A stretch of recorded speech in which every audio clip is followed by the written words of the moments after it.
Okay.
Last time,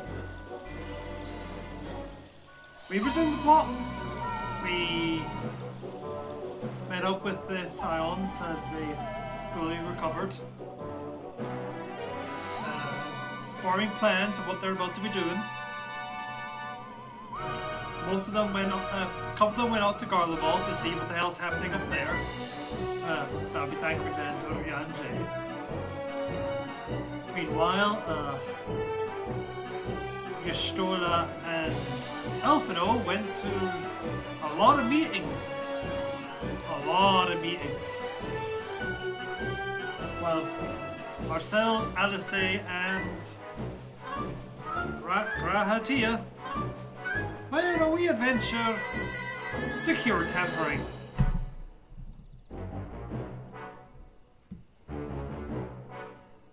Which we did.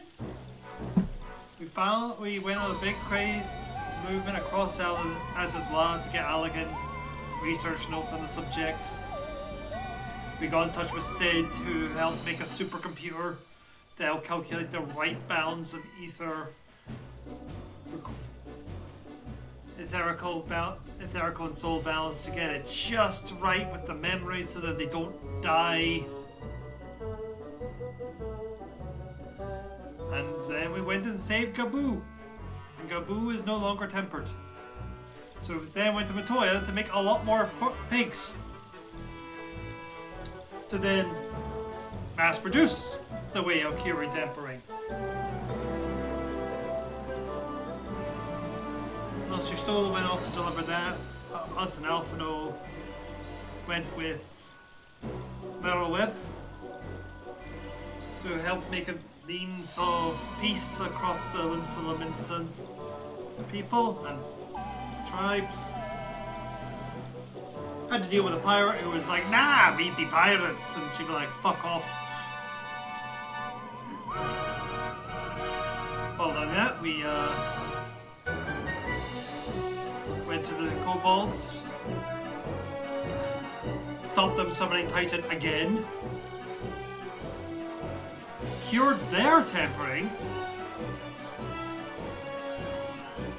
and were able to finally bring about peace with between humans and kobolds. Well, we did. Gaboo did.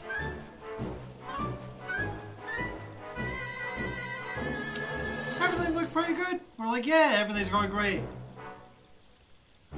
Then we found out about giant Lovecraftian towers that sprung up everywhere.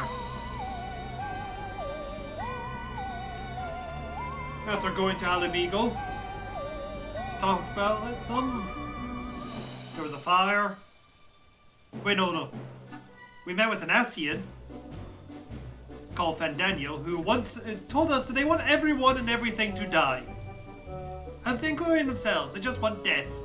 The sweet, sweet relief of death. But everyone to go and die with them. So to do that, they're going to make the apocalypse happen. And we're like, oh no! And you're like, ah! Also, I have a Bahamut. Bye. So now we're going to have another meeting in Alamigo. Or are we going to get a stand-in first? Can't exactly remember the exact order we're in. But hey! How you doing?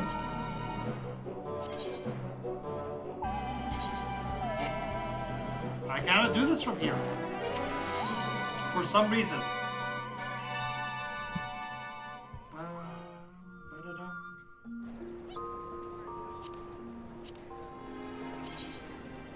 Resume.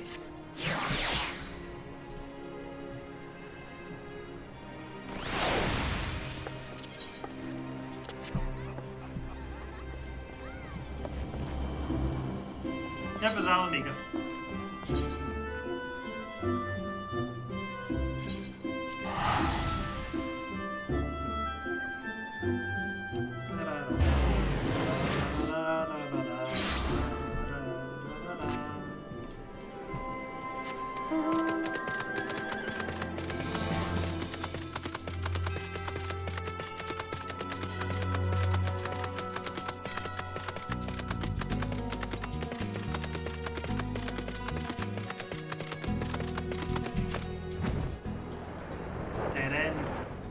Way.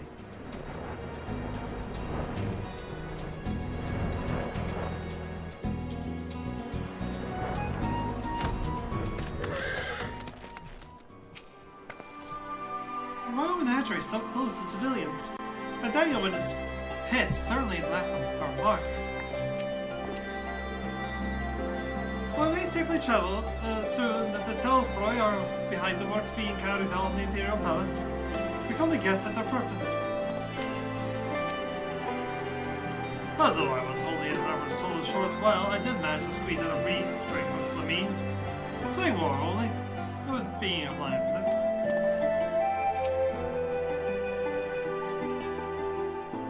I wonder if there have been any developments regarding the Aloyan abductions.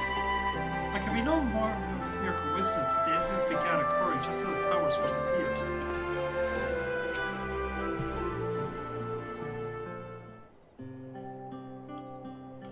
My friends, much and more have I heard of your travels in our absence. Heartened am I to see you all hale and whole.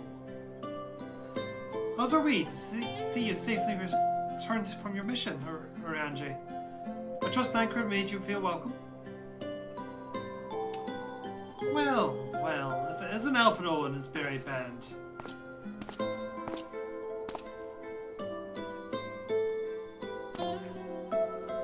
Involved. What were you doing here? When we spoke via the link pedal, you told me you'd be away on a mission. I chose to say this isn't part of it. But enough of that about that. It's good to see you looking so similar. I thought you'd have grown a bit taller after a whole year in another world. But apparently not. Well, I'm sorry to disappoint you, but my soul may be a year older and my body is hardly aged. As you are well aware. And may I remind you that we Ellison are known to be late bloomers, especially in terms of our height. Mark my words, the day will come when even a great oracle such as yourself will crane your neck to meet my eye.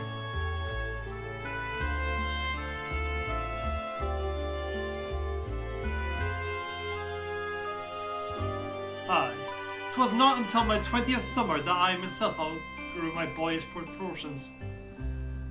Woman breeder towered over me nonetheless. How Moonfall brings out the best in Alphino, doesn't he? They both seem to be so at ease in each other's company. It's almost endearing.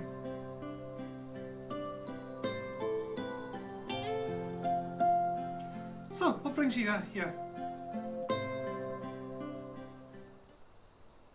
Oh, Portola mostly.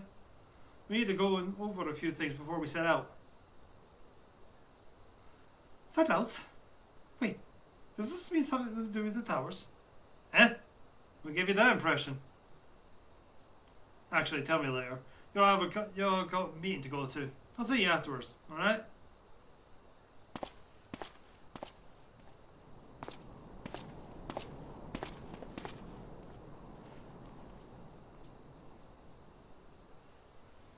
If Ardola's going with him, that must mean... My apologies. As Ironfall has rightly pointed out, we have a meeting to attend. Let us be about it. 'Tis why Mimbrida had to go, none shalt short shameth me.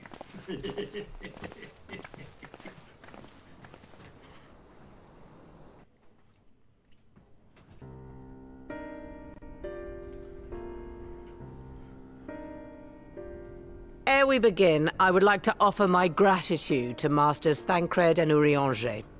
'Tis no small feat to infiltrate the Imperial capital and live to tell the tale, much less in times of civil war. Thanks to them, we may plot our course in full knowledge of how the winds blow in Garlemald. Full glad are we to have been of service. But verily, such dangers as we did encounter pale into insignificance next to those faced by our comrades. An Ascian, armed with the might of Bahamut, bent on bringing about the final days. Theatrics. He sought only to make a show of the power at the Teleforoi's disposal. But since then we have seen no sign of this Fandaniel or his worm.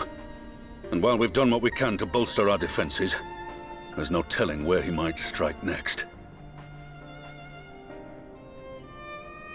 Whenever and wherever it may be, we must use the intervening time to learn more of our enemy.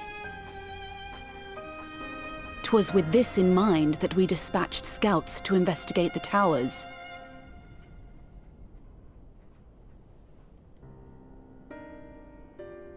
Our advance party took longer than expected to return.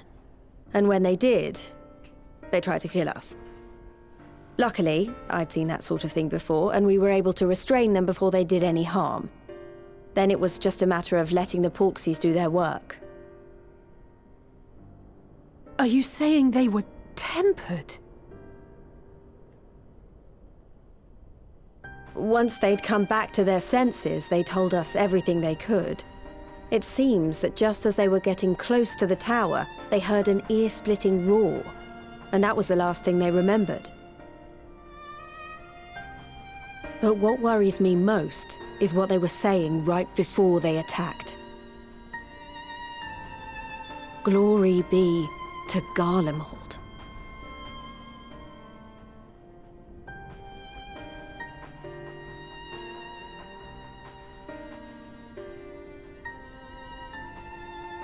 The Tempered have heretofore ever been thralls to primal entities.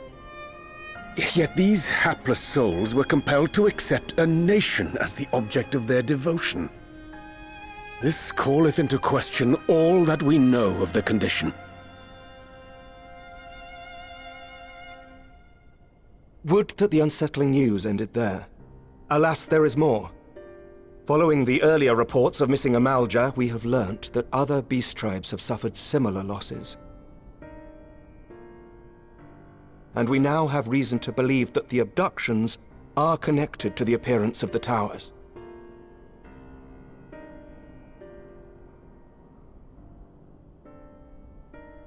Our scouts sighted black-garbed figures leading shackled Ixal in the direction of the tower in Dravania.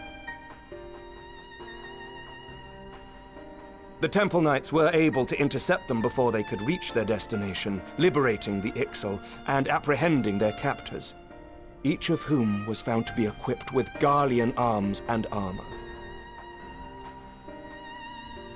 So, the Empire is the common thread. With the support of Xenos, it seems likely that Fandaniel has rallied a faction of the splintered Garlean army to the banner of the Telophoroi. Lord Hien reached the same conclusion when I shared our findings with Doma. The plan had been to march on Garlemald from the east and west in order to force a peace treaty. But the situation has changed. Dealing with the threat of the towers must come first.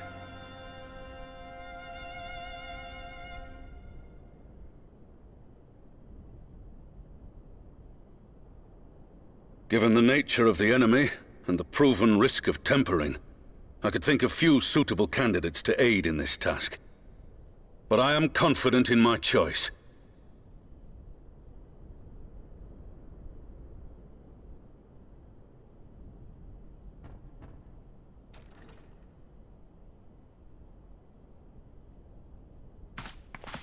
What?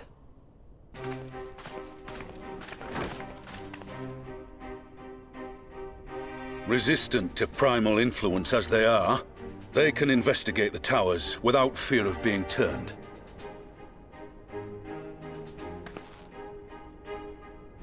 We are glad to put our gifts to use, Commander.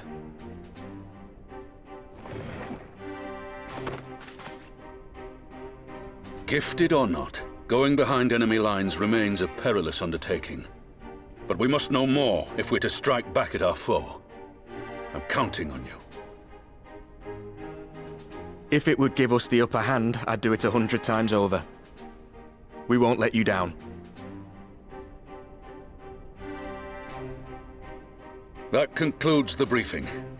You two, make ready and join your escort.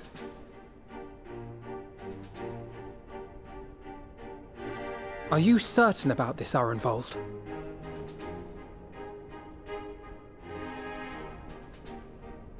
I am. Come on, let's talk outside.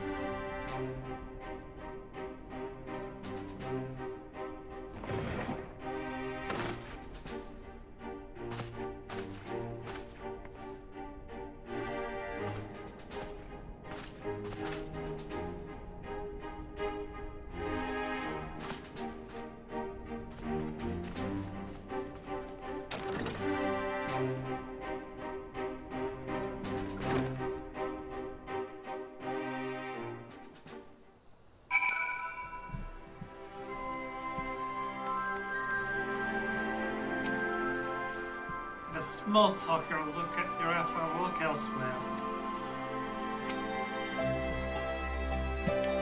Now it's out in the open. I don't have to keep it under my proverbial hat anymore.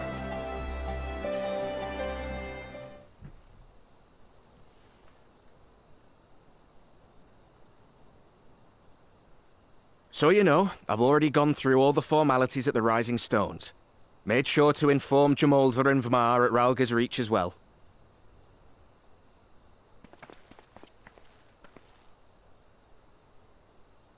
Arenvold, I admire your enthusiasm, but this is far more dangerous than anything you have done before.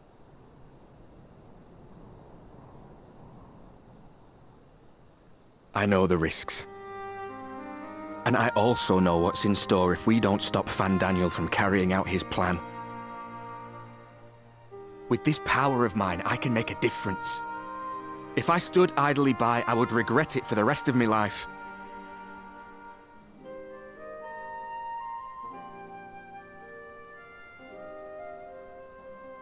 And you, Fudola? Is this what you want? What are you asking me for? It's not like I have any say in the matter. Don't pretend. We both know Commander Eldin gave you a chance to refuse. And you didn't.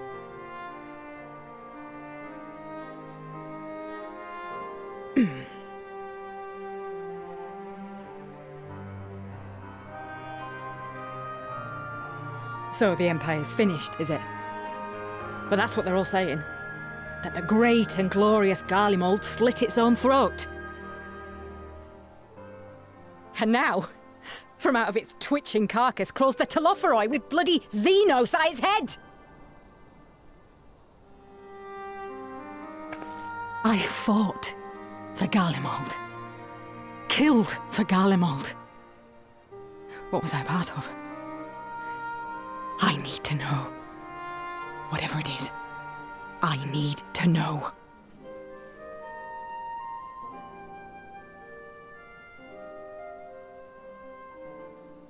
Very well. If your hearts are set on this, I shall not stand in your way.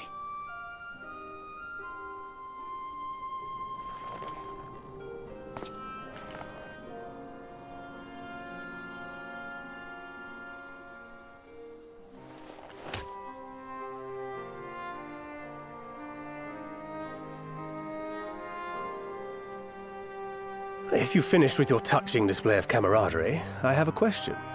Which tower are you planning to investigate, exactly? Well, the one in Girabani is said to be tightly guarded. It's patrol after patrol out there, apparently. We'd be spotted before we got anywhere near it. Which is why we've set our sights on the one in Pagalthan instead. There shouldn't be anything like as many Imperials to worry about down there. Even so, I doubt the local Amalja will look kindly on it if they catch you sneaking around in their territory. Fordola and I had a chance to learn the lie of the land in our previous forays there. We might still find trouble, but at least we won't lose our way.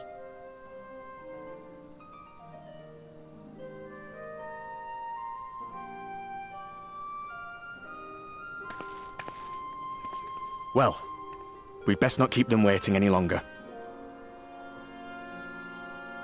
Mayhap when all of this is over, we could take another trip to Loxeld. I would have you know I've become a rather capable swimmer since our last visit. Liar!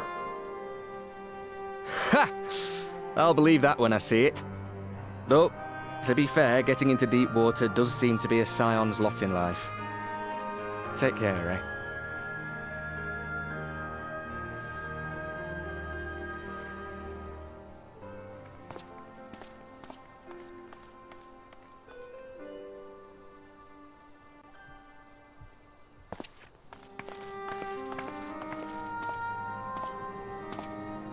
It means a lot, you know. You coming with me. I'll still owe you for saving my skin, don't I? Can't return the favour if I'm not there. I dare say you'll get your chance before long. That Fandaniel sounds like a tricky customer. Too much for the likes of me, anyway.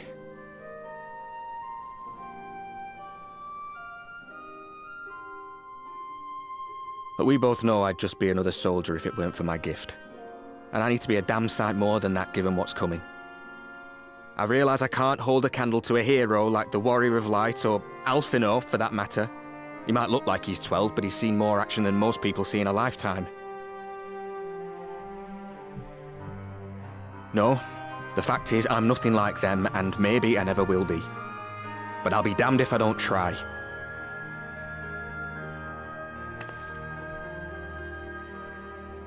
They're counting on me. On us. So let's give it our all.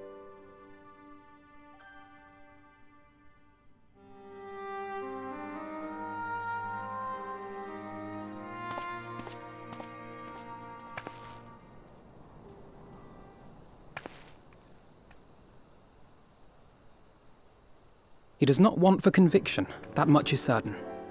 So let us have faith in him. Him and Fordola both. While they see to the towers, I would attend to another task. Chasing down this lunar Bahamut.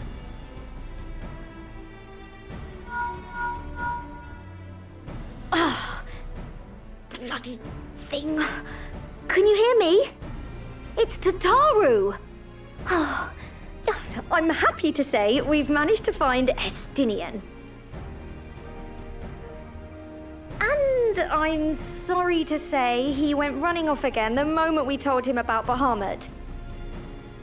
But he did mutter something about heading to Ishgard, so if you're quick, you might still be able to catch him.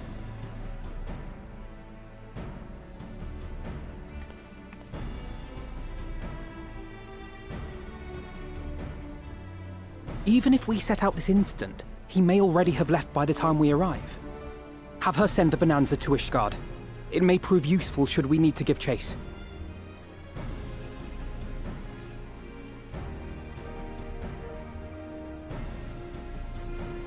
Gladly.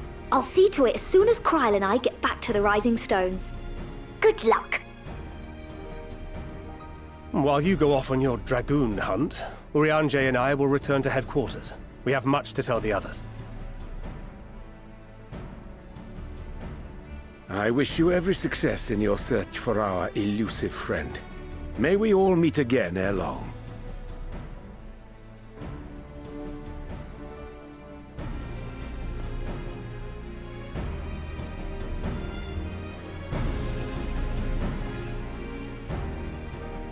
Alphino, swim move, pool. Drown, sink, scream, pass out. Like, unless he had even more swimming off screen. The last time we saw him attempt swimming, he almost drowned getting to Bismarck.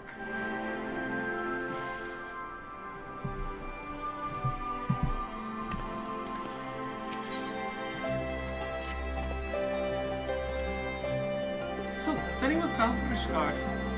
Whoever it is that brings him home, I must hope that we'll keep him there for long enough for us to find him. Come, there's no time to lose.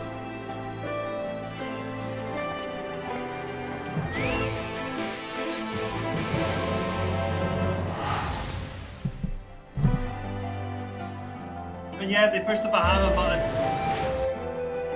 They really should have locked him down a bit more.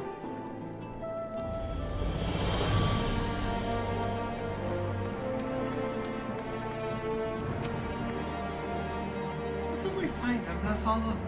Will be my first encounter with the famous Estenian. And if he's half the man Alphino claims, I fully expect to go weak at the knees.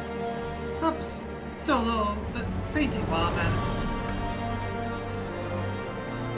Okay. I've only visited Ishgard once before, after the devastation of the 8th War calamity. To see the place in its form, forgive me, in all its original glory, is a tantalizing prospect indeed. All present? Good. Let's pull up and search for Estenian. Since we're relatively new to this place, Graha and I will look around the open spaces, squares, and markets and whatnot. You and Relina can delve into the nooks and crannies. Very well. Let's reconvene at the airship landing with without Estenian. Good luck.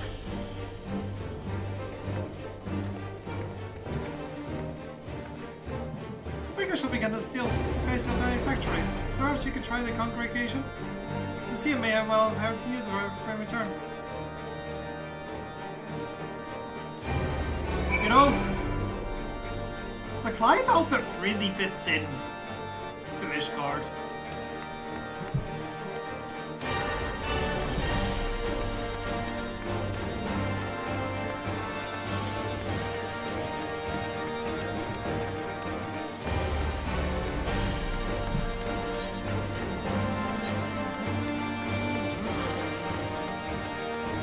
Went the wrong way.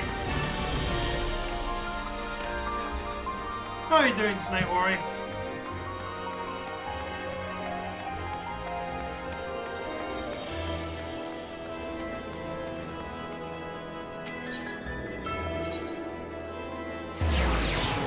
Imagine setting full on that Mantitar with Bahamut's bitch. Huh? Where'd you go?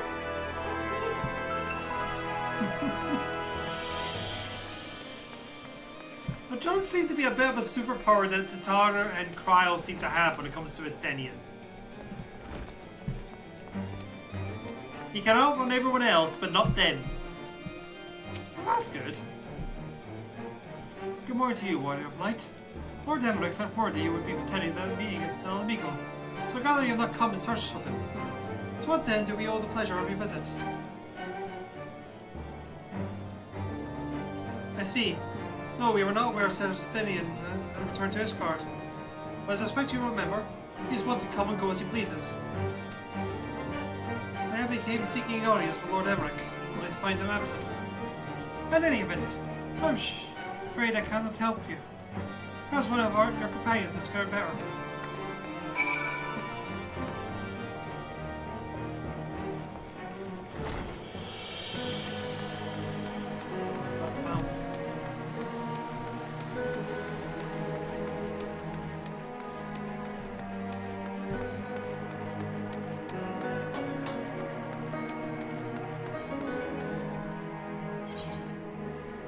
Come and go as he pleases.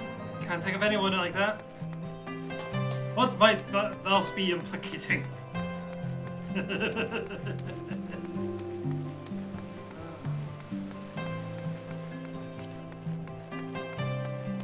We will actually be seeing a little bit of Ishgard during Endwalker. If you guys have been missing it.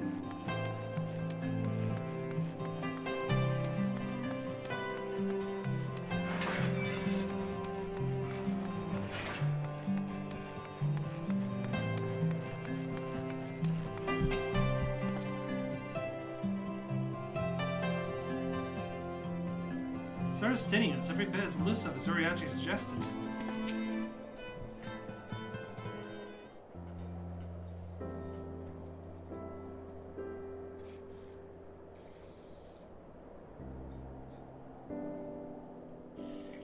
No sign of him. Not that I've ever met him before, but the way Alphino goes on about him, I'm fairly sure I could pick him out in a crowd. Speaking of which, it does seem awfully quiet. If the erstwhile Azure Dragoon had returned to Ishgard, would it not be a source of general excitement?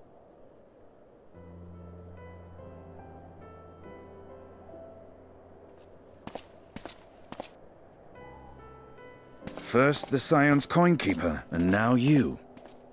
I'm beginning to think these meetings are more than mere coincidence.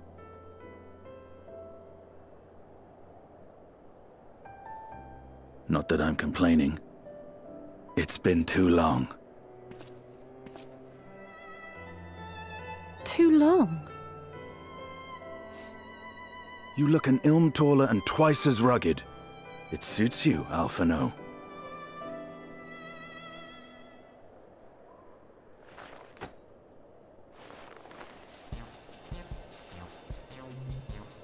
Quieter, though. Have you been giving him lessons on how to be the strong, silent type?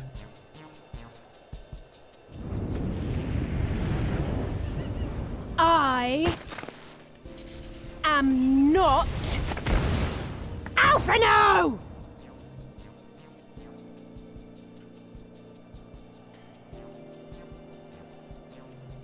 If the two of you are such firm friends, perhaps you should remember what he looks like. And what do you mean, rugged? Ugh! Had my brother mentioned what an oaf you are, I'd never have bothered looking for you in the first place.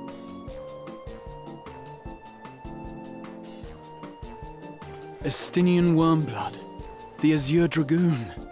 He who fought and felled the dread worm Nidhogg at the Warrior of Light's side. To think the day would come when I should see this living legend with my own eyes. Would someone mind explaining what is going on? Is everything all right? I thought I heard Alize shouting.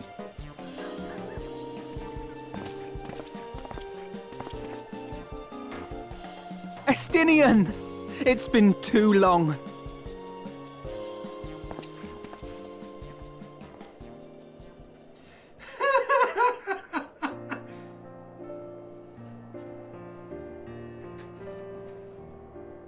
No, it's quite understandable.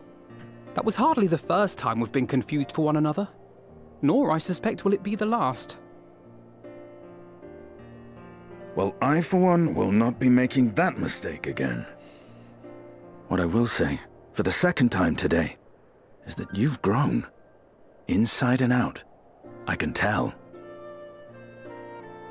One can't remain a spoiled little lordling forever, you know.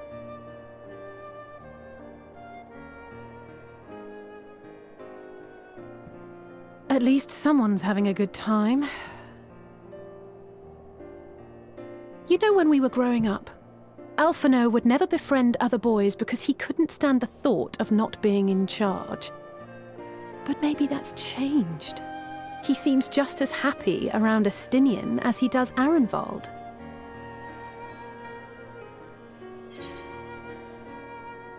Hey, Darth. Or just wait for him to show up. Yeah, you just need to hang out. Oh no, he didn't. Oh no! I say he thought he knew darkness and death were. Alice taught him he knew.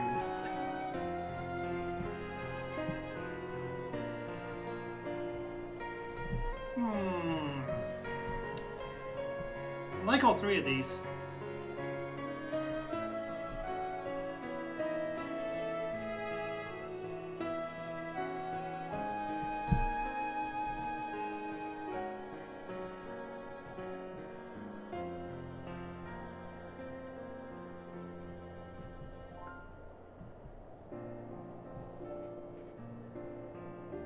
Hope you're doing well today, Darth.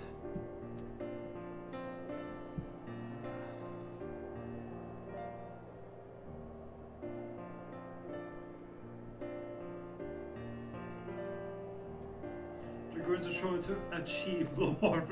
They have! The city is no different.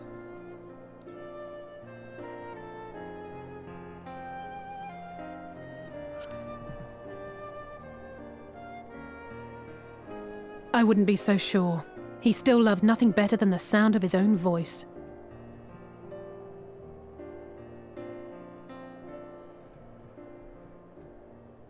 No rest for the righteous, eh? Speaking of which, I was just on my way to borrow an airship to take me to Aziz La. Aziz La? How could I forget? The dragon with whom Bahamut shared the deepest of bonds. Aye, Tiamat, his mate. Even now she remains imprisoned on Aziz La, though her remorse binds her faster than any shackle. I see. As the one who first summoned Bahamut, you believe she may be able to shine some light on his latest incarnation. Might I suggest that we make the journey to Azizlar together? I'm not sure if Tataru mentioned this, but we Scions have an airship of our own now. I see no reason why not. Assuming your sister can bear the thought of sharing a deck with me. Be my guest. But confuse me with Alphino again and I'll throw you overboard.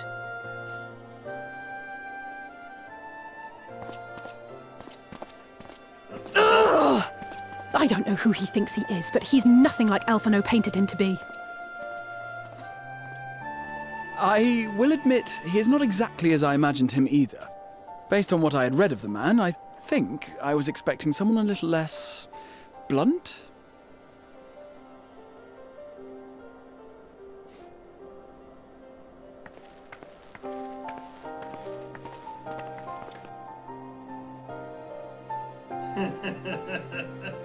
Also, threatening to throw a dragoon overboard isn't that much of a threat. They do a lot of falling. Well, that was nice of them. That was right where we need to be. Tiamat summoned Bahamut once before. Should be well be willfully overruled.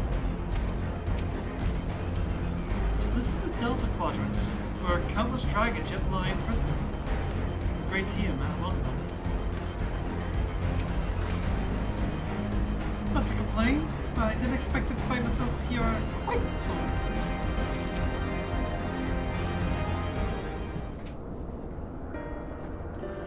It's been quite some time since the last set of Azizla. I understand the three of you were here more recently. I don't suppose you chanced to meet with Tiamat during your visit?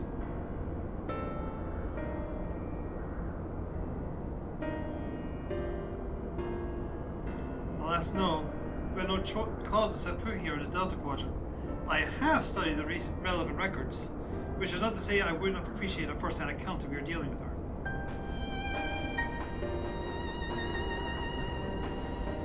Well then, Reyna is the person to ask. As far as I know, she's the only one of us who have actually met Tiamat face to face.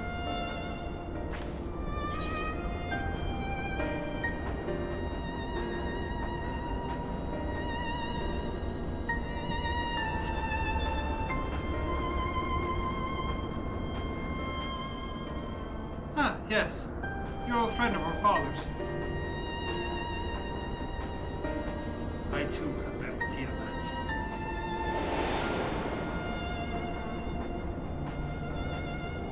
After the Dragonstone War came to a close, I came here to speak with her. Norm, who had fought her own war against man in another age.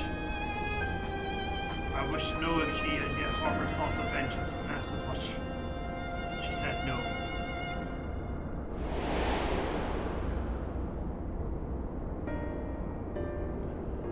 My hatred for your kind was extinguished long ago. But the guilt she feels for resurrected Bahamut burns on undimmed. It torments her, even now. I see. The original reason for coming here was out of concern that Tiamat had been forced to summon Bahamut.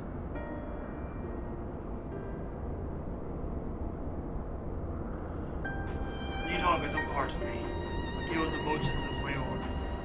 I know that he would not allow his sister to be made a tool of him. In his absence, it falls to me to watch over her.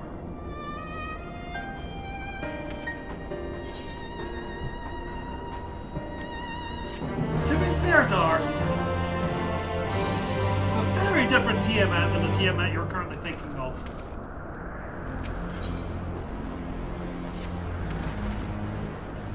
Tiamat awaits. This way.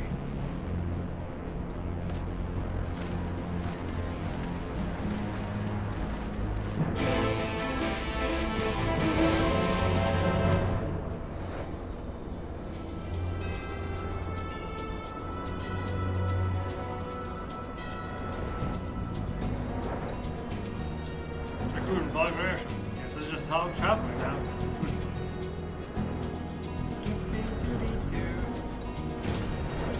How you doing, girls? Been a while. Been a long while, actually.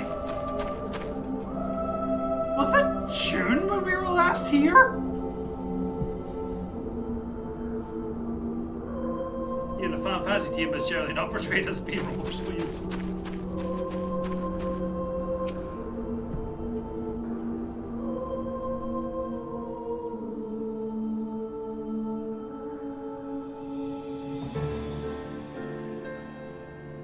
Edkin Elfin Wafes non in. My sire's mortal companion, what bringeth thee back to this forsaken place, child of man? It's plain she knows naught of recent events. Perhaps you should enlighten her.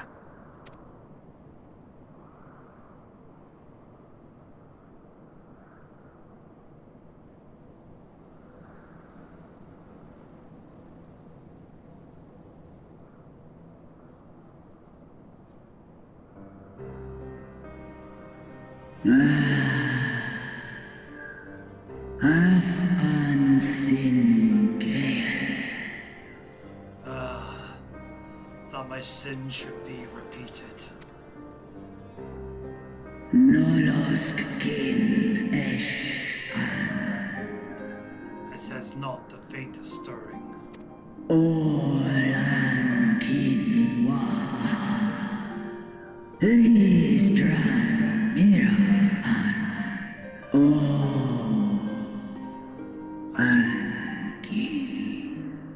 As to who could have called him forth, I know of none save the dragons of Mericidia, our children.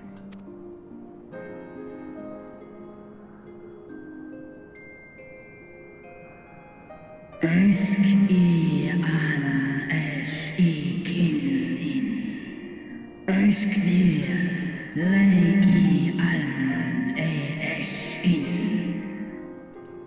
Daikon claimed their souls when first he manifested and robbed their will. They became tools of elegant dark design. I've seen it with my own eyes. Captives of a lost empire, neither alive nor dead, existing only to preserve Bahamut's corporeal form. Es Taidra Mera Ashan Yes, the dragons of Mercy are at the mercy of the Sassian. There could be no other explanation. Ash and I die by now.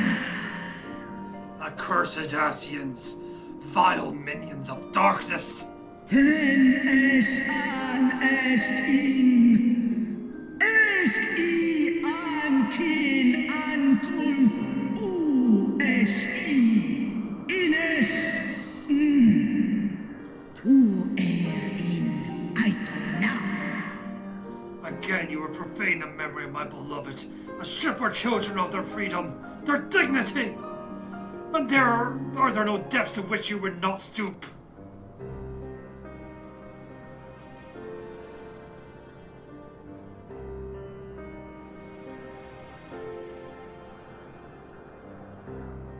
Your children's pain means nothing to them.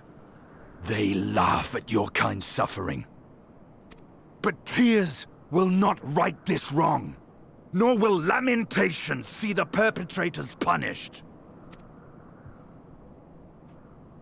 Snosk anta in Dramon. What wouldst thou have from me, slayer of dragons? Stay, please, leave the little please! Behavior befitting a great worm. We came here to ask mighty Tiamat of the First Brood, consort of Bahamut, mother of the dragons of Mericidia, what she intends to do about the crimes committed against her children.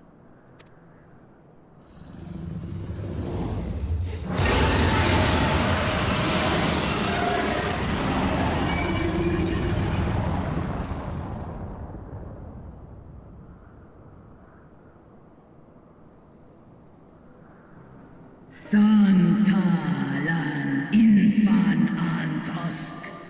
Goes rent on. Were I free, I would answer thine insolence with fire, but words shall have to suffice. Ale o esk an in. Ale cum ac in. Recall, mortals, that it was I who did the first summon my beloved, praying with all my being to bring him forth. You who contend with icons cannot well be ignorant of the consequences. You too were exposed to his influence. That you are yet in possession of your own will is testament to the indomitable strength of your soul. But were you to meet with Bahamut again, you fear you might succumb. Es Snoska Dramon King Nestra in Iles I Nesh An and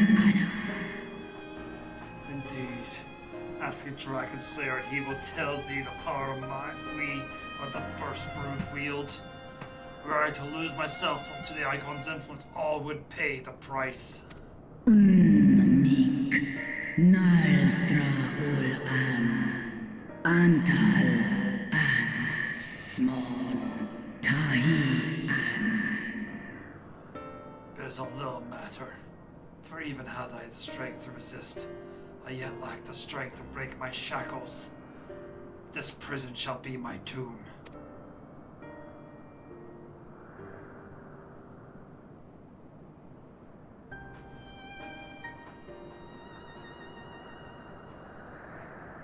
On the matter of Bahamut's influence, at least, I believe we can be of some assistance. If you're afraid of being enthralled, don't be. We have a cure. And while we've never tried it on one such as you, its basic principles are universal. Usk she's in. Speak thou in earnest?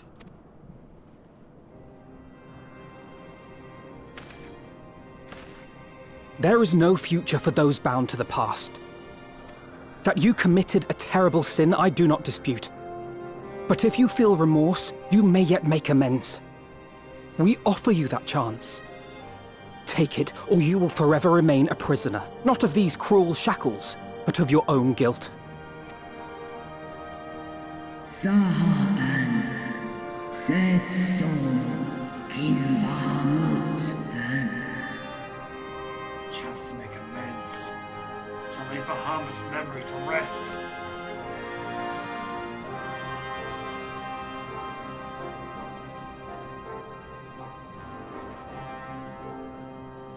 An Sumon, Na An Inles, Snalo Les Dish An, Na Ala An Ul An Sin An, Stan In.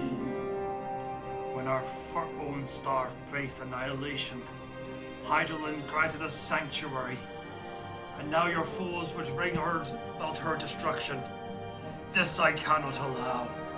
For the debt I owe to Hydaelyn, and to all who have suffered for my sins, I shall fight with you, children of man.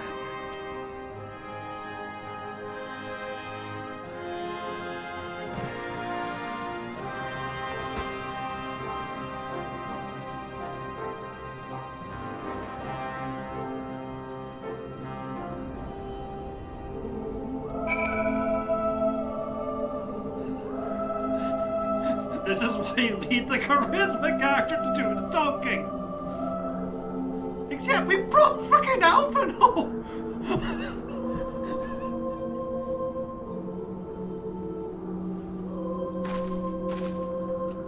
We also have Graha here. We have 2 charisma primaries.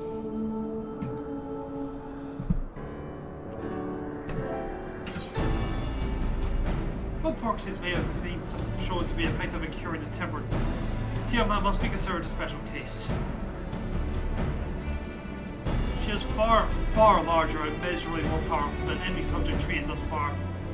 Were we to remove her restraints only to find that the process had failed, we would be hard-pressed to contain her.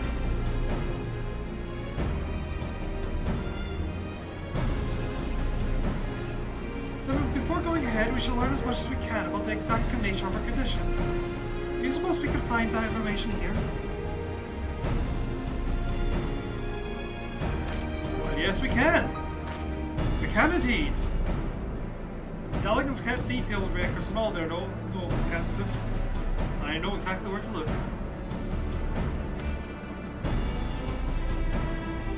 We shall leave that to you, then. In the meantime, the rest of us can turn our thoughts on the removal of these shackles.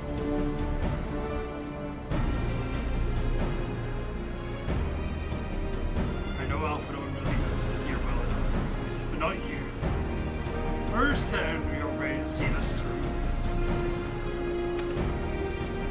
Rest assured, Sir Senior, I am both ready and willing to give my all for the sake of the star. Though it is not my own reason for wanting to set Tiamat free. While I do not claim to know all of her sorrows, I too once found myself in a prison of despair. And I well understand how hard it could be to dare to dream of escape. I took the encouragement of braver souls than I am to make me take the first step towards a brighter future. And I will help Tiamat do the same. I gather you are not as young as you look. Mayhap when our work here is done, we can trade tales over a pot of Tatar's famous tea. I'd be indebted to her for the lees of hot water? I think not. I see. Returning simply to the task at hand, then.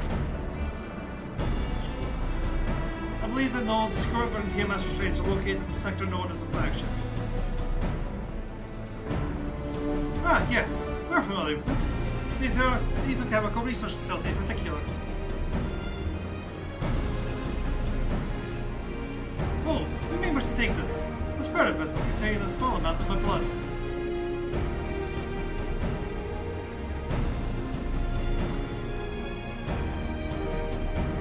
Which you just happen to be carrying around with you? I suppose that could seem rather odd. To explain, Rambrose, Urianchi, and I are researching the use of the spirit vessels and transfers not only of memories, but the traits of certain bloodlines, so I can keep one at the ready should an opportunity to test our theories arise. As for its use to you, you may recall that during our previous visit, the notes here grant access to restricted functions, having identified me as a royal blood.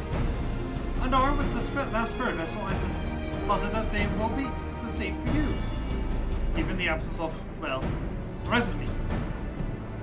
It seemed worth a try at least. Agreed. We'll take good care of them.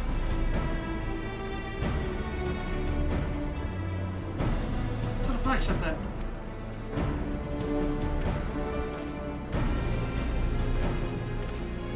Estenian, the answer to Graha's age is complicated.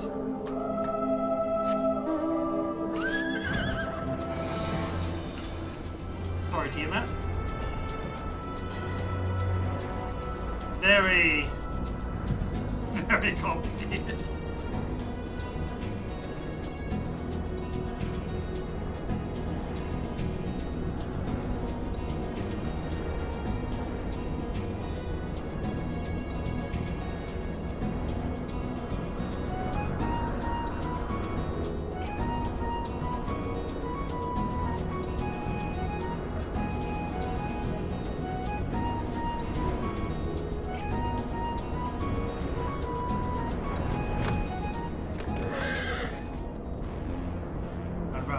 Elegant contraptions to you and Alpha. Let us split up and search the flagship for the node that contains TMS restraints. But should you find a likely candidate, do not be tempted to make out any adjustments. What will do to accidentally release some manner of experimental monstrosity, or less TMS herself in her current state. Our objective at this stage is to simply identify the relevant node or nodes. Once we learn what we can, we should reconvene and compare notes prior to proceeding.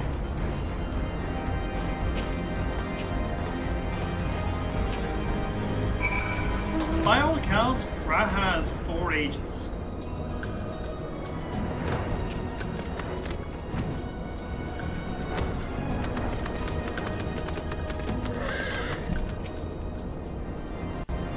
Need to link with data quadrant broken.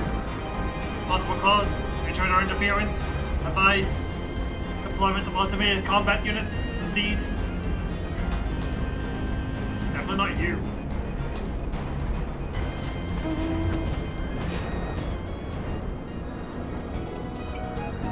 What's that one?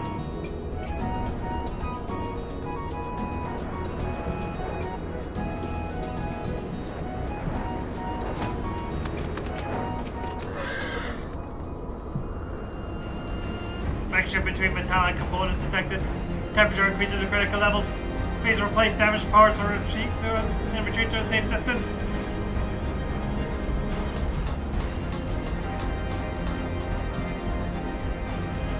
Oh? Wait. Is the Alcan ground a reference?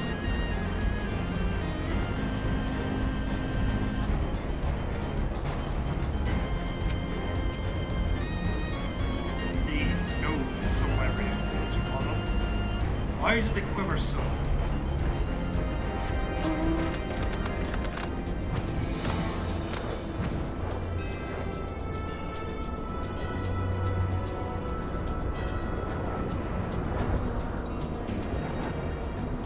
Hello.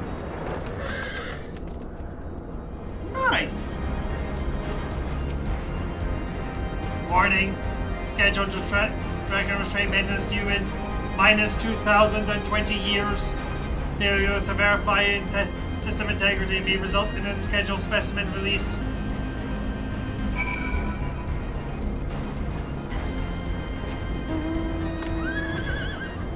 I think they're a little overdue. Wild Rose. Now we were told not to do anything yet.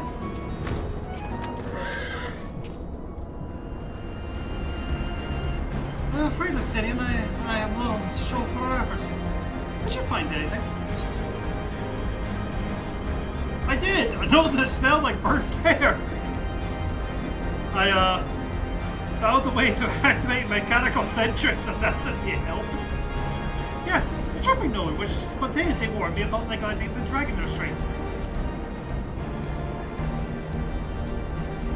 Spontaneously, you say? Well, that does sound promising. Almost suspiciously so, in fact. But then, you were in possession of the spirit vessel. I dare say it's indeed the node of which Grandhouse spoke. And it was chopping, you say? Very well, let's take a closer look.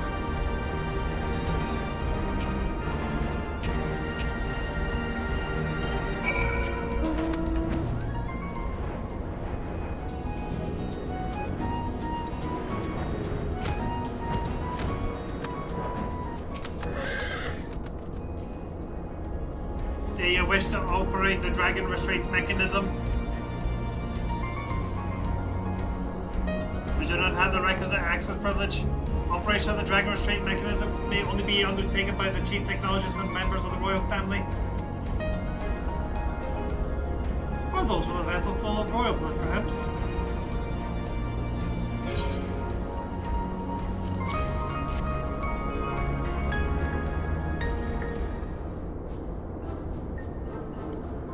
New users detected. Commencing biometric authentication. Authentication complete. User identified as member of the royal family. Please state your name.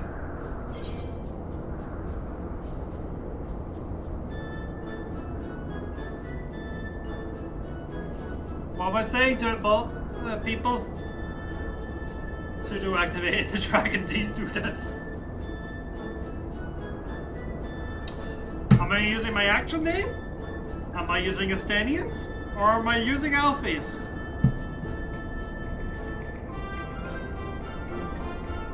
Please note, we have the fun music playing. Bam, bam, bam, bam, bam, bam, bam, bam, bam, bam, bam, bam, bam.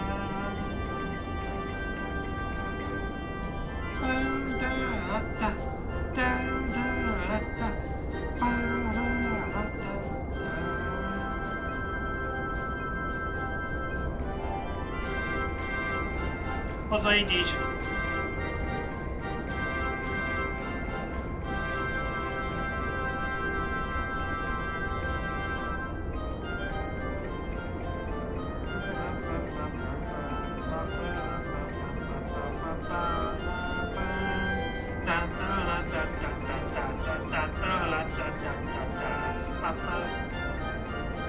Why is Gran's name not there? I can only assume because he's not currently present. He's back over with Alice.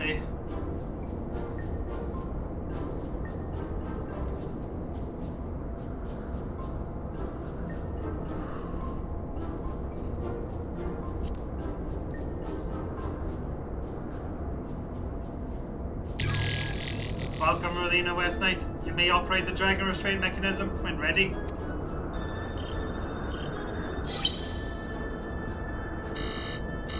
Unable to disengage restraints of the specimen, Tiamat. A system update is required.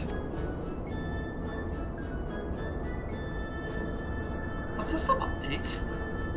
What is what it's asking of us?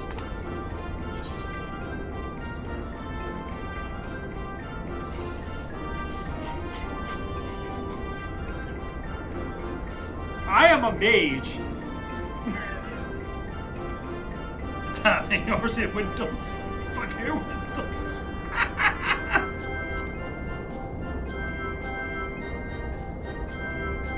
Now you see, if it was Windows, it would start an update all by itself. Well, that's more what I like to say, confounded bloody thing. User accusation detected. Initiating guidance program. In order to operate the restraint mechanism, I require access to the central control system. However, I am unable to establish a link to said system due to obsolescence of my own software. This issue can be resolved by applying a system update using the corresponding terminal within the flagship.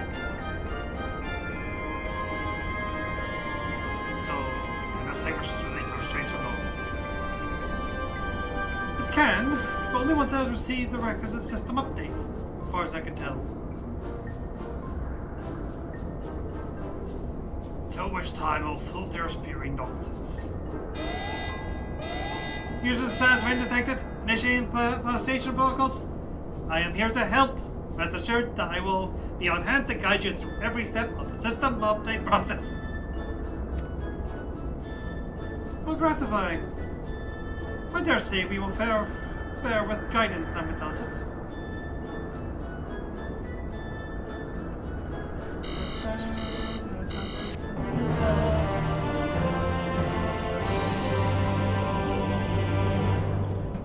We must pet the nerd.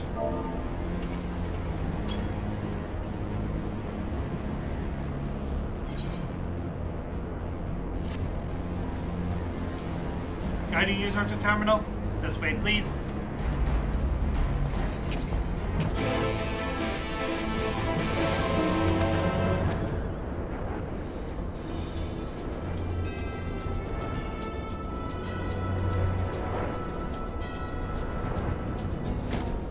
Oh, wrong one.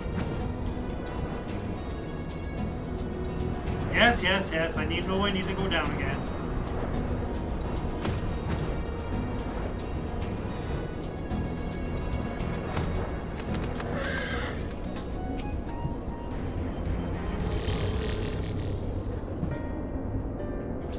Let's see. According to the terminal, the central control system is presently employing software version 56.135. Dare I ask which version you are employing?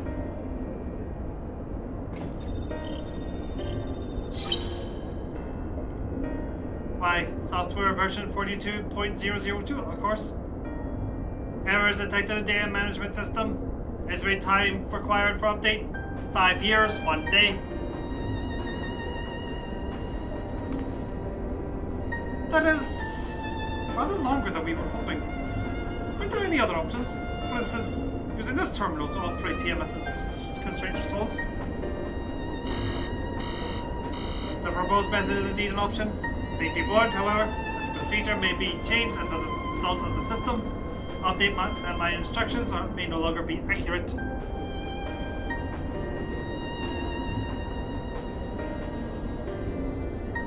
Well, I can't imagine how it'll change all that much. As long as we paid due attention towards any discrepancies, I dare say we shall be able to muddle our way through. Don't bother trying to explain. Just tell me if we made any progress.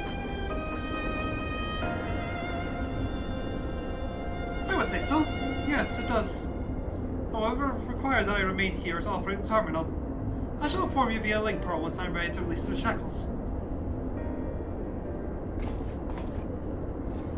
It might be best if you left the spirit vessel with me. I may have use for it. Rest assured, I will be certain to return to Grahatia once this is over.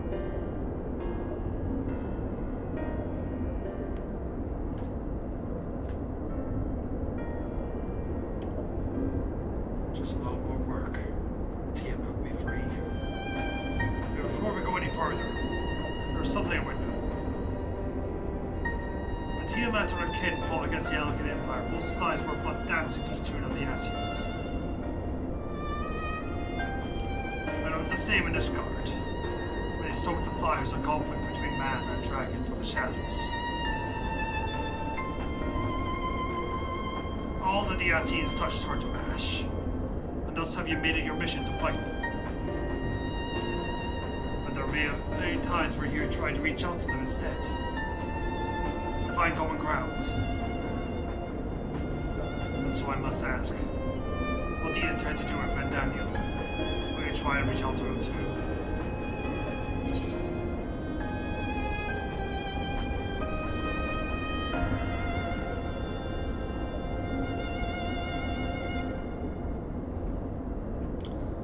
I will try, yes. And if that fails, I'll remember it.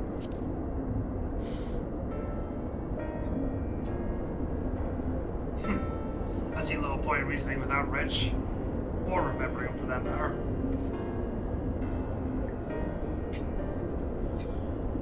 But perhaps that's the difference between you and me. You see, the good in people, even if it's but the faintest glimmer, will allow me to accommodate your benevolence. You think it's unwise for viewing the world thus? Far from it. That's been your way, as we learned when we journeyed together with Iceheart. And the fact remains that there are some who view compassion as a weakness to be exploited. And there may come a time when you extend that hand of friendship only to wish that you had dealt the killing blow.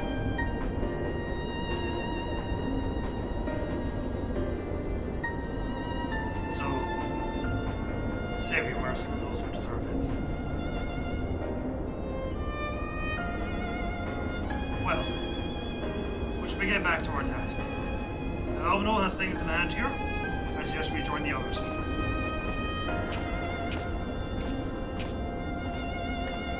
That last one felt much more appropriate for Alala than for Relina.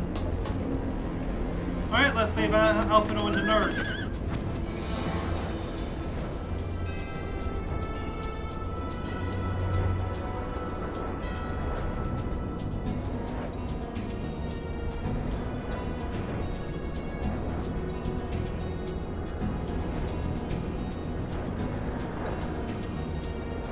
Gosh, you can see Tiamat from here! Granted, she's still not as big as Bahamut was, but that was a primal Bahamut. This is more in line with Hraesvelgr and Nidhogg.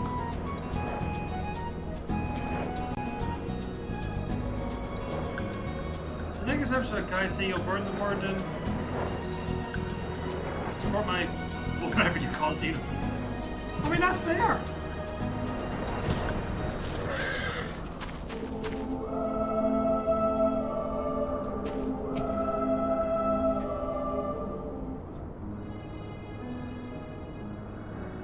The senior told me all that as well, and nothing more. Honestly, getting blood out was done with him. I think of it Alvino's absence that he's needed elsewhere.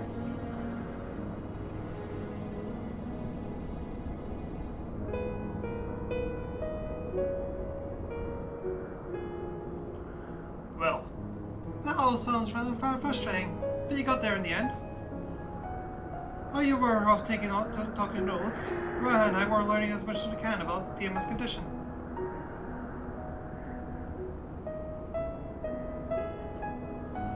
Our readings confirm that etherical balance leans strongly towards the Umbra, as were the case with the Kobolds. Therefore, all things being equal, the treatment should work. The difficulty lies in the sheer quantity of ether which we must contend. Multiple applications of treatment will inevitably be repaired if we are to reverse the effects of tempering completely.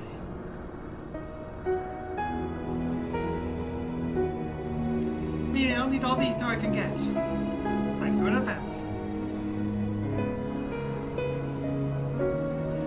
Although this endeavor will ask much of us, we do have one reason to be optimistic. Namely that Tiamat shows no sign of fanatical devotion, suggesting a milder case of tampering than that suffered by the Kobolds. Tiamat saw Bahamut as an equal rather than a god. Might that have made a difference? Now that you mention it, very well might. But you would not believe it necessary to defer to his will. Enough talk. It's time to put our theories to the proof. Tell the Alphino to disengage the restraints. Etherical dampeners. I'm counting on you, Angelo.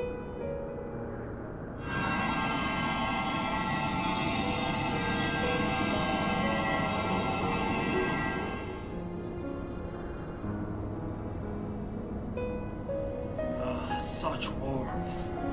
The frost that shuddered my soul doth begin to thaw. But what are these? Visions of days long forgotten. War with men and Alak. Where do such harmful memories return to me now? Could it be that the process of restoring our soul to her pre-attempted state is awakening ancient memories? Or might the opposite be true? So by helping to recall the past, we may be able to speed her recovery. Rolina, she trusts you. Speak to her. Ask her to tell you of her past.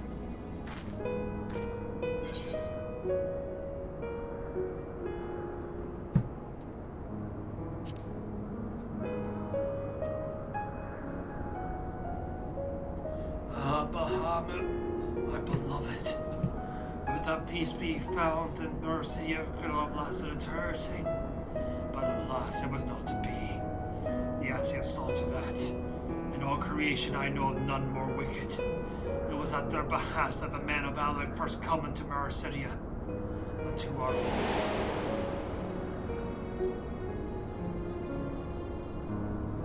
The tale began when Bahamut and I left our father's side.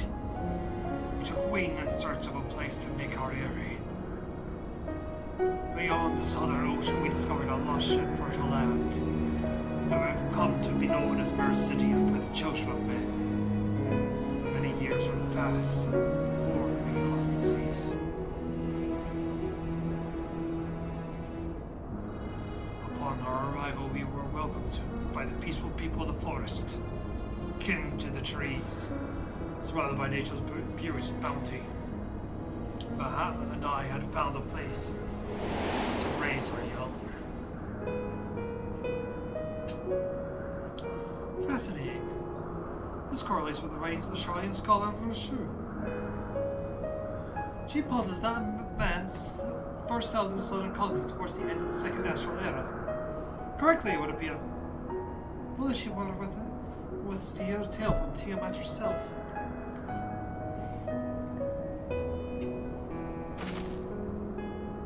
Again, Angelo. Also, Raha, I don't think now's the time for a history. So I guess can't really stop the scholar in him.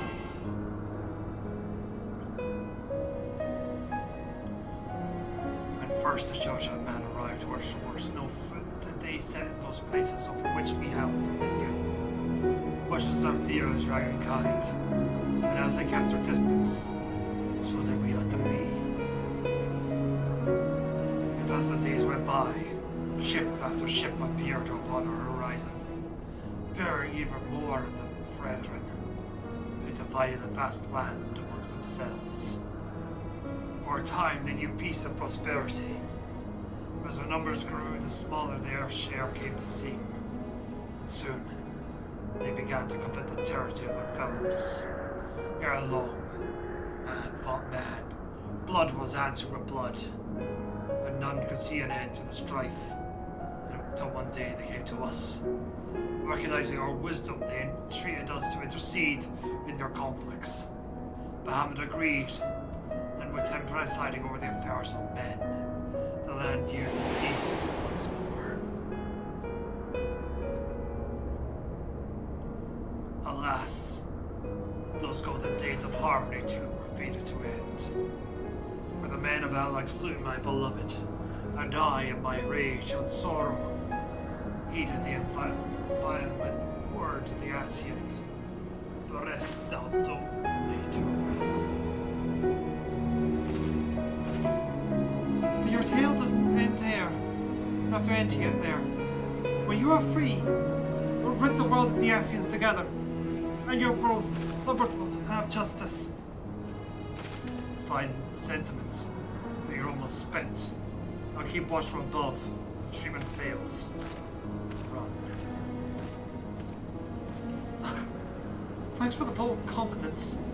I swear, when this is over. Keep going, I'll say. The magic is working.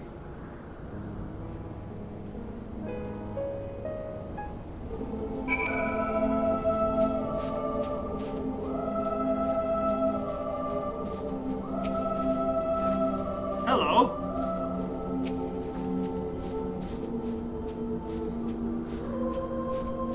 Well, I knew this wasn't going to be easy. No patient could have prepared me for the dream of a great worm. But we're close. I can feel it. Well, I have only got a few more drops of ether left to give. With yours, Graha, this will work. And I believe I speak for both of us when I say that you may take as much time as you require. Careful. No, hold you to that. Alright, here I go.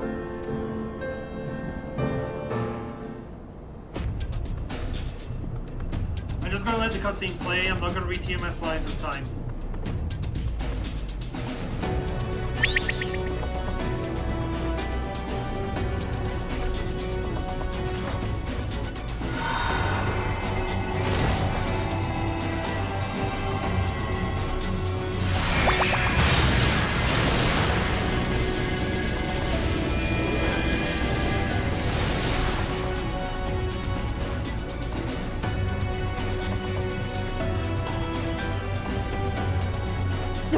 No! I'm almost there!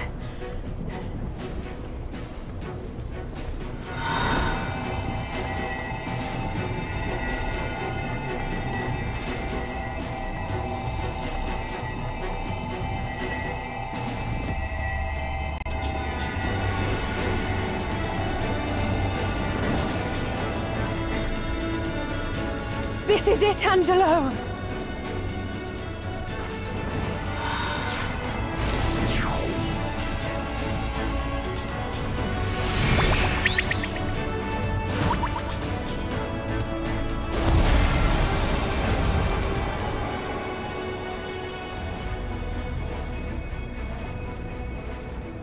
Es lies an. Mich es tai.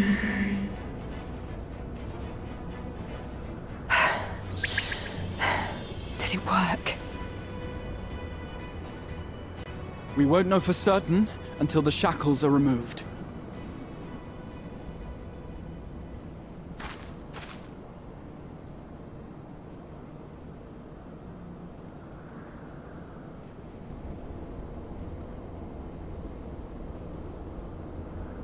Task in Santal Ankin in way. Many have been subjected to the Allagan's dark arts, their flesh irrevocably altered. For such tortured souls, I fear there can be no salvation.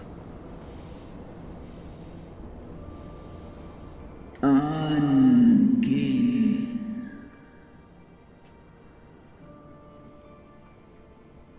Slosk an ol fol kail an. Slosk seth som in an. Afaten. Mon ud. Wan ein. Lis a an. Do ud an.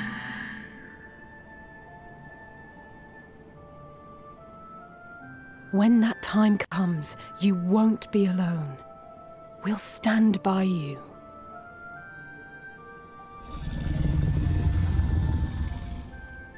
She's in an enemy.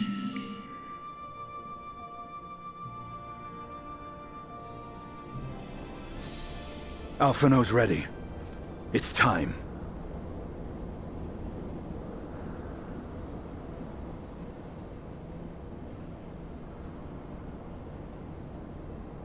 Do it. And let's hope the treatment worked as it should.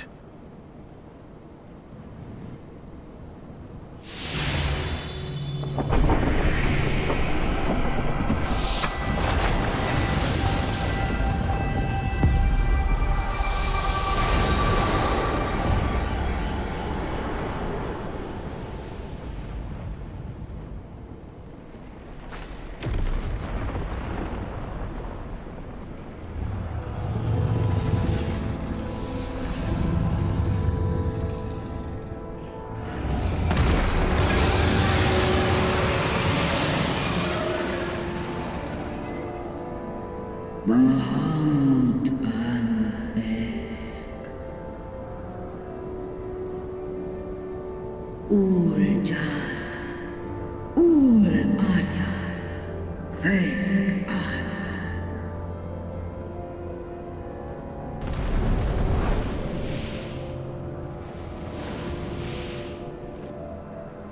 By the gods!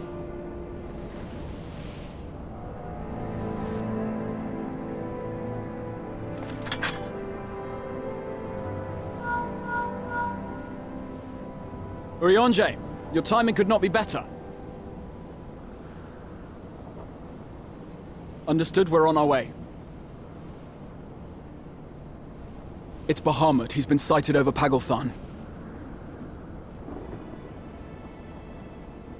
He flies for the largest Amalja settlement in the region, at the head of a vast host, including dragons.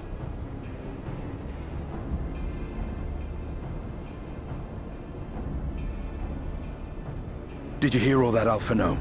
You'd best rejoin your comrades. I'll make my own way. Our enemy awaits. Shall we?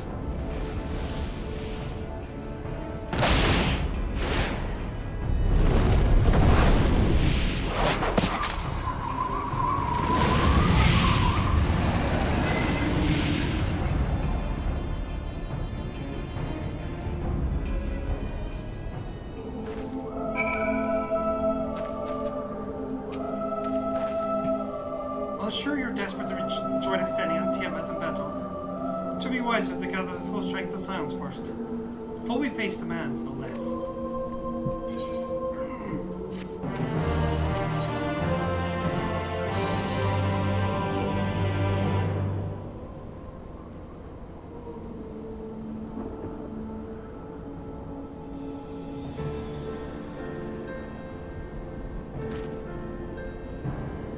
I've already sent word to the others. We're to rendezvous at Old Dad, the Hall of Flames. Let's collect Alphino and be on our way.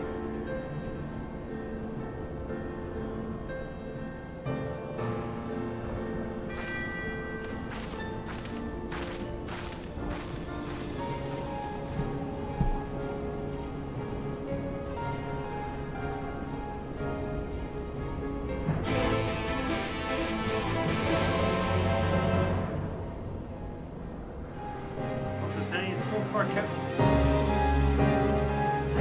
I'll say that for a while. That's why he's still breathing.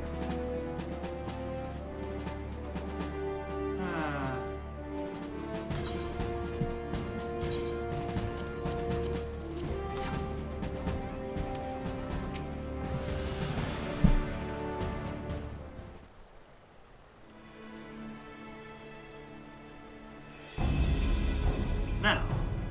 I know some of you can do with the rest, but I'm sorry to say that Tal'Afrai have other plans. Pagalthan is already under siege.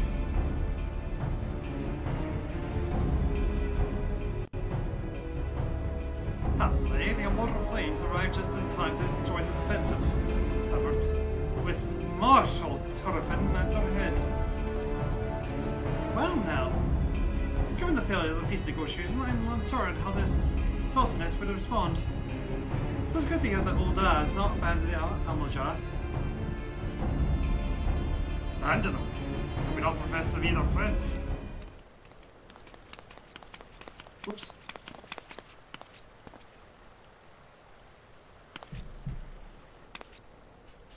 The Grace. Marshal Turpin has made provisions for such a exigency and was ready to depart at a moment's notice.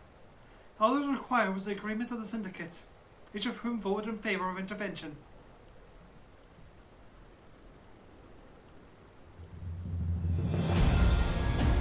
Not as though Da alone is resolved. The other alliance nations have likewise dispatched their troops to Plagatan. Yet even with our combined strength, we shall be sorely tested, for we face not only the might of an Imperial Legion, but Lunar Bahamut and his draconic hordes besides. Tiama's children.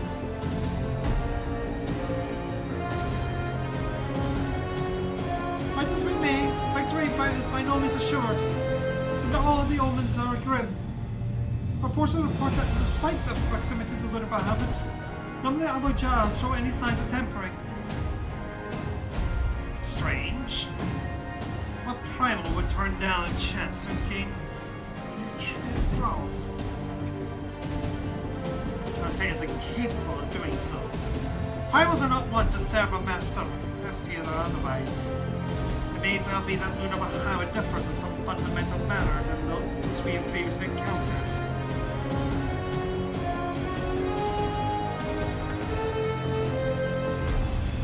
If what they're saying is true, anyone can fight them, and Aline and others like her wouldn't have to shoulder the burden alone.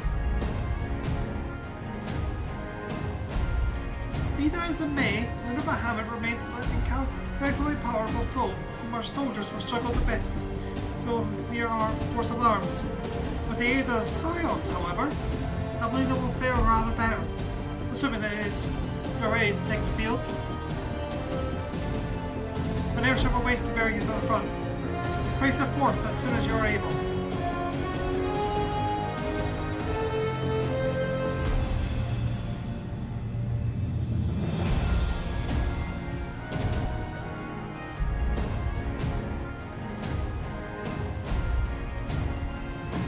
Meanwhile, shall continue to coordinate our forces. Till next we meet, may the 12 bless you and keep you. And yeah, we have the capitalists. It was kind of her to speak with us personally. You may also be certain that she has no shortage of other responsibilities. Well, I for one am inclined to do as our grace requests. Let's never get out of all the Perdola and put livelihood on the Constance. The sooner we save the day, the better our chances. Indeed. To the airship then.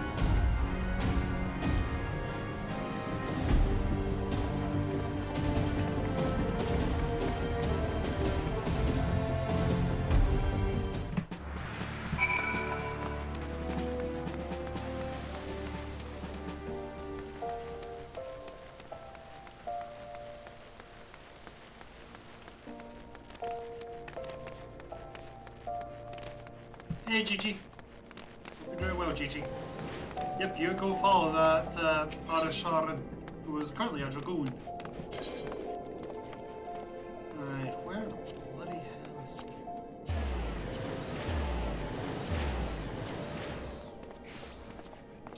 I did, and I was very happy with my results.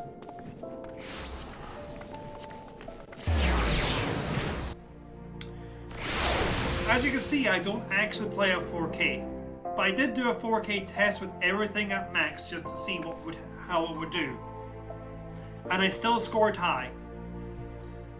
Like it was a low high. Let me get the number up.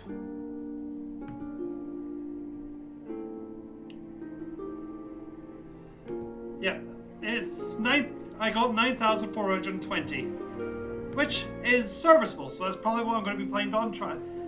Yeah.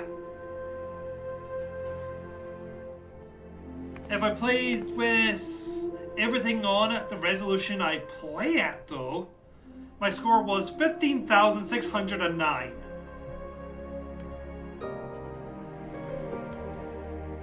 So, what I'm planning on doing is when I go through Dawn Trail myself, I'll probably be playing at a 4K. But when it comes to the everything after that, I'll probably just bump it back down again. Oh. Cool. Yes, that's what I'm talking about.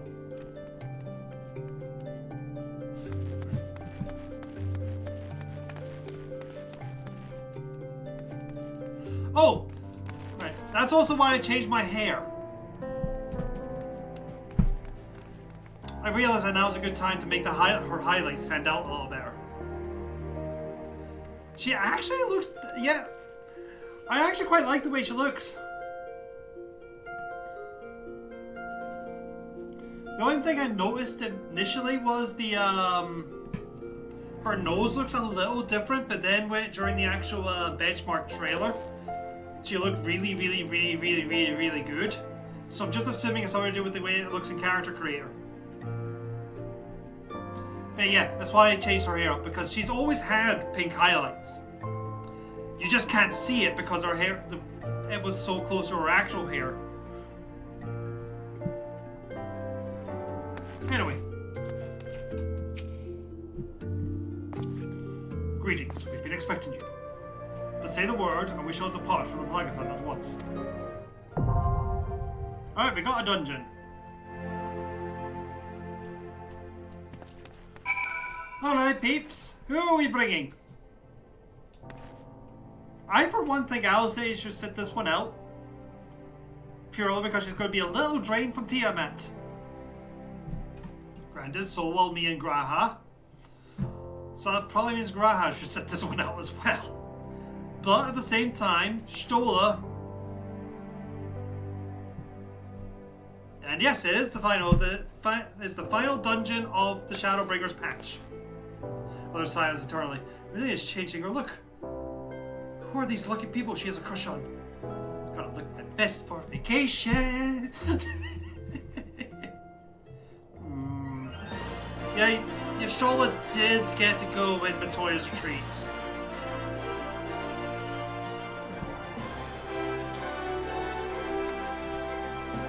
So I think I should put you 3 out. So that will give us Thancred, Oriange, and Alpha. What do you guys think?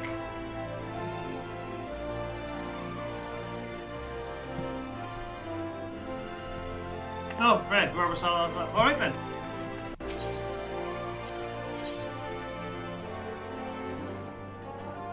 You all. Our fates are not yet sealed. Now it's time to do my best friend's favorite dungeon.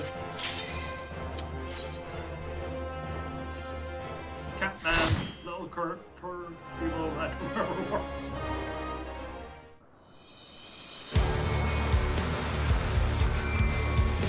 Sorry, Deej. I think you were just a little too behind there.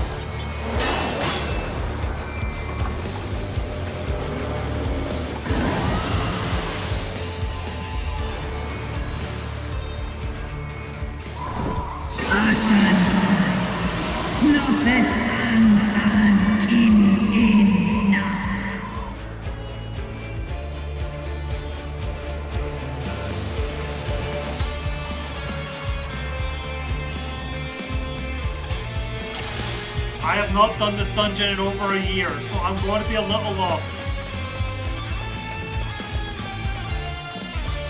Win or die.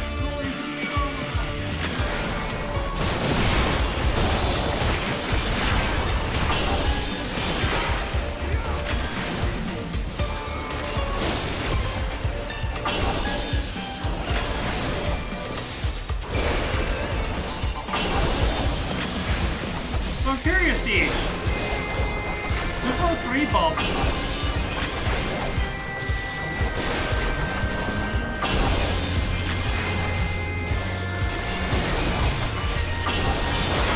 Oh, that'd be Alpino.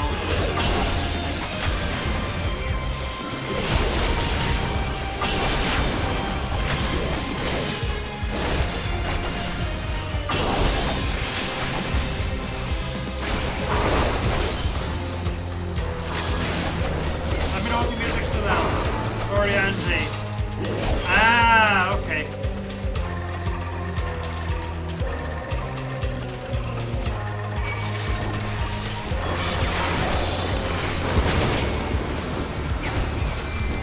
I'll keep that one in mind for the next dungeon we do at the beginning of Endwalker,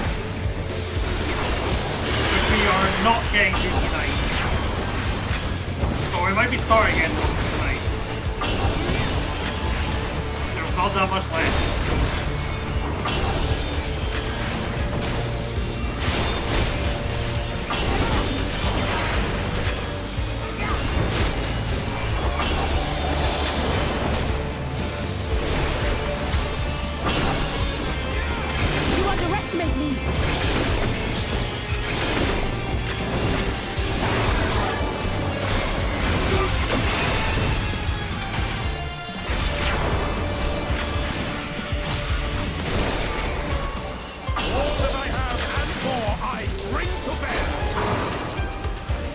Okay, Oriange.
Together we shall overcome this.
kobolds. Oh, ain't you funky?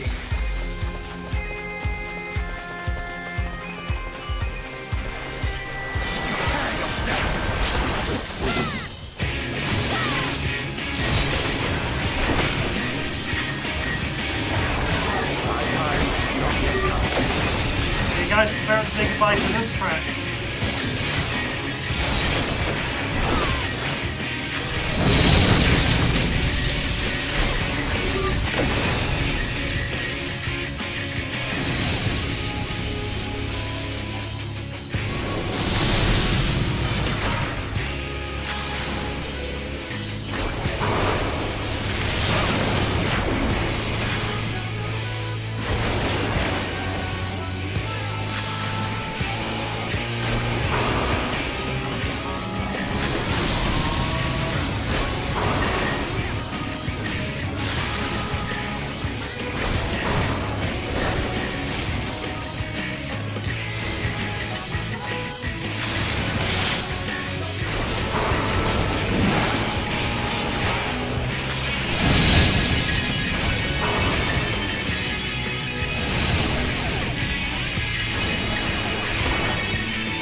protect me.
Need our help. Come on. Yeah, come on. Oh, materia.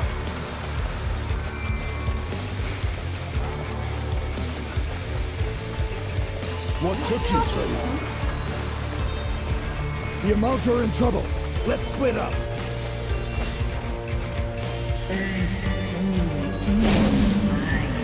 Well, alright.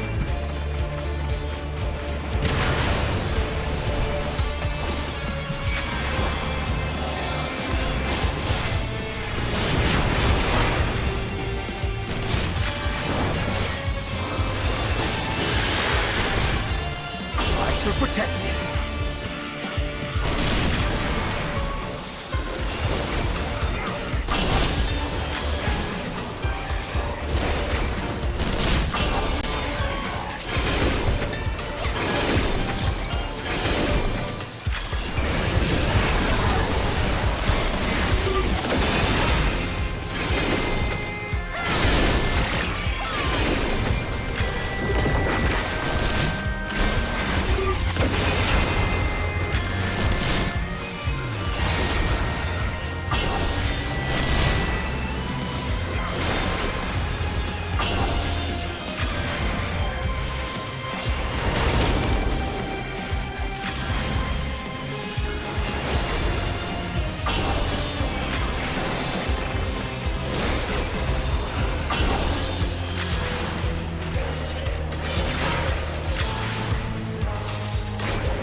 So goddamn hard with those.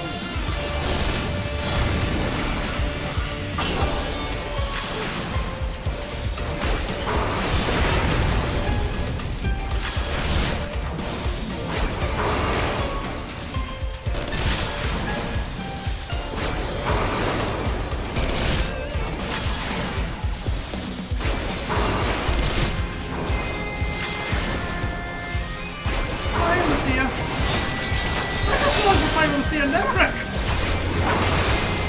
That took a while. See to the wounded to the city.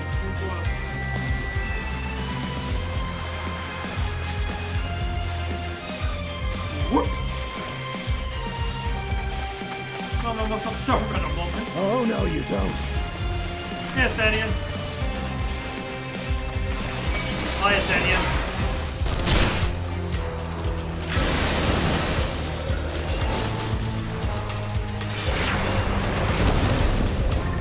Nice. Give Tiamat some room. Like, I know she can't shoot around us, but at least be polite.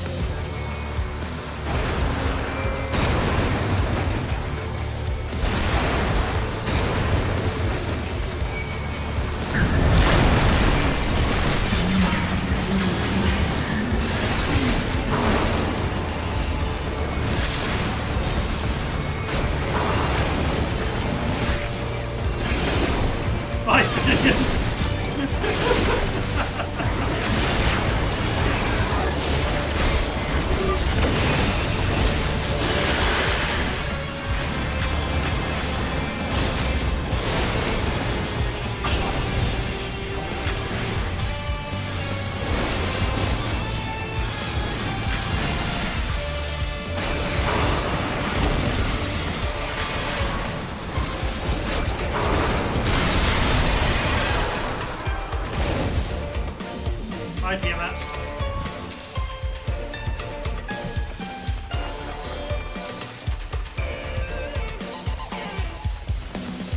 Oh god, I don't remember this boss at all.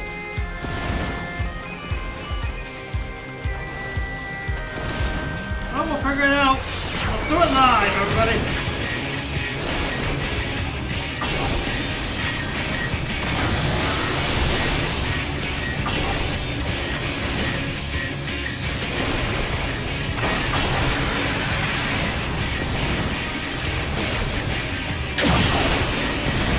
Put up those stand like the candidates.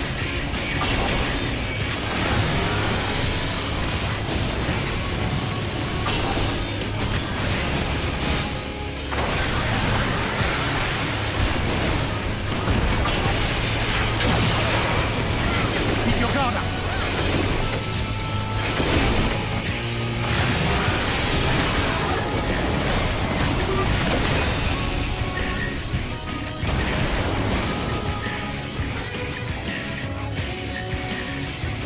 Plan, don't lose. If you stick to the plan, you will win this dungeon.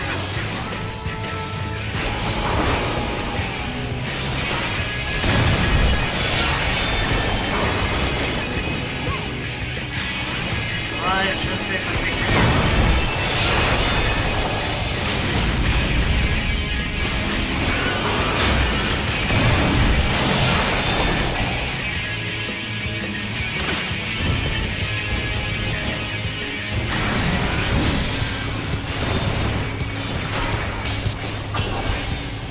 here, guys.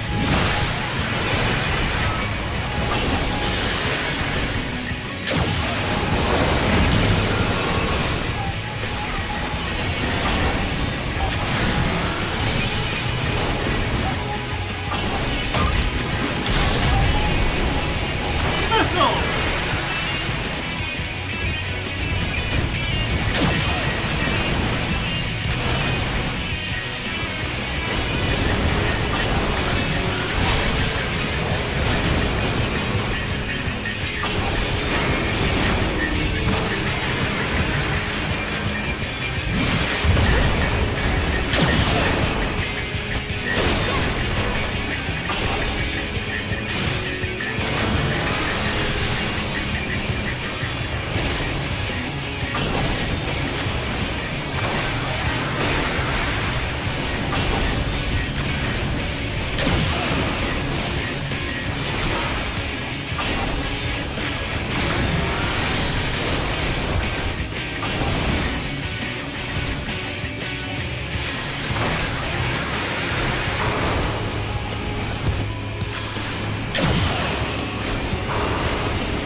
say.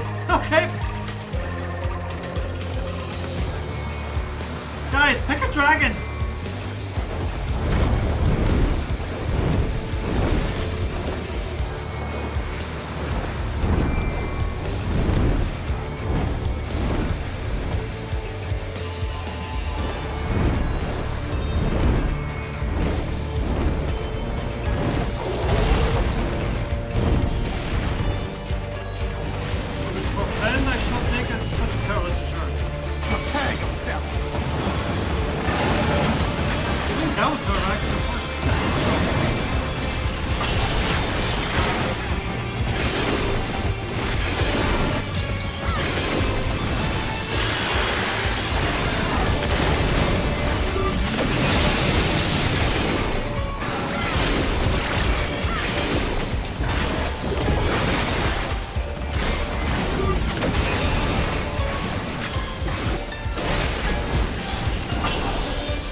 Together we shall overcome.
Argus helped us escape.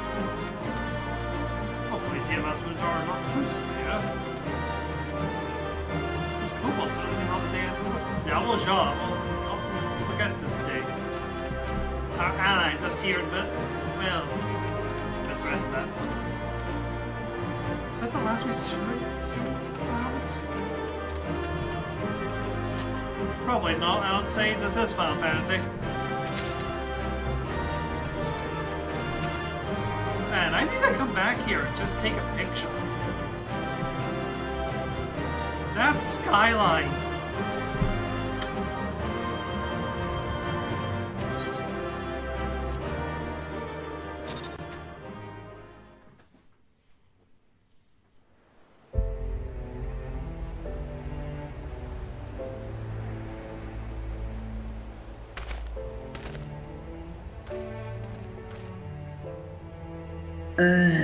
Kin so ash an esk snodo in aisto antal an in aisto antal afa snalask I ash an dran mira.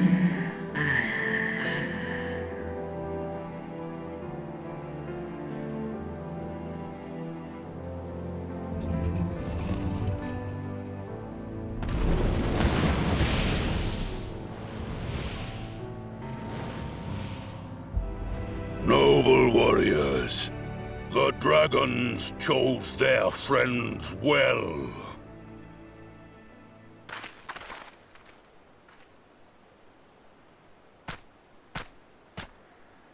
Long have our peoples waged war, but no more.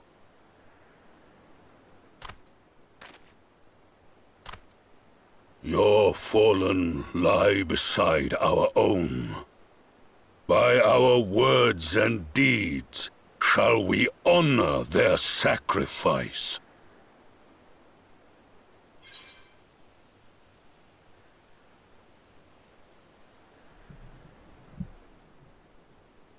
I'm proud to call you Alan Release.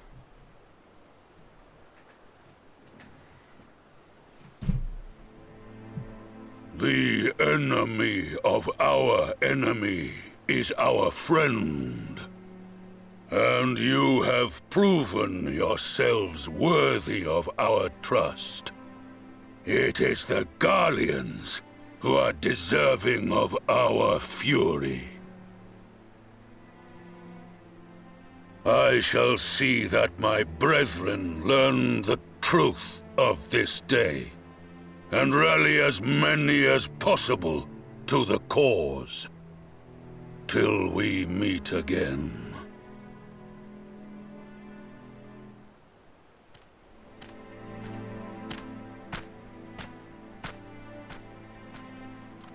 And thus did we make allies of the Amalja.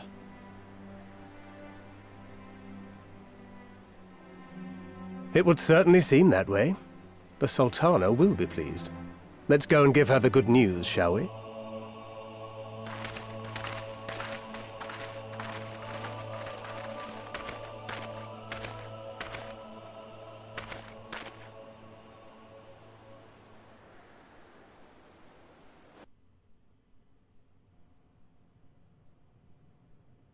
Sometime earlier, inside the Blackflagon Tower.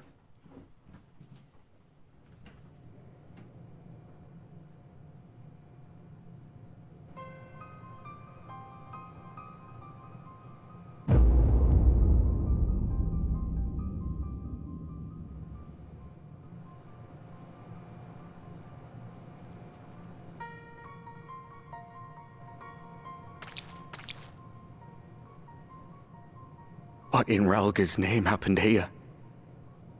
The gods only know. But you can bet these poor sods aren't here by choice.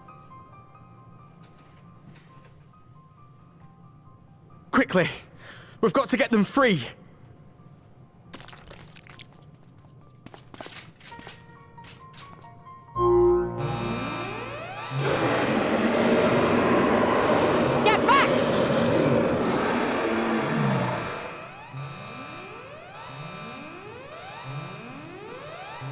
No! What have I done? It's too late for them! We're leaving, now!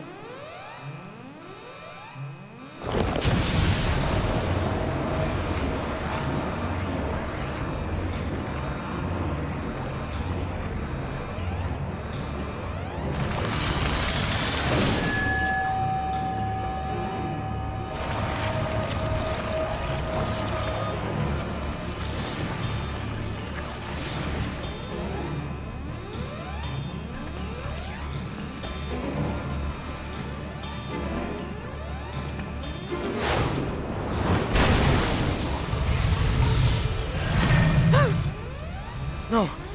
No! Don't you dare!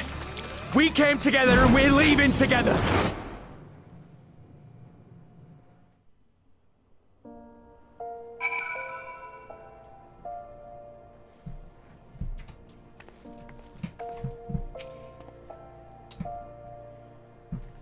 Well, it'll be too much to hope that we can have seen the last of Van Daniel.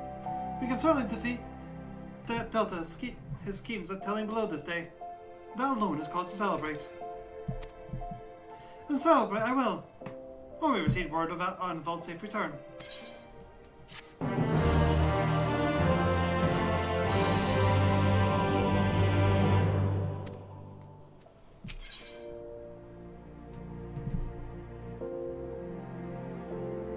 Alpha was minded to share his account for the events that unfolded in Plagathon with the Sultan.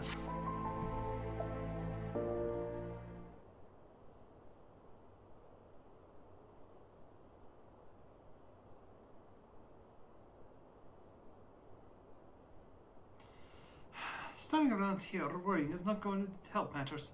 Come, we must discuss the day's events with Pippin and her race. Brave silence.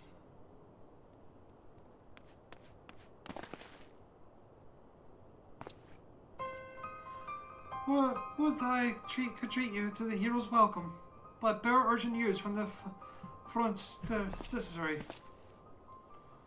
The Grace. Whatever's the matter. As our troops withdrew from Plagathon, they came upon 2 scouts sent to a nearby tower.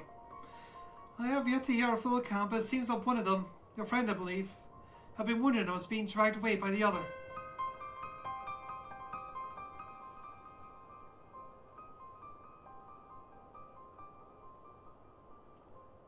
Oh no.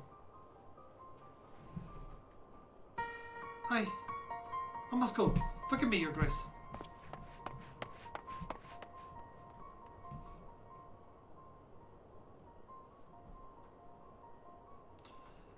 Can you tell us aught of Arnvald's condition, Your Grace? The Widow Scout. Not say that is grave.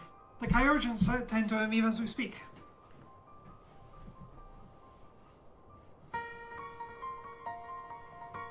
The infirmary must be inundated with the wounded. If all of us go, we'll only get foot under foot. Relina, Asenian, would you mind going with after Alphino? It may need support with someone other than me.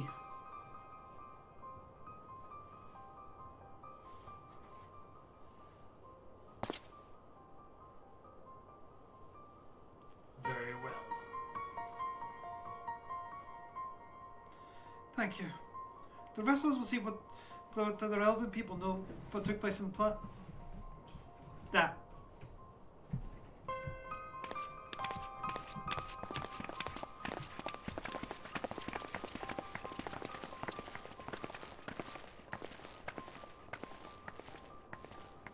Come on then.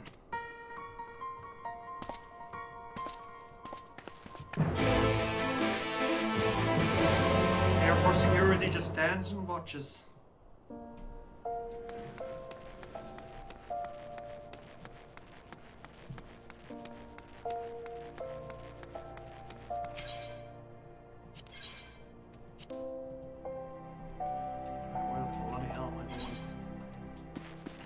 Oh, I actually chose the right spot.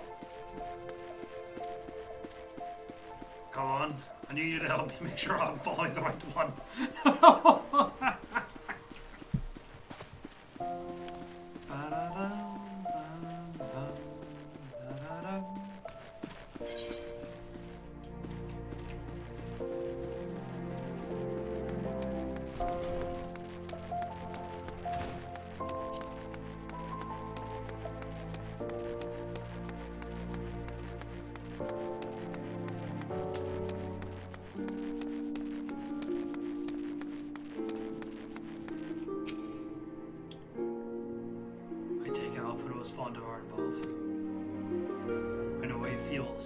A hard ring isn't going to help anyone.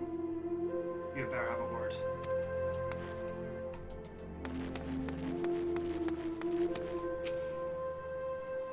Instead of standing there gulping, why don't you go tell your friend to stop whining like an underfed dog? People are fighting for their lives in there. Another one to go see the lad in the silver armor? Master Delwood is attending to him as we speak. If you'd be so kind as to wait. What did Master Delwood say? Tell me his exact words.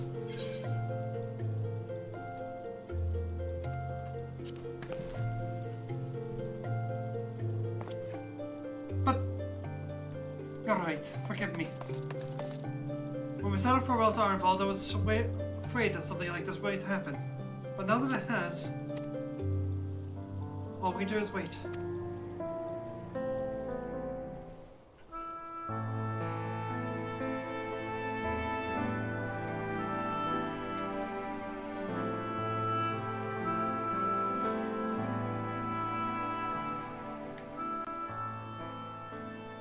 Fordola, have you been waiting here all this time?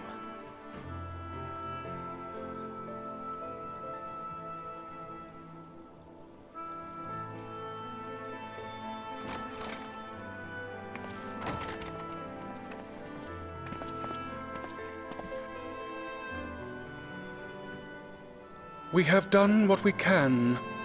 The rest is up to him. May we see him? I do not think that wise. You must let him sleep.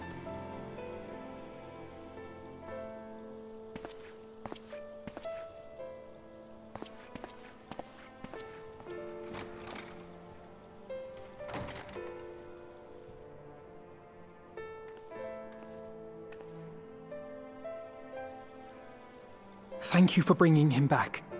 He owes you his life.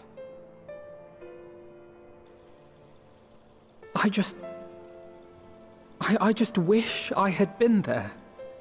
Perhaps, I don't know, perhaps I could have... Could have what? Got tempered? Don't flatter yourself. You can't save everyone. No one can. Not even the warrior of bloody light. People die all the time, for no good reason. And those who take up the sword die quicker than most. If you're going to shed a tear every time a soldier falls on the battlefield, you'd best stay away. It's no place for the weak of heart. It may be that victory cannot be won without cost. But all life is precious, and I refuse to shrug at its loss.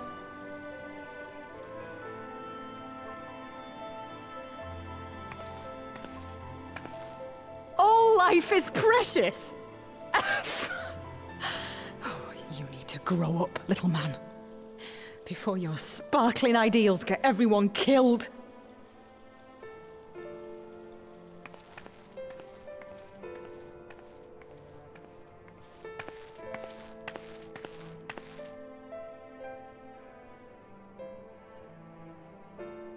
You're right. He is idealistic. But the world has more than its fair share of realists, like you and me. It's people like him who dare to dream that things could be better and make it happen against all the odds. They are the ones whose names live on forever. The heroes. The battlefield's littered with would-be heroes. At this rate, you'll lot'll be next. And what'll become of your precious dreams then? They'll be gone. Like dust on the wind.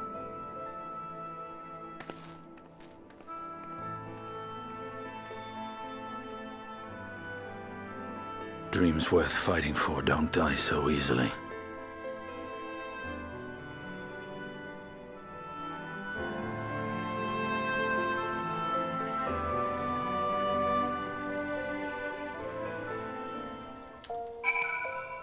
Very much so, Ori.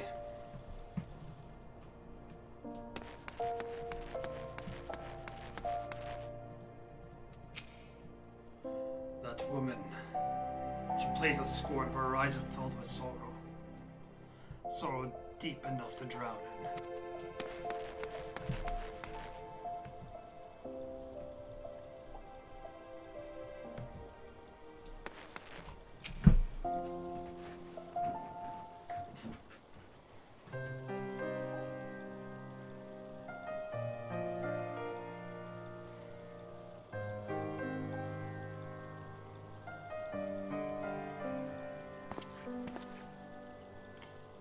I know. There's nothing more that I can do here. Come, let's join the others. Ahem. Her Grace invites the Scions of the Seventh Dawn to join her in the Fragrant Chamber. The Karmas have already arrived. Will the three of you be joining them? We will.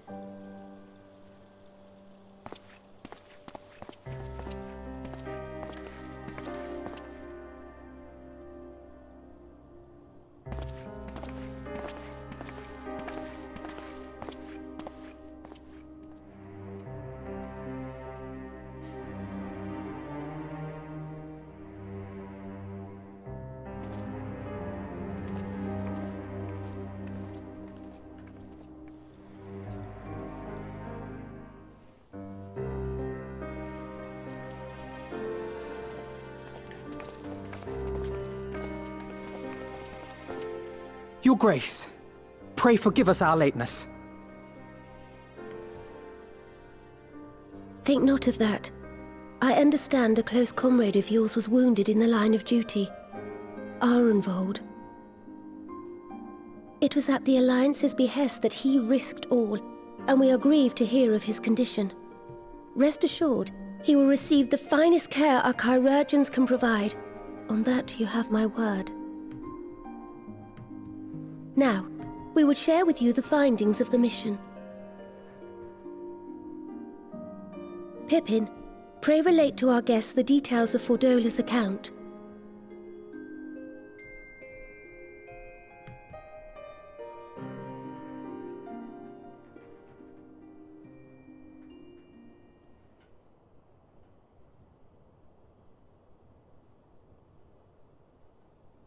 First Bahamut, now Ifrit.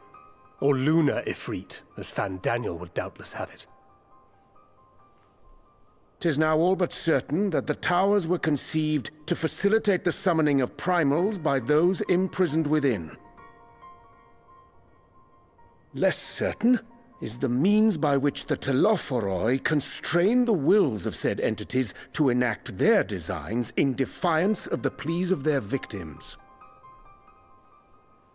Mayhap they do not. If mere proximity to the towers is enough to make loyal servants of the Empire's mortal enemies, it stands to reason that the same is true for those held captive.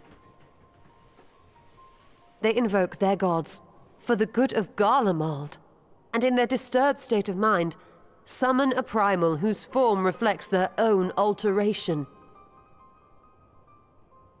It all begins to make sense. Upon closer inspection, I realized that the towers bear a striking resemblance to a much larger structure which Urianger and I observed from afar during our visit to the Imperial capital. Assuming it too is capable of tempering those in its immediate vicinity, it would go some way to explain the swiftness with which the Telophoroi managed to rally so many Imperials to their cause.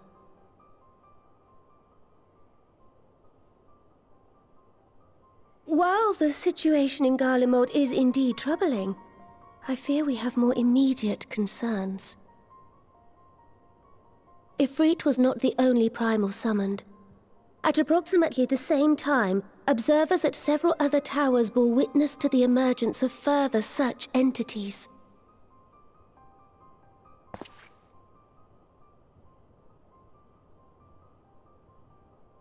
For a blessing, none appear to wield aught approaching the destructive power of Bahamut, and the Grand Companies are moving to deal with the threat even as we speak.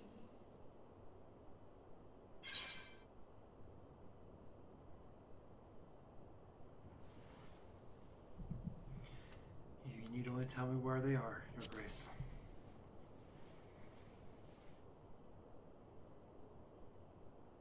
Though we are are aware that the task will not be easy. We would call upon the Scions only as a last resort. Pray, conserve your strength for now. After all, it was not so very long ago that you rid us of Bahamut. On which note, I am pleased to report that our talks with the Amalja have reached an agreeable conclusion. They have pledged their full support to our cause. It is our hope that this historic agreement will encourage other tribes to join us at the negotiating table. And I know that I speak for all of the Allied leaders when I say that we will welcome them with open arms at such time as they do. Of course, this was only made possible by the feats of heroism performed at Paglfan. Moreover, we shall not allow the sacrifices of those fallen in battle to have been made in vain. As hope leads to victory, shall victory lead to a new dawn for Eorzea. May these words ever be our guide, Your Grace.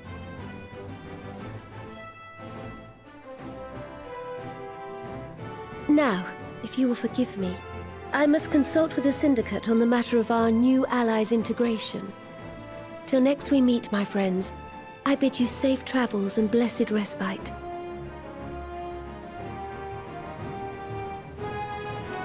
Hey, Cap. I see you're also enjoying the benchmark.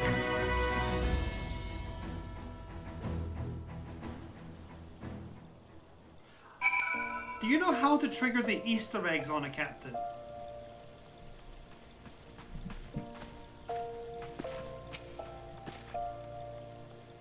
And miss this great push for peace with the beast tribes.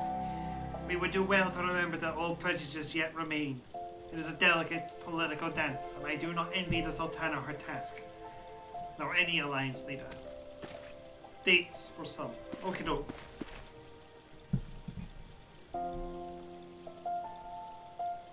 Okay. There's no longer to linger. I will take my leave.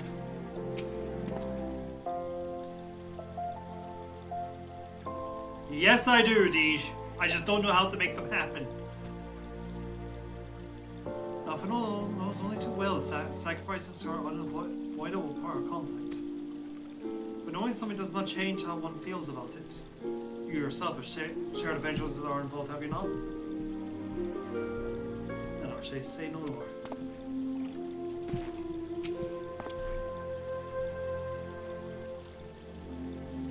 With the secrets of the towers thus laid bare, our duty to prevent further abductions taketh on new import. Fail in this, and our enemy shall push our negligence with a plague of primals.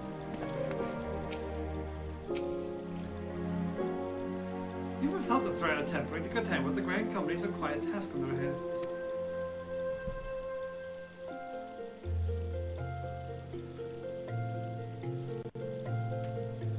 Allow me to mention it to Tara, would you?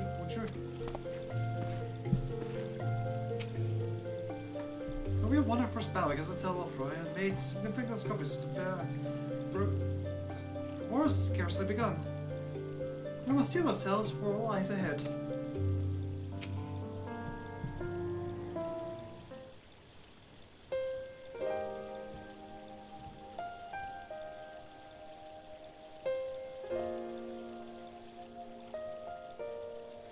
Right then.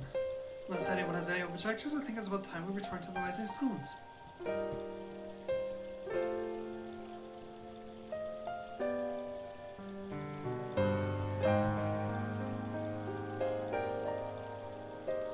And that includes you, Alphino. Arnold is in good hands here. Of course. He would doubtless mock me in my pacing of the Inferi. Let's retire then. We might regain our strength and readiness for coming challenges. If all are in agreement then, I shall let Crown know to expect us. A hot bath and a hearty meal shouldn't be beyond the range for the time being available.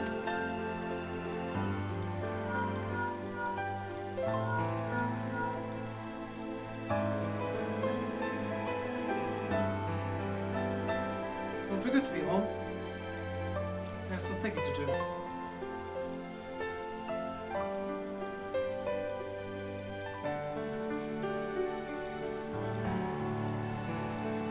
shall try asking him. And thank you. I shall look forward to it.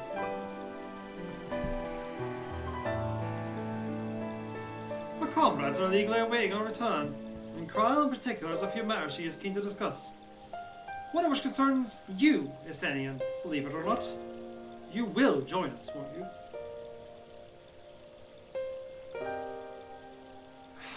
Fine.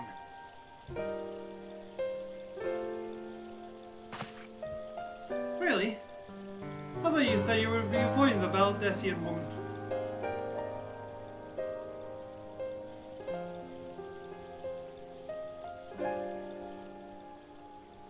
If I refused, she would only pursue me.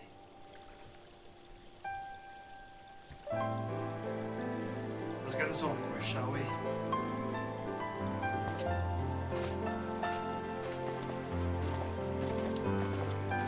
I'm sorry, did I just see that name pop up in chat?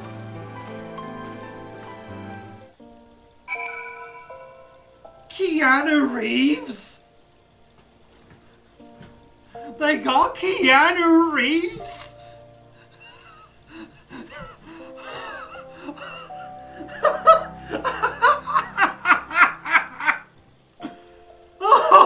Oh my.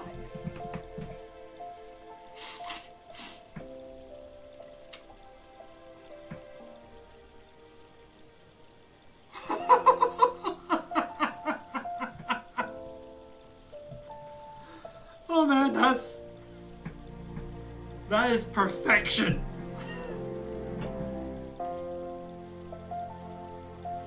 I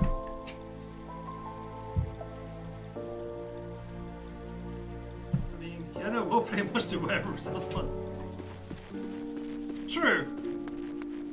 What's more, I believe he doesn't even actually pay for it that often, because we just donates most of it.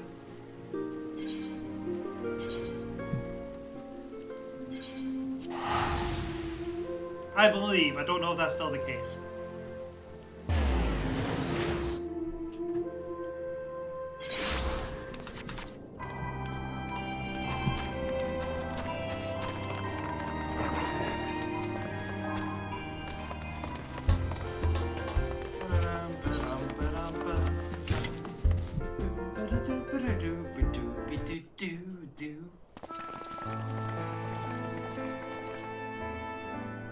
Welcome back. I expect you must all be exhausted. Ere you take your rest, however, I would beg a moment of your time.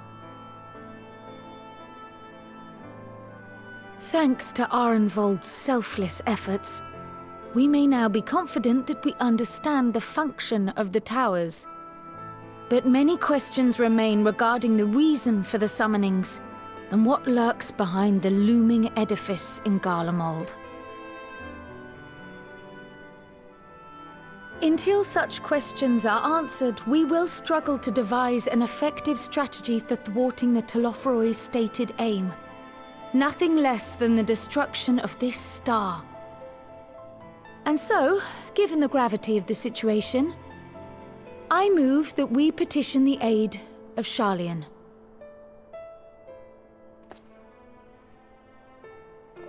'Tis possible the ancient knowledge preserved within our archives may hide a clue to our enemy's methods.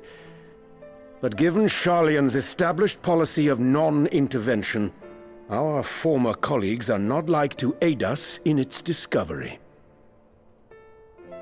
Oh, I well remember what they're like. The Forum's barefaced refusal to assist you in the days prior to the calamity must rank as Sharlayan's most shameful act since the Exodus. But were the final days to be reenacted, it would spell doom for us all. Surely even they cannot turn a blind eye to that. I trust we are all of the same mind on this matter. Urgent as it seemed, I took the liberty of petitioning the Alliance for leave to act as Eorzea's emissary, and have since received their blessing. I presume your role as a student of Baldessian will carry some weight with the Forum? One can but hope. If truth be told, our organization has been a shadow of its former self ever since the disappearance of the Isle of Val. But the name does still retain some degree of prestige. I only pray it will be enough. If there are no objections, I shall depart for Sharlayan at once. But before I do, I should also mention the other matter to which I would devote some time during my stay. After hearing what transpired in the first, I began to question the true nature of Hydaelyn's blessing, a topic I have discussed at some length with Y'shtola. We were wondering, when was the last time Hydaelyn spoke to you directly?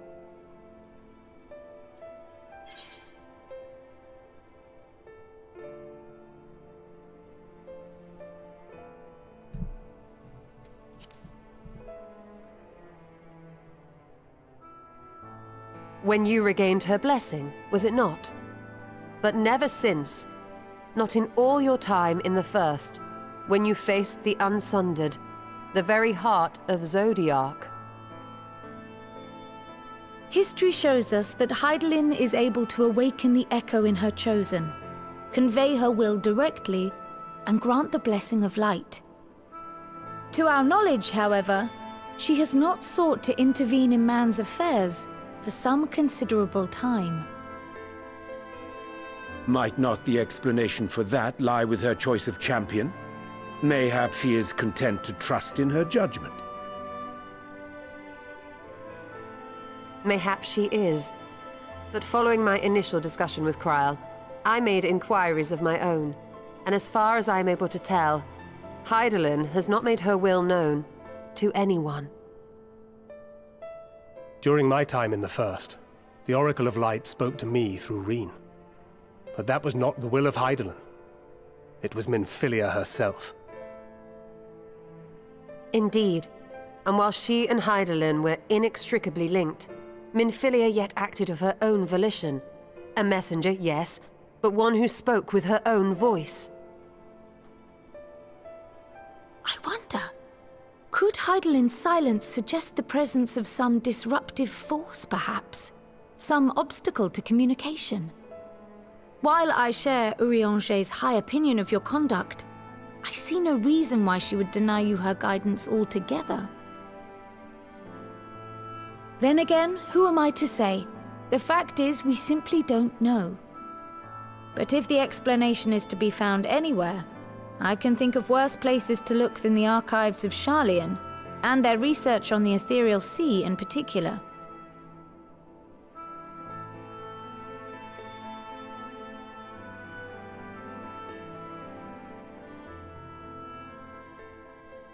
Resolved though I am to go, believe me when I say that I take no pleasure in the thought of leaving you a member short. Now, of all times. Estinian, we stand on the eve of a struggle that will decide the fate of this star. One in which we Scions may play a telling part, yet we are but few in number. And so I must ask you again, will you join us?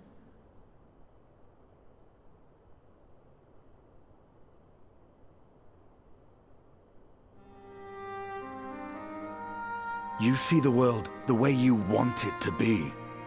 I see the world the way it is. You are idealistic to a fault. But I know you would never turn your back on those in need. Never close your eyes to their suffering. And somehow, your deeds lend truth to your words, giving the lie to my doubts in so doing. I have seen others draw strength from your belief. In Ishgard, in Alamigo, you inspired them to stand up and fight. To win, no less. And even when you lost those you held dear, you carried their spirit with you and made their memory your guiding light. The burden of so many hopes and dreams would be too heavy for most to bear.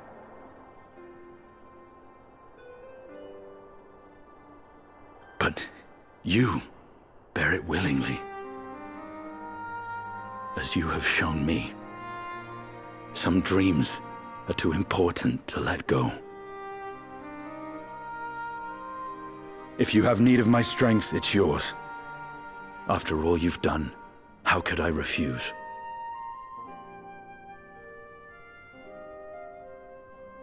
Thank you, Estinian. Whatever challenges await us, I shall not falter. You have my word.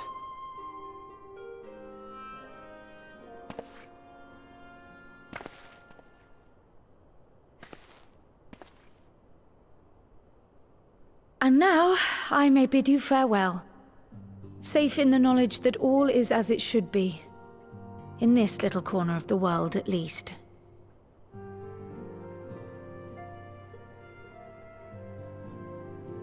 You will be sorely missed.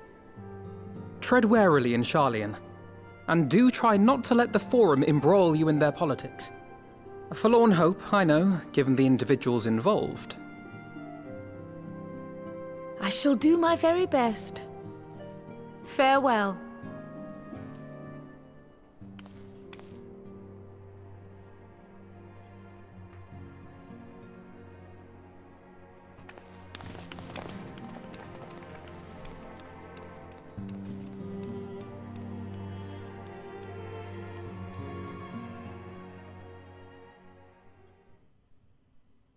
Meanwhile, in the Imperial Palace.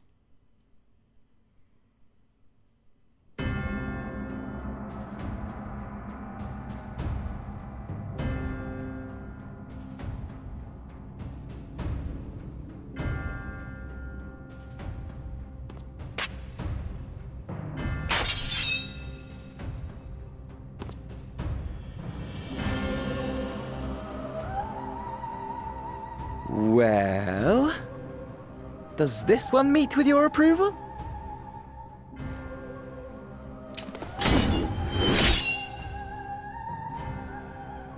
Apparently not. Or could it be that you're still upset about the dragons? You are unwise to remind me of so costly a failure.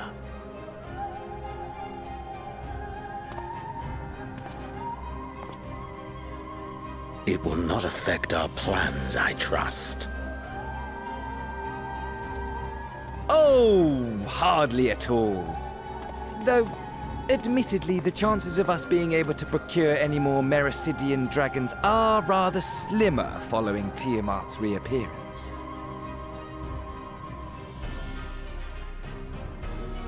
Oh, but the seeds have been sown, my lord. We have only to wait for them to quicken. Speaking of preparations, is it safe to assume that you will be ready to control you-know-what? The hour draws nigh. This nation, forged for Ascian ends, will finally prove its worth. A mighty empire, now no more than an instrument of this star's destruction. What a pleasure it will be to put it to use. Which brings me back to our earlier topic. My lord, while I appreciate that it is not an easy decision, it really is past time you chose your weapon. There is one that I have been meaning to test.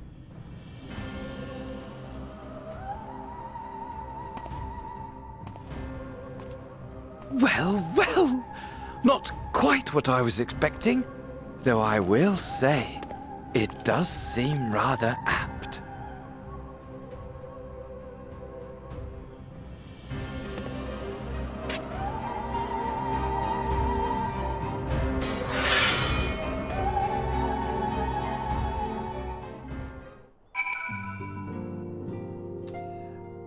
I actually, when I was playing through this last year,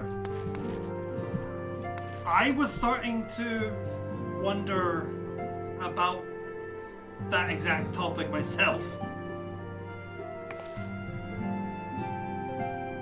just started to hit me like, you know, what did happen to Heidel's doctors? Was I just to assume that she, like... So why I thought it happened was when Philia went to the First, she took Heidelin with her. And that's why we didn't hear her from her throughout the entirety of Stormblood.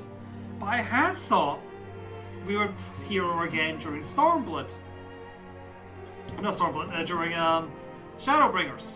Or during the patch. And it never happened. So my brain was going, wait a minute, something's missing. Where's Mother?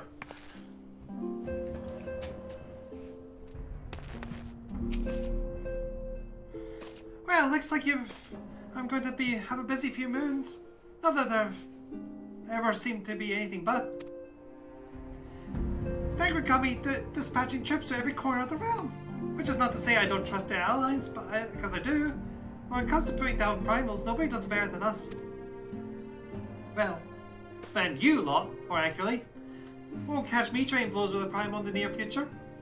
But for every fellow fiend you vanquish, there's countless meals to arrange, baths to fill, sheets to wash, shores to replenish, and the list goes on.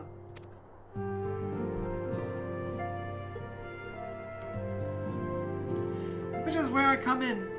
And gladly, mind you.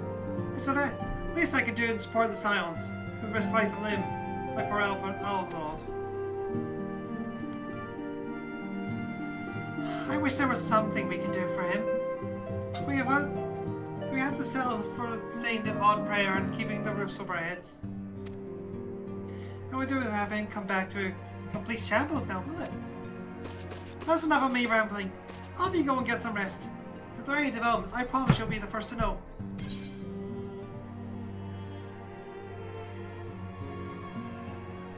That is fair, Deej.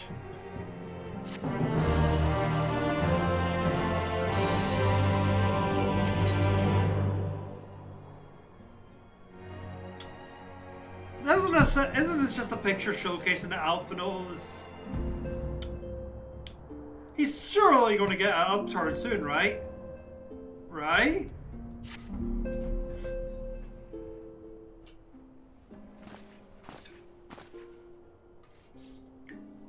Ah, Relina, you're looking well. I think you managed to squeeze in some rest. If you come hoping for tidings with Cryle, I'm afraid we're still waiting. But we do have some old scraps of news to share. Scraps, she says. Lunar primals have been popping up all over the place, but Alliance has the situation well in hand. Thanks in no small part to Hoary Boulder and the others. Meanwhile, talks about the beast tribes are going even better than expected. Encouraged by Olda's progress, the Amja Gridani has opened negotiations with the Exile, believe it or not.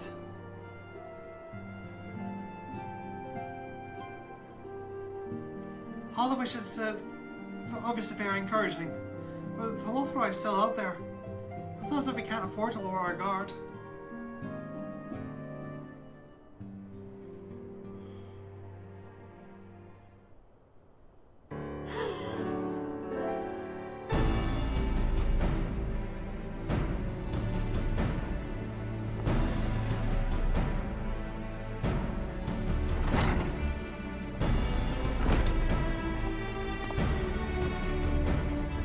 Begging your pardon, but I come bearing an invitation from the Alliance. A council meeting is due to be held in Alamigo, and your presence is humbly requested. Ah, we were just talking about the Alliance. Yes, what's the agenda? I believe the intention is to share news of recent developments and discuss what measures might be taken to combat Interlotheron. When consult with our new allies, the Beast Tribes have also been invited.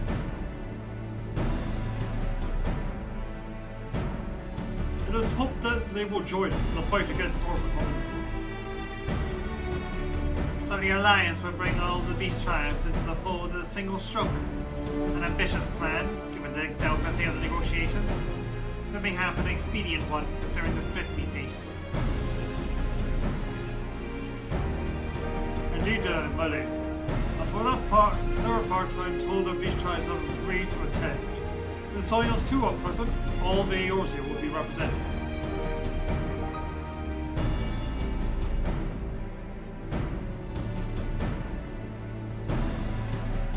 To arrange such a meeting must have been quite an undertaking, not only diplomatically, but practically. Pray upon the Alliance that we would be honoured to participate. We shall make for Alamigo without delay. They will bear your answer thrillers with haste. We look forward to receiving you at the Royal Palace.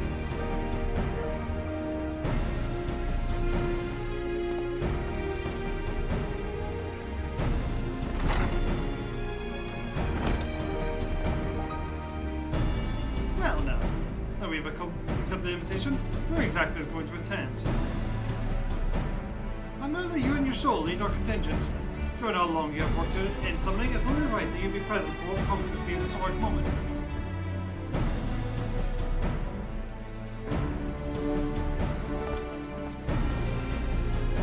I think we've all played our part in that endeavor, don't you, Relina?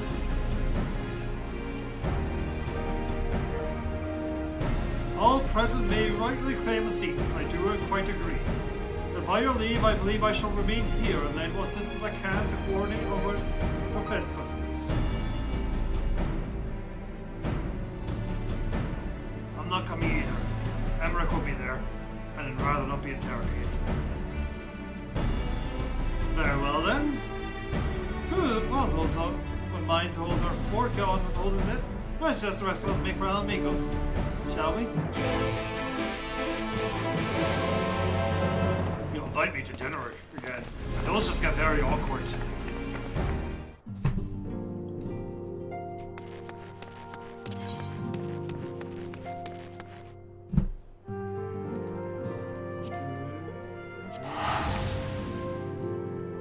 The waiter just stands there, just staring at you the whole time.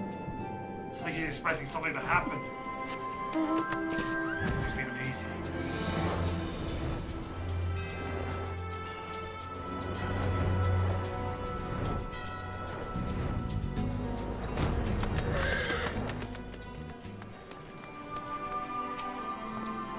I suppose I am. The fact that Dark Cure for Temporary made it possible to hide my anticipation.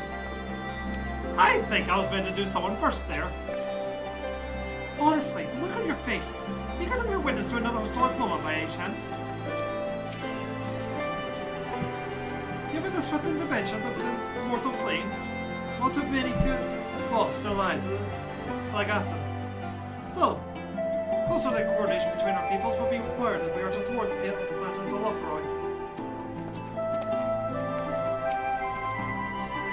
Oh, yeah, I cannot be with the woolly tribes who take it. Talking about the Tolophoroi. None of them will be taken kindly to having their people enslaved. No other cause turned against them. Like the city-states, every beast tribe has its factions, each with their own agenda, making peace complex proposition. If the Alliance can come to an understanding with their leaders, it'll be for them to resolve internal politics.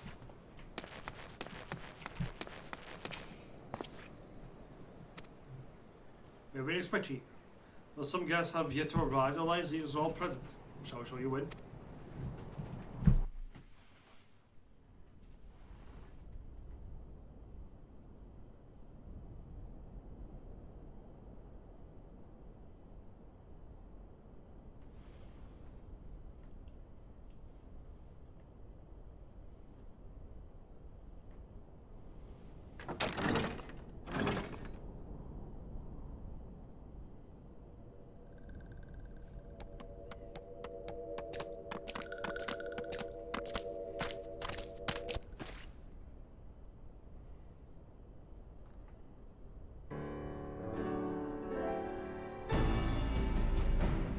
Esteemed guests, you honor us with your presence.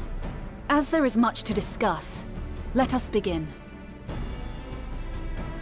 Information on our taken brethren you have, yes? Hear it we would!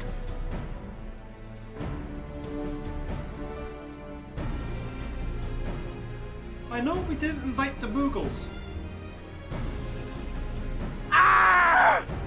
Beyond forgiveness these featherless ones are! With rivers of blood shall they pay. Freed our people must be! We too would see your kin liberated.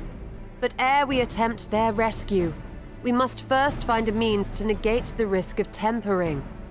Without that, we will be unable even to approach the towers, let alone contend with their defenders.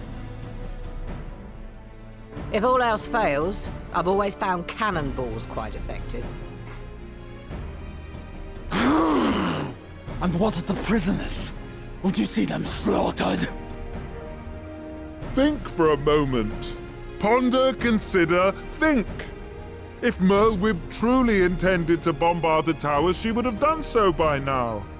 Remember, we came here to find a solution together, did we not?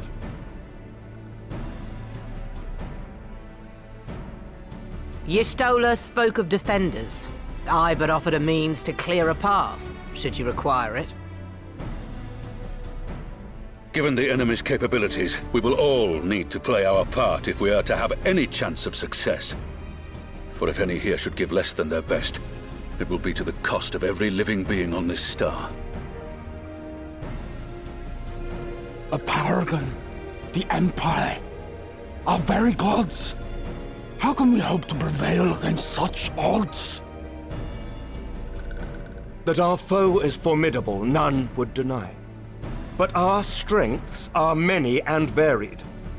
In this chamber, I see masters of strategy, masters of magic, masters of the land, the air, and the sea.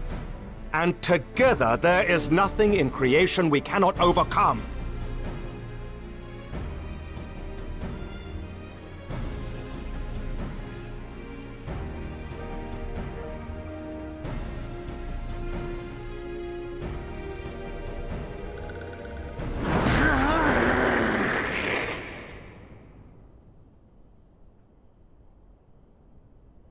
I beg your pardon?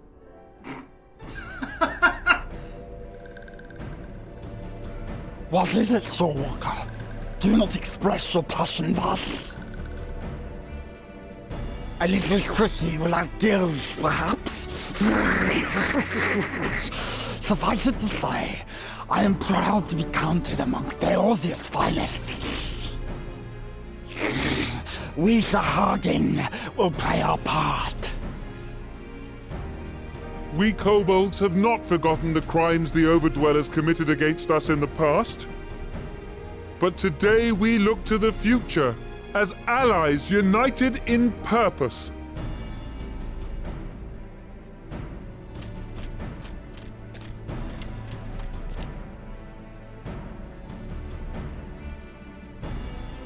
Ah! Make mock of the Ixal the Paragon does! Turns kin into puppets! Pits brother against brother! Free them from his grasp, we shall! As Patriarch Zadar will attest, the Scions have granted us a means to free your brethren from their thraldom. This boon we will gladly share, that your people might never be enslaved again. We accept! We accept! Praise be!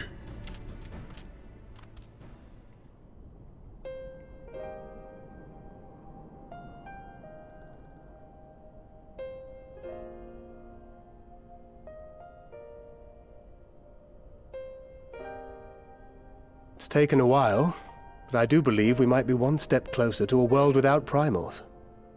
Would that Minfilia were here to see it. We still have a long way to go, and we're going to need a lot more Porksies. But we're moving in the right direction.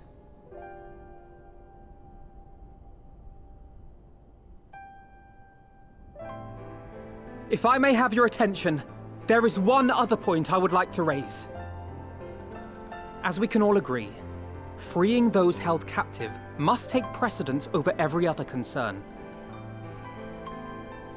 But experience has taught us that none save those with the capacity to resist tempering can hope to enter the towers unscathed.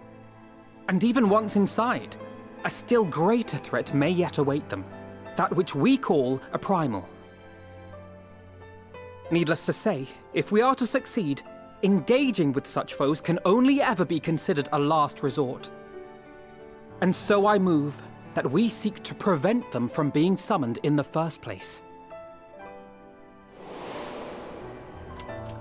Yes! Both prayer and ether are needed for the ritual. Should either one be denied, the summoning would fail.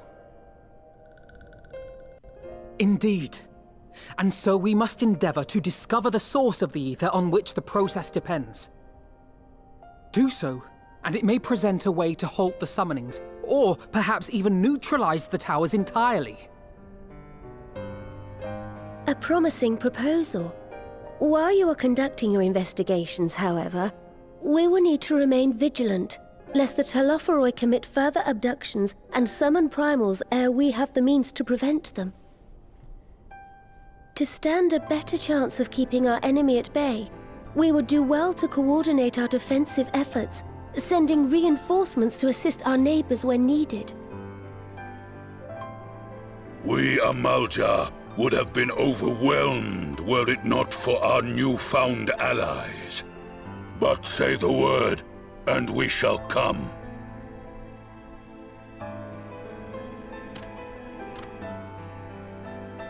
I see we are all in accord. But what are we to call this proud fellowship of ours? I submit that the honor of naming it should go to the scion whose brave efforts have done so much to unite Eorzea. What say you, my friend? What? Why?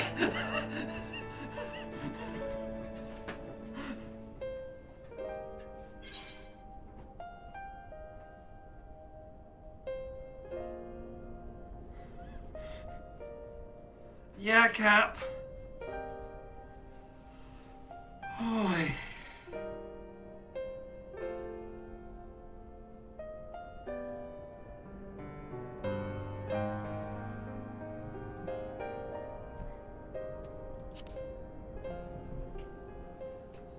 Low warning next time, Emmerich. But that's the name I...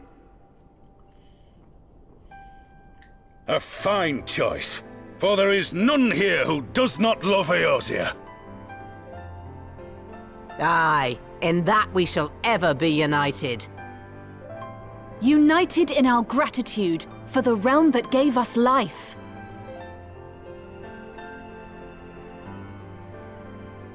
Then let it be recorded that on this day, the Grand Company of Eorzea was born.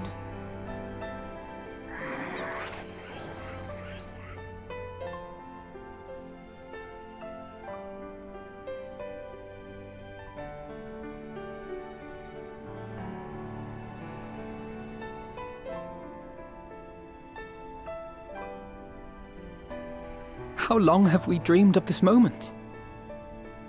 And now that it's here, Oh, forgive me. Might we speak outside?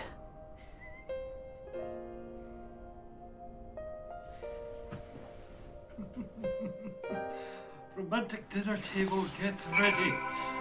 Erlena's come. I avenge this.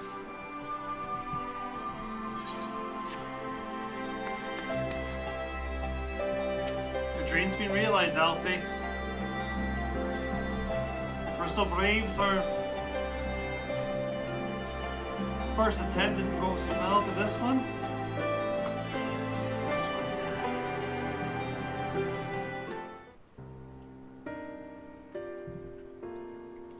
Well, now that we are out of earshot of the other delegates, I always forgive me if I speak my mind. Let me begin by saying that I have dreamed of this day ever since the moment I first set foot on these shores. And I was as heartened as anyone to see the peoples of Eorzea's pledge their solidarity. Even as they uttered the declaration, all I could think of was the conflict to come. But the sacrifices that would be made and the lives lost. Inevitable that I still struggle to accept. But at least now there is hope. The formation of the Grand Company of Eorzea is the first step. first of many. And more.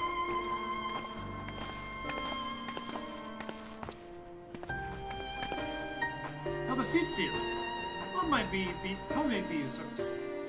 I seek Master Alphino's assistance in a matter involving Gridania's neighbours, the Sylphs.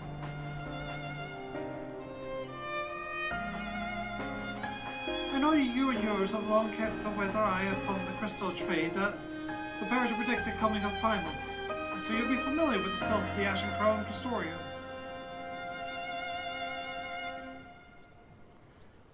Through their dealings, they have cultivated relations not only with the city-states, but many other communities besides. Communities such as the Beast Tribes. Just so, it is our hope that we may make use of the Sylphs' established lines of communication to coordinate the efforts of our new fellowship. Yet there remain certain practical differences between a trade consortium and a grand company. If the Sylphs are to perform their task effectively, they will require the counsel of one versed in the operational aspects of an armed force.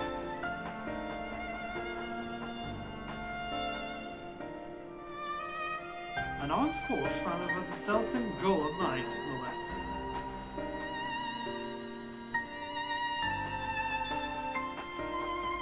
The Crystal Braves, yes.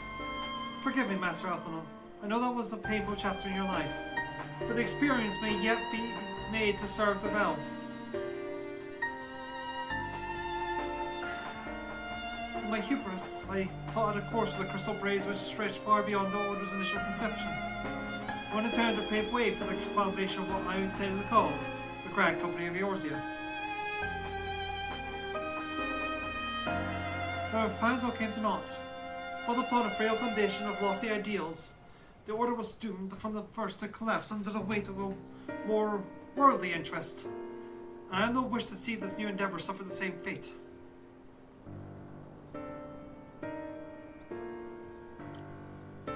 Mayhap I ask too much of you. Not at all. You may count upon my assistance for what little it is worth. By your leave, I shall prepare a report including a list of recommendations drawing on the lessons I learned from failures of the Crystal Braves.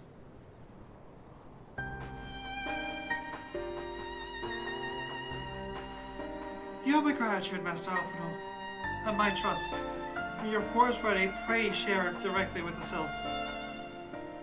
With your guidance and the earnest efforts of every goodly soul gathered here this day, I have no doubt that our fellowship shall begin with the shadow of Telofroy and flourish until next we meet, my friends.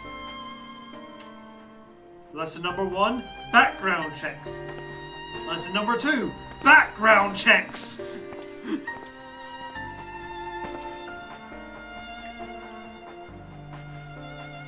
Before committing anything to fighting, there are a number of people who should like to hear.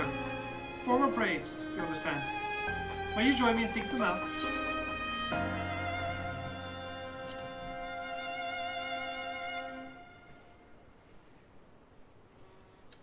Thank you. As someone who witnesses the Order's rise and fall, yours would be a reassuring presence. I'll join you. If you're planning to converse opinions of your former comrades, it will be a lot quicker if we share the task questioning them. Then mayhap Graha can lend a hand as well. I shall accompany Thancred back to the Rising Stones. Between us, I dare say we should be able to provide an accurate enough account of the day's events.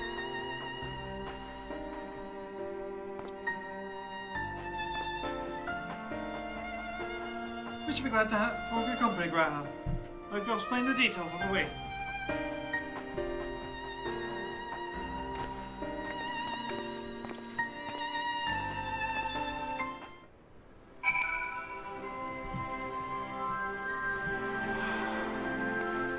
They really, really do so much. They really make you realize just how big Endwalker's about to be.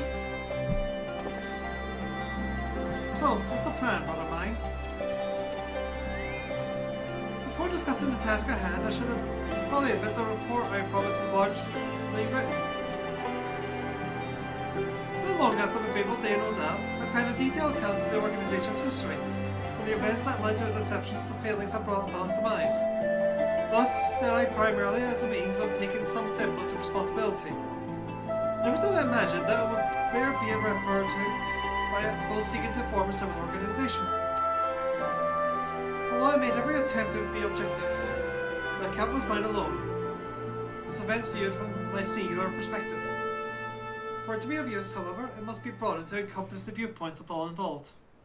Only then can it answer what seems to be the most crucial question, namely, why after the Crystal Braves disbanded did some members choose to remain with us, while others did not? I see. You think the answer will tell us something about the nature of the ties that bind our new grand company together? And that this knowledge may help us prevent it from falling apart when those bonds are inevitably tested? That is my hope, yes. But the question I would ask are uncomfortable to some. As the former commander of the Crystal Braves, I doubt that those who abandoned the cause would welcome my inquiries.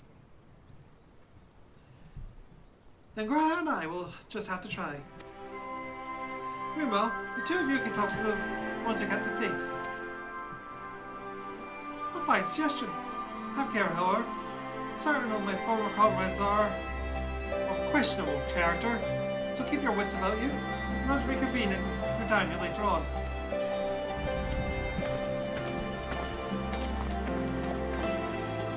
If you have no objections, I'm minding you speak with Rio and Eliane. Army source. The two will be attending an intelligence briefing at Castle Williams. Let's seek them out then.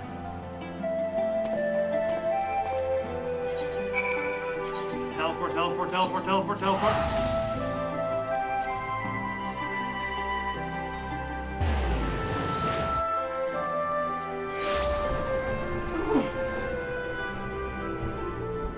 Oh, right, okay.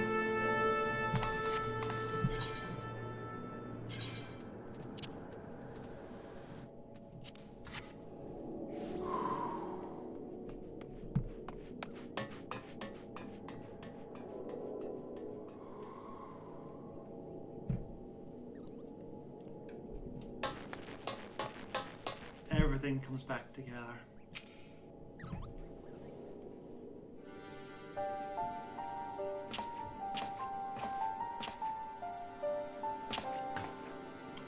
Well, look who it is. What brings you two here? Wouldn't have anything to do with the big meeting, would it? In a manner of speaking, I have been assigned a task, for you see, for which I required assistance of former members of the Crystal Braves.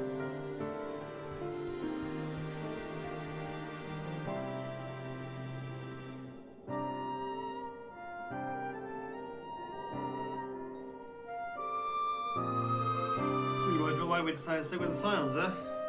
Well, here's the thing to put into words, that.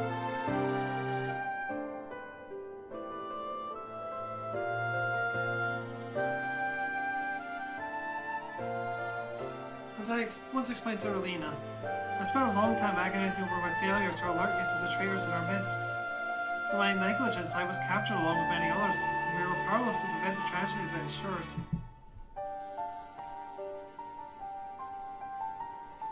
Not a day goes by that I do not think back to those fateful events. By joining the Scions, I hope to redeem myself and will continue to serve the cause for as long as I am able.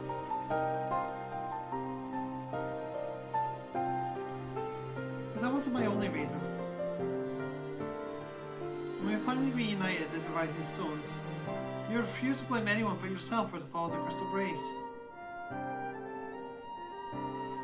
And in spite of everything that had happened, everything you had suffered, you took us back without a moment's hesitation. We would not have blamed you had you turned us away, but you gave us your trust instead. What else could we do but to try to repay it?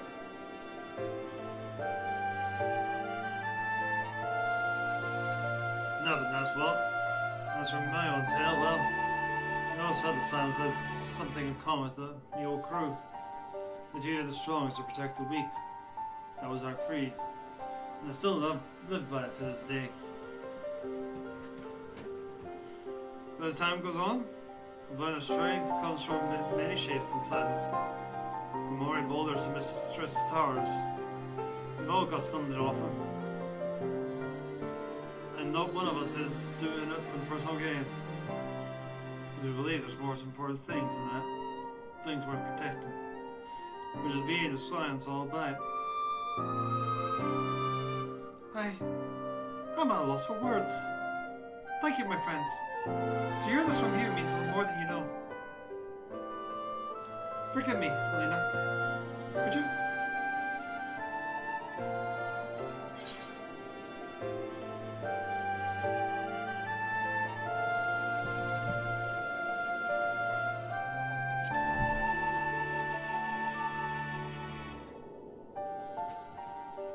Well, founding ideas was something to be proud of.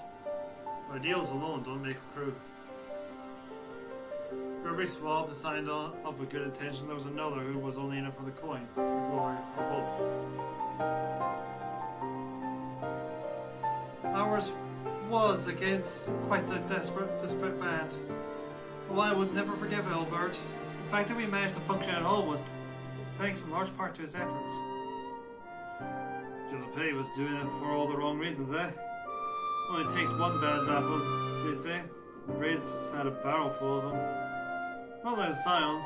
It might look like a ragtag band of misfits, but deep down, we've all got a shared sense of purpose. And why? The stars sit all the glory hunters before they made it through the door. I see. So while our ranks comprise of diverse range of peoples, each with their own individual strengths, we're all united in purpose. Thank you, my friends. With your permission, I shall make a record of our discussion and refer to it when drafting my recommendations. Until we meet again.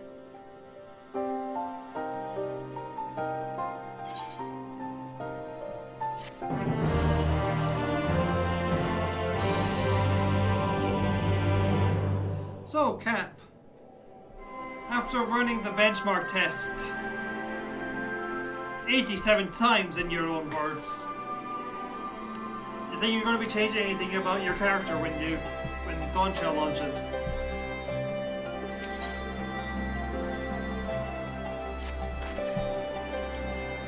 Well, I think we have taken enough of our Holly's time. I'm conscious that less affirming testimonies await. Let's make our way to Gridania and hear what the others have learned. That's fair, Cap.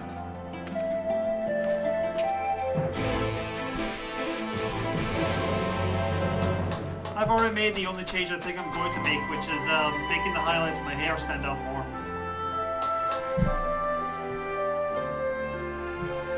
That's surprising, actually, Cap.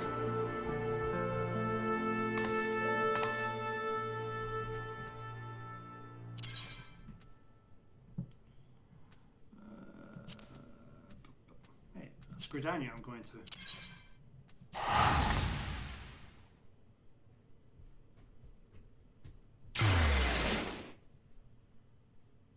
I was considering making my highlights blonde instead, but at this point I'm kind of attached to her having pink highlights.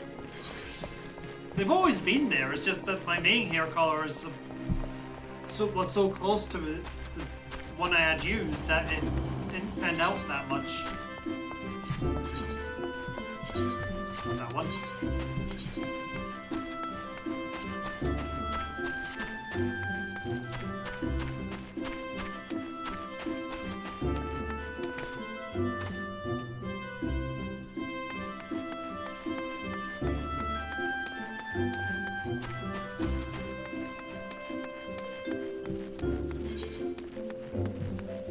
How important do you guys consider first impressions?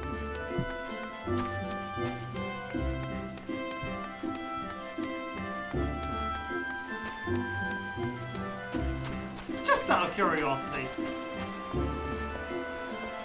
I have no ulterior reason to ask this question. None at all.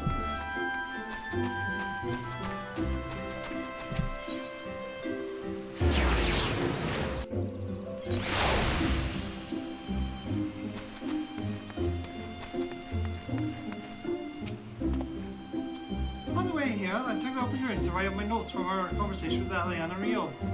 All that remains is that Alice and Graha's findings, wherever they may be.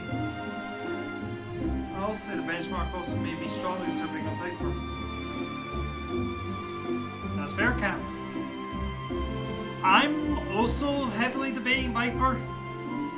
I'm not sure what class I want to play through Dawn Trail with us yet. I refer to Xenos choosing through different weapons to where I'm currently at with it.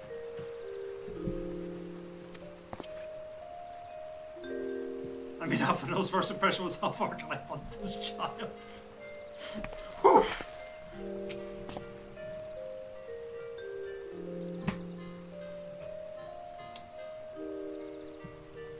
When Alice sets her mind on something, there is no stopping her, and her mind was truly set on finding former braves.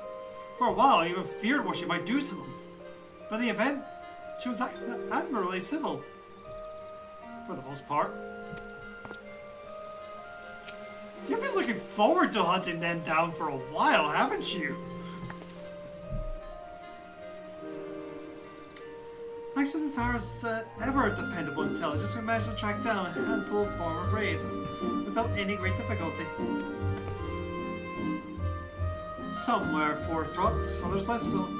We heard enough to form a picture. I must warn you, Alphino. Some of their comments were harsh. I can well imagine, but their opinions are no less vital to my reports. I seek the unvarnished truth.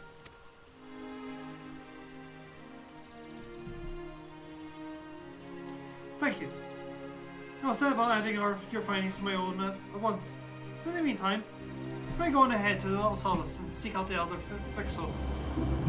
I'll join you anon.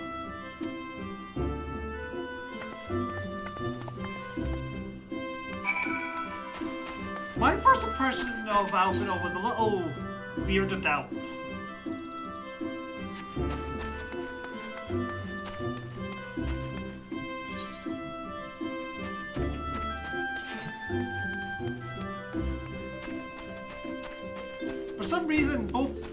For some reason he was making me think of chipmunks.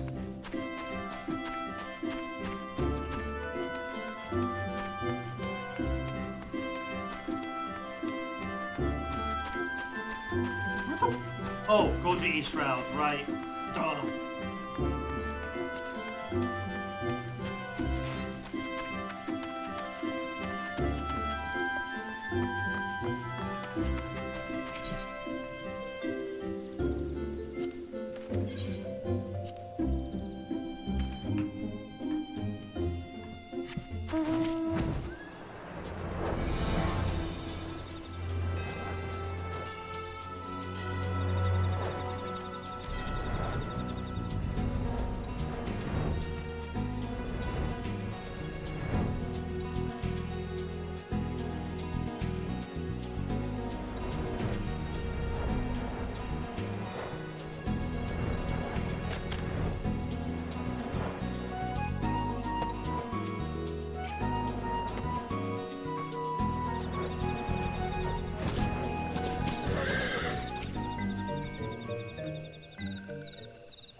Welcome, Brave One and friends of Brave One.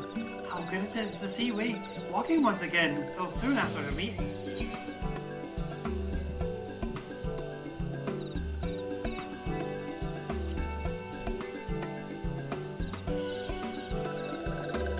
No, be at ease. It is true that these ones once delighted in making walking ones dance. No more.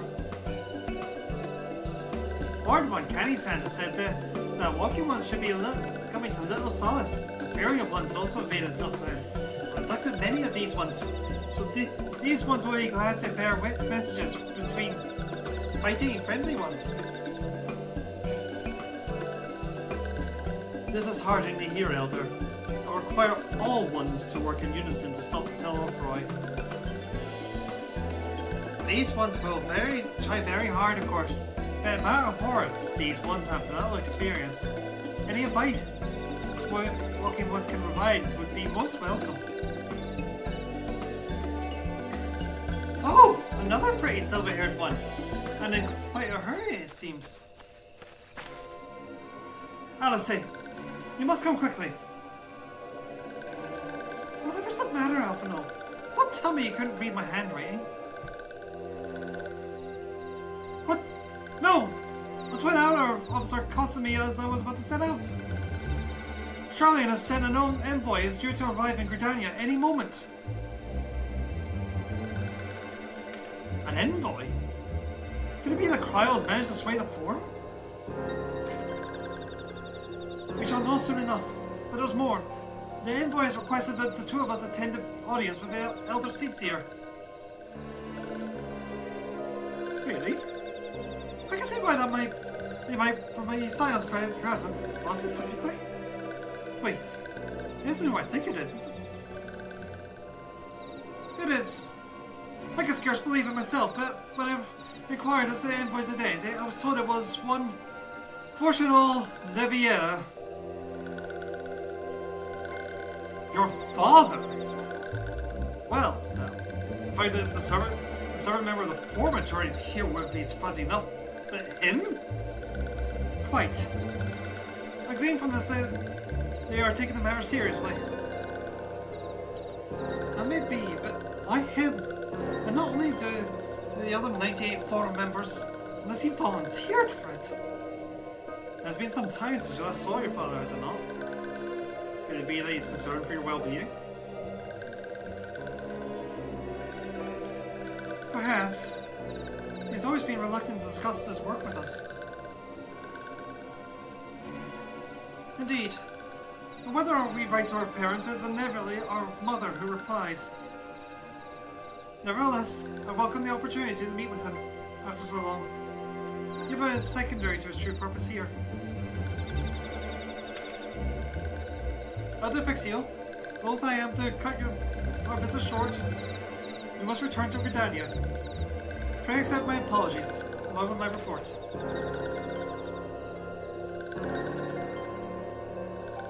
Never mind, there'll be time for talking later. This one won't keep waking ones for more urgent matters. Go.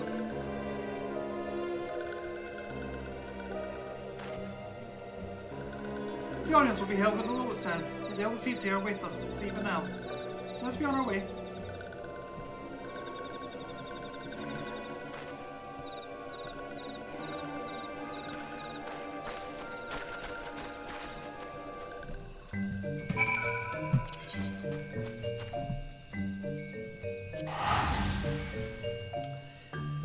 It's indeed time, Captain.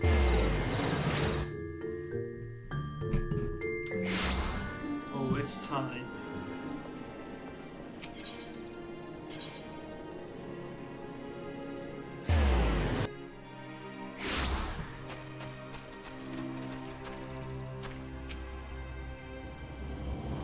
While you're light, the other seats here and your friends are waiting with it.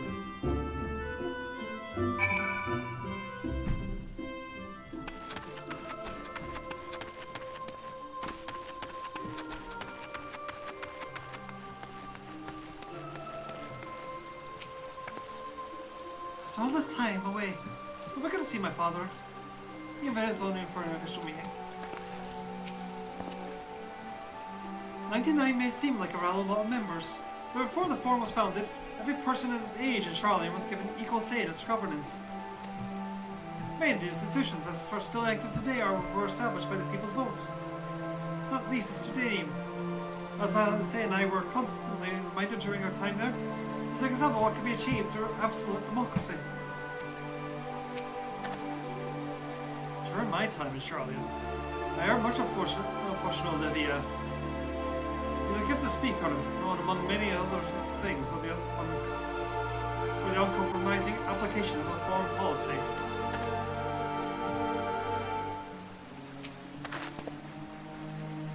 My friends, I thank you all for coming so swiftly. Word of Master Fortunal's visit took us quite by surprise. When the Alliance granted Mistress Cryos permission to request Charlene aid, we did not anticipate so promptly a reply, much less it would be delivered by a member of the Forum. What the nature of that reply may be, we shall soon discover.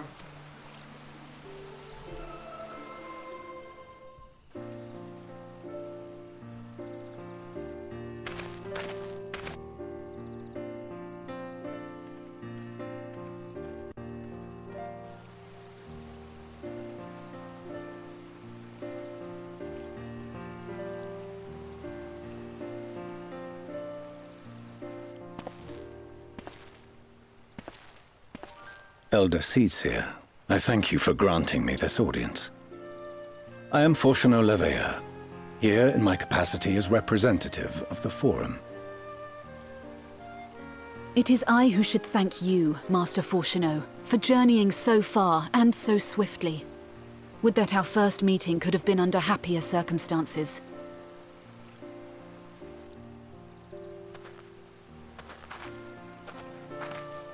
It has been too long, Father. You look well. As do you both. Ameliance will be glad to hear that you are taking care of yourselves. How is Mother? She misses you terribly, of course, but is otherwise a picture of health.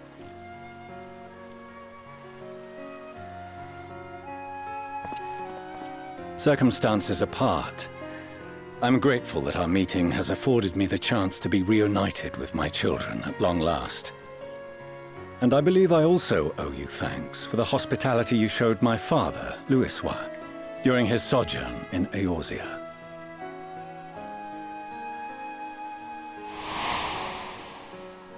All thanks we owe to him.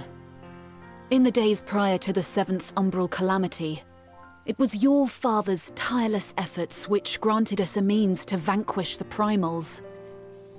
Were it not for him, our strength would have been quite spent by the time the Empire arrived. That Gridania still stands is in large part his achievement. He was a great man.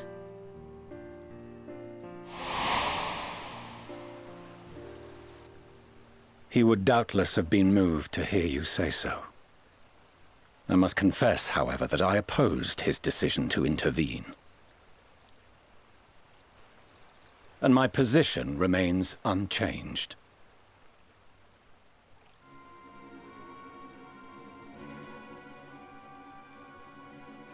To chart the course of history, not to change it. I am familiar with the Sharlayan stance. It is more than that. It is our way of life, who we are. But I came here not to deliver a lecture, but the Forum's answer to your request. Sharlayan will under no circumstances intervene in the conflict between Eorzea and the Garlean Empire.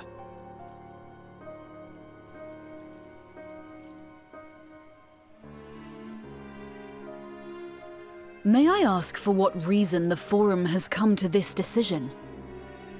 The final days spell the end not only for Eorzea, but the entire world. The final days? Pray spare me your hyperbole. This conflict is no more than the latest in a series of petty squabbles between yourselves and Garlemald, one in which Sharlayan will take no part. If the final days were truly upon us, we would know. Father, you must ask the Forum to reconsider.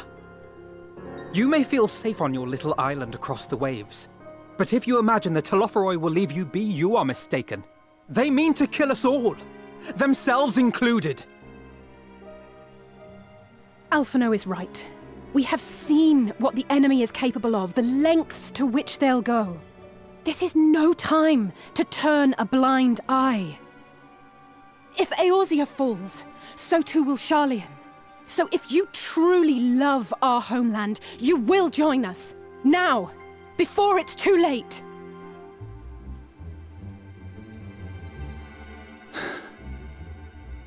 I thought you knew better than to raise your voice to your elders.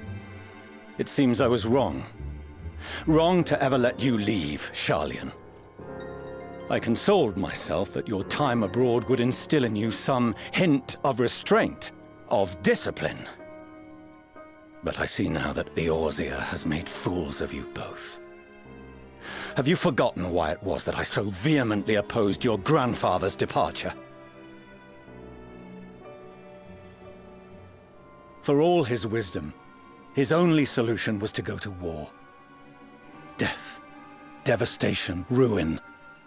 Even those who claim victory are scarred for life. What prize could ever justify such sacrifice? It is the duty of the learned to avert such tragedy. By fanning the flames of war, you forsake all you once held dear.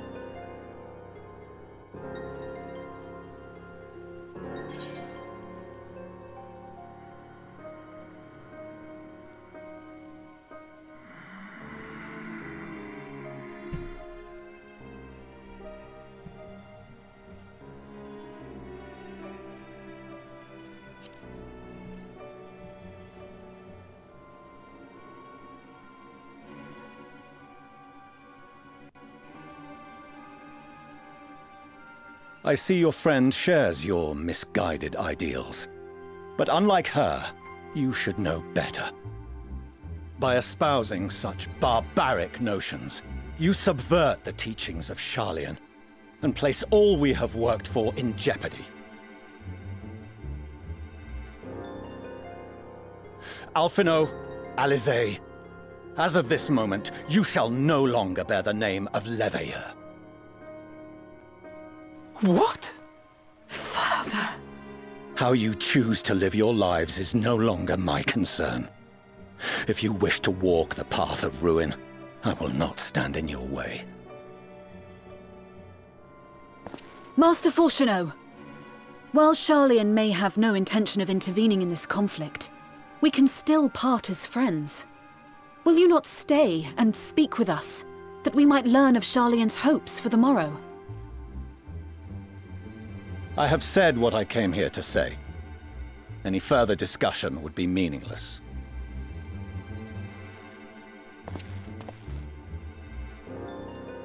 Father! Wait! Don't bother, Alizé! How can you stand there and watch him walk away? How can you let this happen?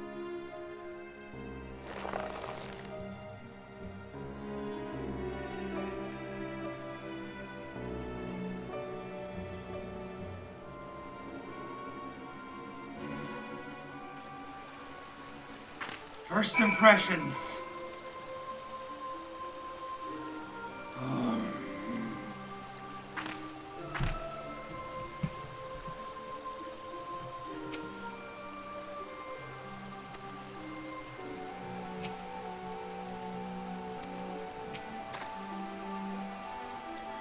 In order to avoid the conflict with Garlemald, the plan was so far as to order the abandonment of the entire city-state.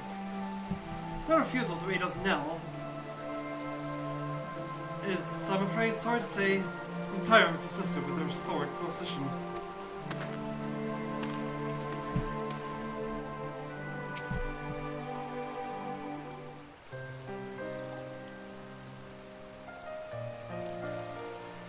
So, that's what he came here to say? That we're all fools for having the temerity to defend ourselves against the Talothroi? And as for the rest, like it or not, this was a formed decision. To watch from afar while Eorzea burns. Father was but the messenger, and as he handed down the judgment, I can think of nothing to say that could possibly sway him. I still can't.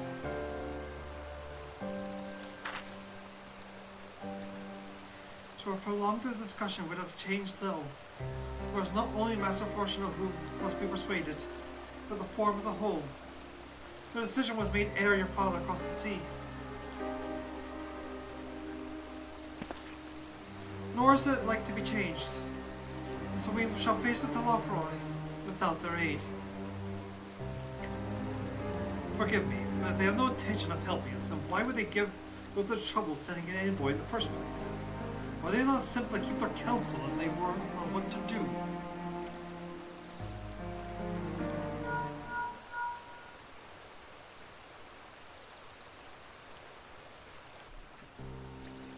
Melina, has Master Fourcheneau arrived yet?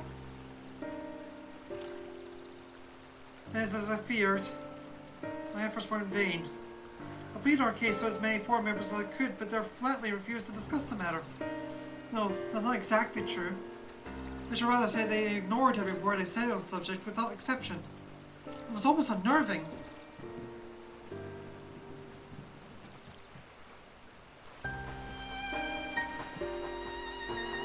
Could it be that they are hiding something from us? That might go some way to explain Master Fortuno's performance. When they said they would know if the final days were truly upon us, I just missed as pride. Why would they genuinely believe they know how the world will end? They simply disagree with us about the circumstances. That I don't know. But something tells me they are not as unconcerned about the Telephorai as they claim. If the threat wasn't real, why else would they be so standoffish and secretive? I would very much like to delve deeper into this, but I'm afraid I've exhausted every avenue of inquiry. Nor am I faring any better with my other mission, research Heidel in the Ethereal Sea. I tried enlisting the help of experts in the field, but it appears the forums forbidden anyone from cooperating with us.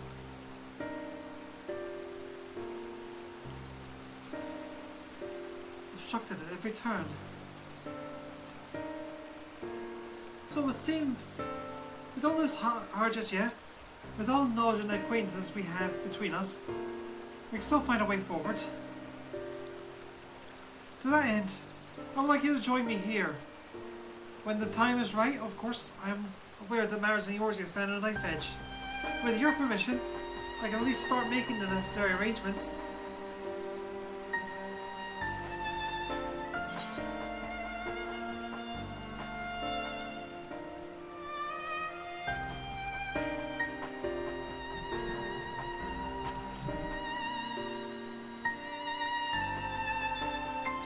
And so you shall, albeit under less than happy circumstances.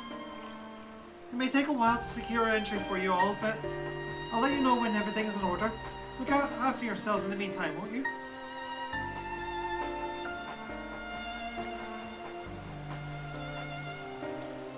Your speculation has given me cause to hope that these seeds will bear fruit.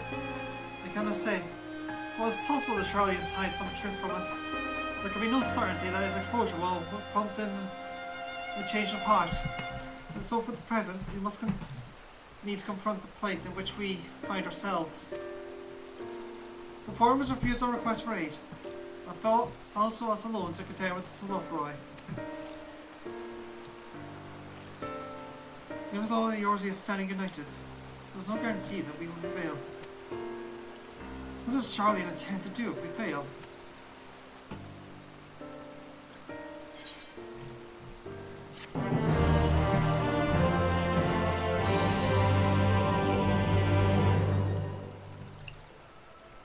I don't think I need to say what my first impression of the twins' father was.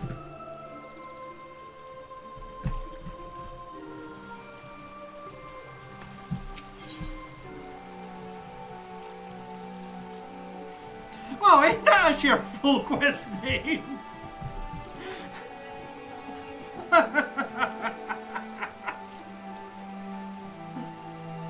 Death unto dawn.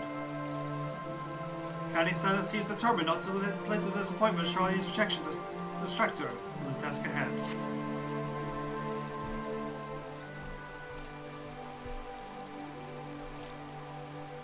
While Charlie's stance is indeed disappointing, we cannot allow ourselves to be distracted from the challenge before us. There's much more to be done. We shall begin by sharing the forum's response with our counterparts in the Alliance. Meanwhile, we'll ask that the Scions. Grave tidings. What? Grave tidings, Waking Ones! Grave tidings! Calm yourselves, my gentle friend. What has occurred? These ones went to see the feathered ones, see terrible news. Destroying ones have appeared in the Cephalotoy. Destroying ones, captured ones, and even fighting godly ones. Feathered ones didn't stand a chance and were sent flapping and squawking. Why did this happen? Is it too late to help them? Too late, yes. Much too late. But luckily the destroyed ones were only passing through and continued on west. But the ones who did not fight were left unharmed.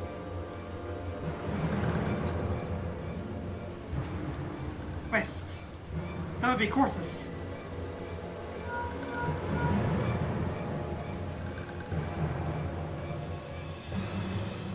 My lady, the Scotians reported to Lofroy have emerged from the eastern highlands of Corthus and are marching at speed. Though their purpose is yet to be determined, the Cartonu Flats would seem their most likely destination. Lord Emmerich has already dispatched his forces and requests our immediate support.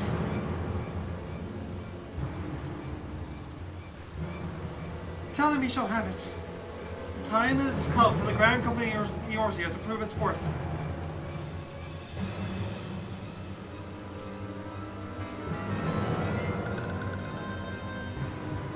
Well, mayhap it's a mercy that we do not have time to stew upon our misfortunes. Come, my friends, let's make haste to Cartonu.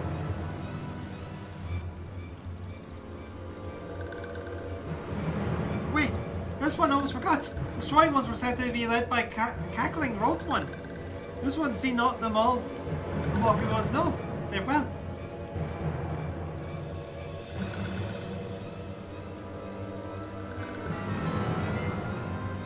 And Daniel. Who else? It was all a matter of time before that green maniac showed himself again. I shall have an airship ready to bury at the Cartonu. Pray see to your preparations and report to the landing with all haste. I need to be right back, real quick before we start this. At once, my lady. Let us away.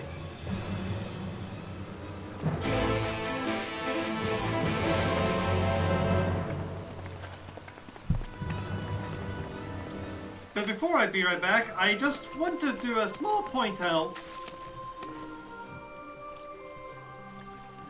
that Shadowbringers ends, Endwalker begins on the place where the ARR trailer happens.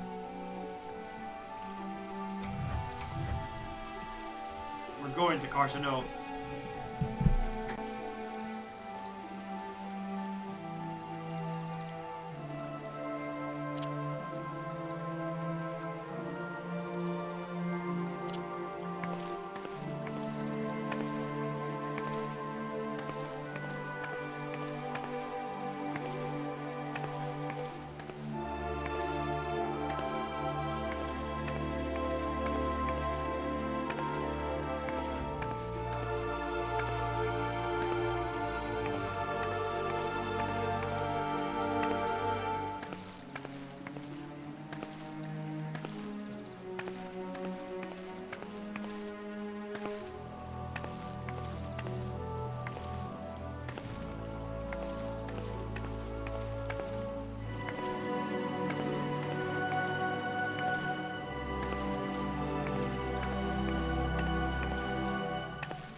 I am back.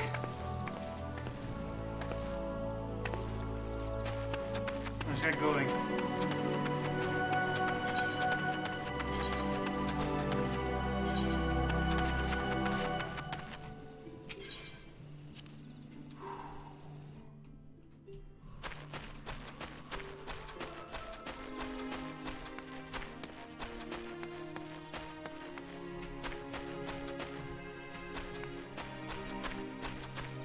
I fucking live here.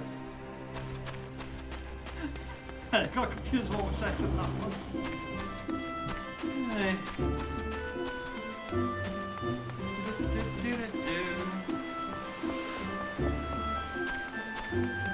You guys ready for one of the most hyped level instances in the entire game?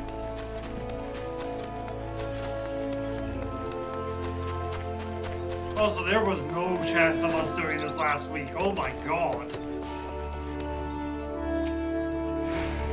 Come on. This ought to take a moment, right? Melina, it was in Fordola. He has come all the way to Gridania to help find us. I explained the situation, but she insists her business is urgent. Aye. And I'll be over soon, so if you shut up and come with me.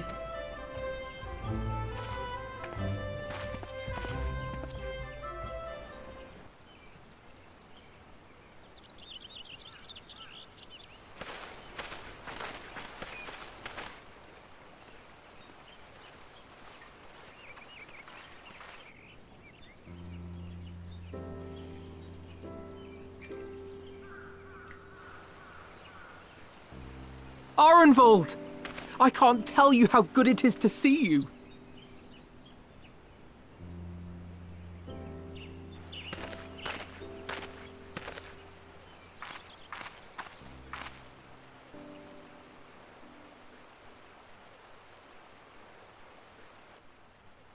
It arrived a lot sooner than expected, eh? The day I craned my neck up at you. Only because you're sitting down. Unless...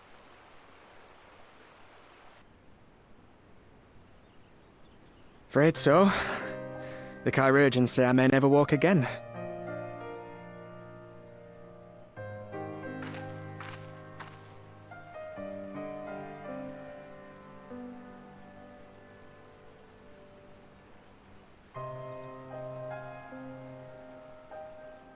Come on, Alfino, it could be worse. Besides, I didn't come here to dampen the mood. Quite the opposite. All I've ever wanted was to fight for a cause I believe in. But my fighting days are over. So I want you to fight in my stead. Be the hero I can't.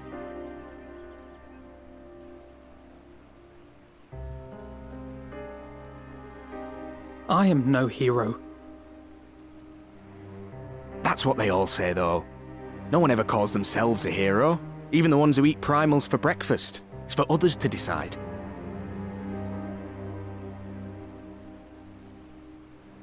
Look, Alfino. You already are a hero. To me and countless others. We see you doing your damnedest to protect us all. And you're not alone, are you? There are people who believe in you, just as you believe in them.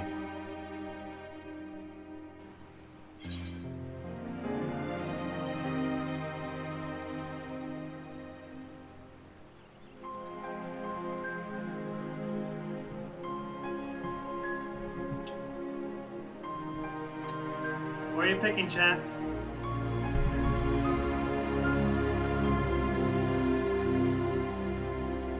And yeah, I don't know why we can't give him one of the walkers.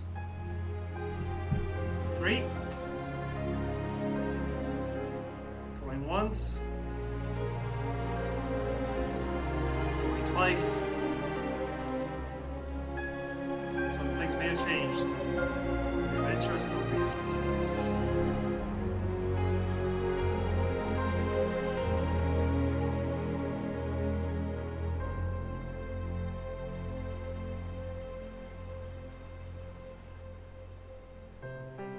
I know what's at stake, and how many people are depending on you. I believe in you. Believe that you'll see it through. That's why I'm entrusting my dreams to you. Like Albert and Owley once entrusted their dreams to me.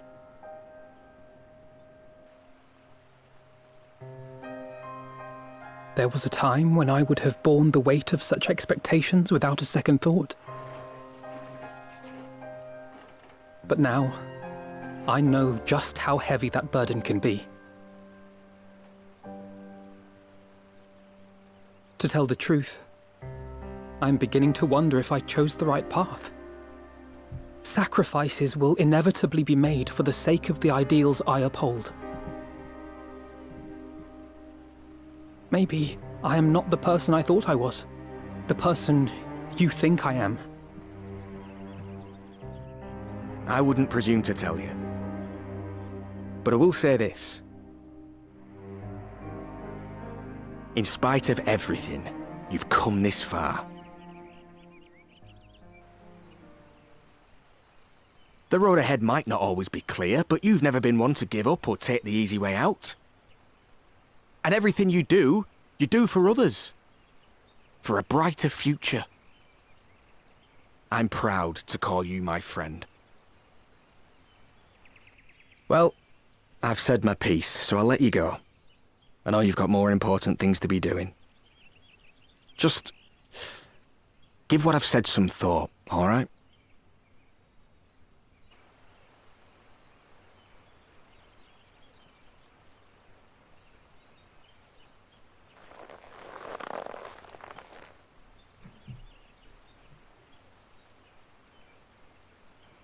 I shall, my friend.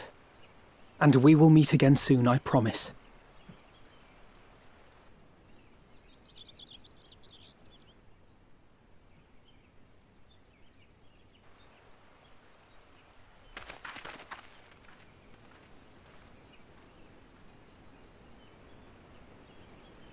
Nothing left for me to do but wave and smile.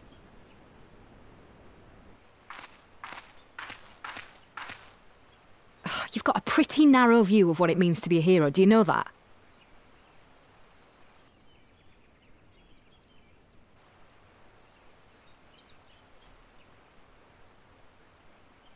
You think they're all forged in the fires of battle? That it's all about being brave and killing villains? Alphino and the others will carry on their fight. But theirs isn't the only one. There are other ways you can make a difference. If you stop feeling sorry for yourself and put your bloody mind to it.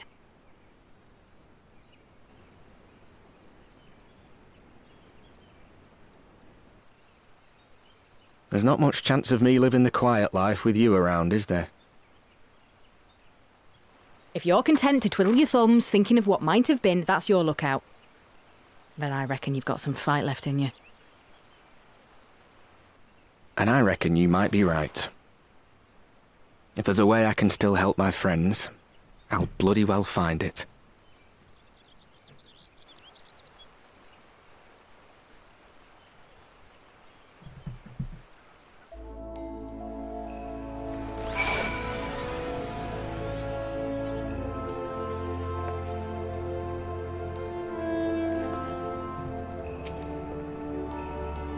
After the wagon, I had assumed that Telefroy would come to target settlements.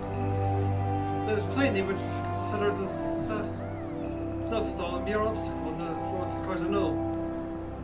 But then, just into the flats. Must keep a close eye on their movements. So over Dolan and Kermit, I shaved my head and opened up a school for the gifted children.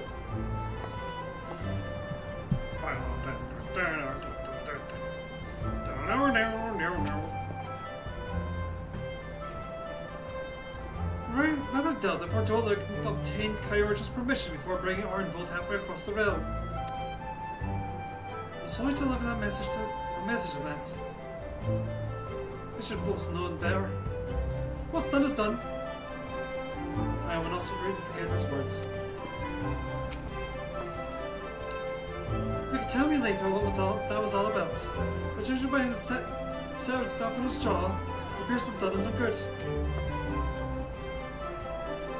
That good others have already left the Rising Stones. According to the communications officer, Yamaja and the Cobalt forces are bound for Cartano as we speak. They mean to keep the promise they made in Alamigo. We must do the same, by suffering as many tempered killing as possible. Anyway, the airship is ready to depart. We should get going.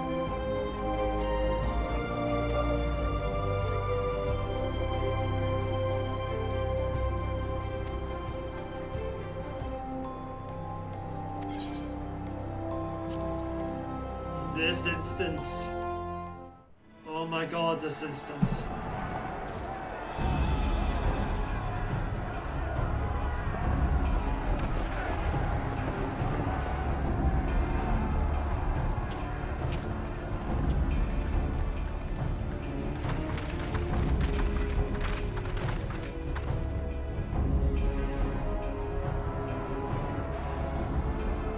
My fellow Scions, as I am sure you will have heard, we can expect no help from Charlian, nor are we any closer to discerning the Telophoroid's grand design.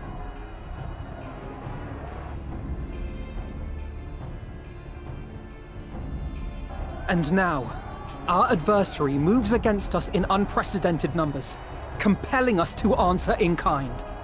The outlook, in short, is bleak. Yet though our foes are many, and we but few, we may still tip the balance in Eorzea's favor. Of course. We will do what we always do. Deal with the ones our allies can't. A less than daunting prospect, judging by your expression. Could it be that you've dispelled your lingering doubts, Alphino?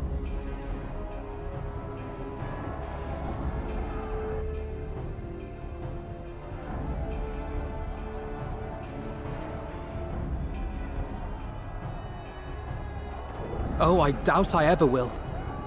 But as my friends have kindly reminded me, I have come this far, and that must count for something. Gods be good, Alphino. That's what we've been trying to tell you all along. For one so bright, you can be remarkably dim at times. There is such a thing as overthinking, you know.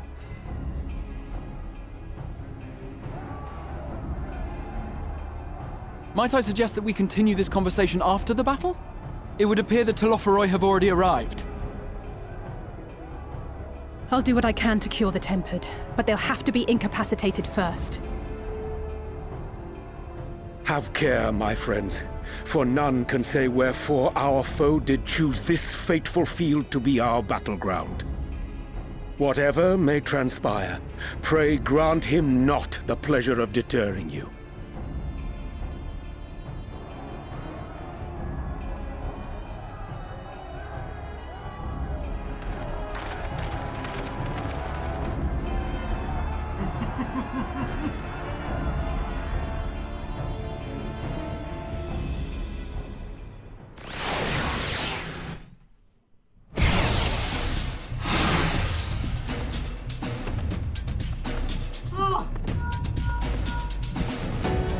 Friends, the Telophoroi are sweeping across Cartano. As for the Ascian, he was briefly sighted above the battlefield, but he has since vanished. He likely intends to watch the event unfold. Thus far, the performance of the lunar plymals have proven difficult to predict. Telophoroi troops instead control. No reason. Whether Telophoroi's plan may be, plymals are primary targets. Understood. Now not elude the Scions for long. Prepare yourself! Let's give it our all!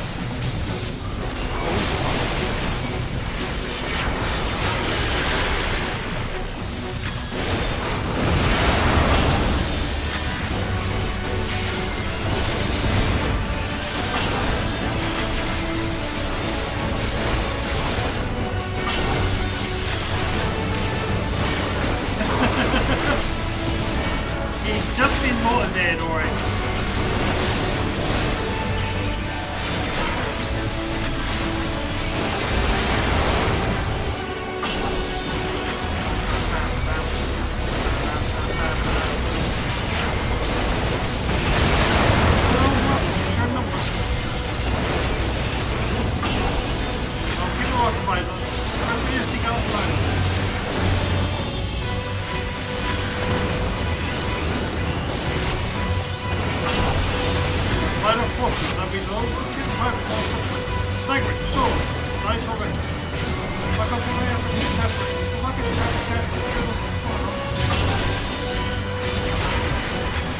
I'll go with Lina, Alphonse, come with me.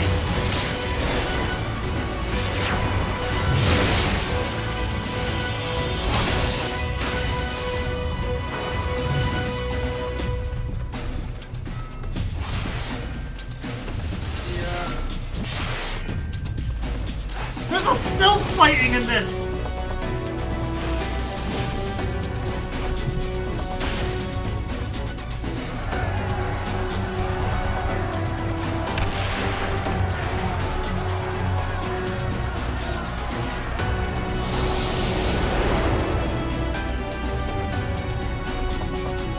As the silence spread out across the field, Al St. Bran take the fight to Tolofroi.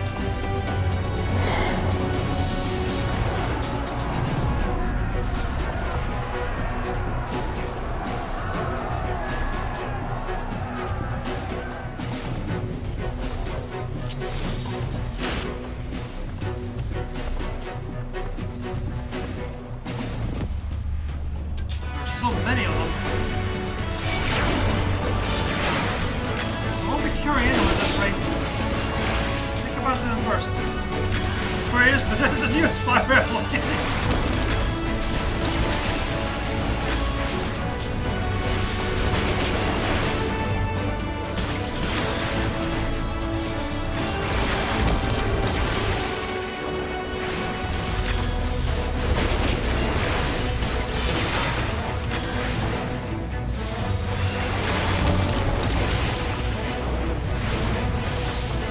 Allow me.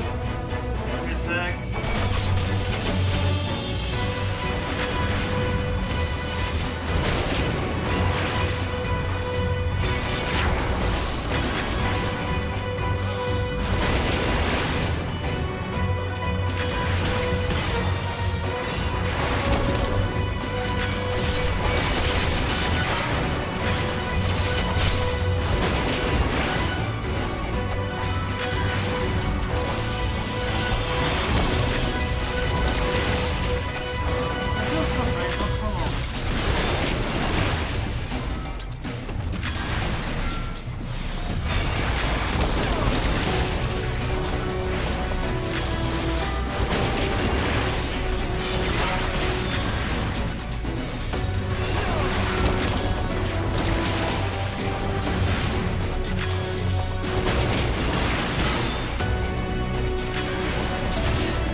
Just the beginning.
Do you see that? The glyph? Yes. How worried should we be?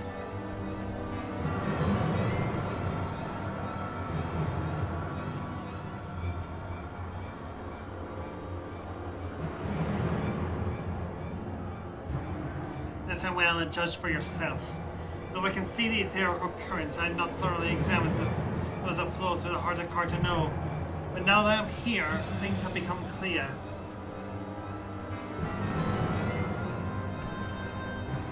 The flats conceal an etheric confluence, like those of the pillars of Azim's Step, but greater in scale, far greater.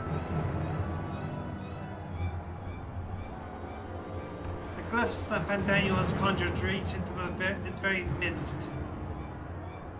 And I believe I know their purpose. Should the lunar primals destroy them, it would spark a chain reaction with the potential to obliterate the confluence entirely. The resultant destruction of the flow of ether would sow chaos among the elements, prompting earthquakes, floods, tempests, large enough to lay waste to the realm.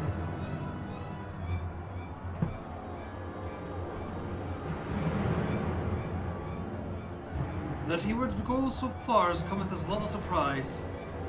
We must needs protect the confluence at all costs.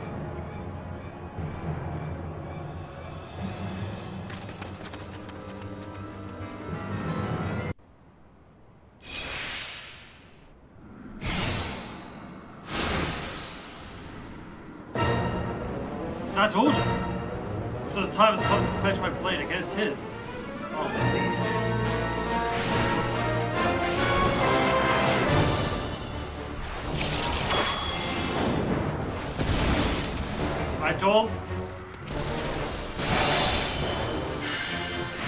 I don't play Astro. I don't know what I'm doing with this class.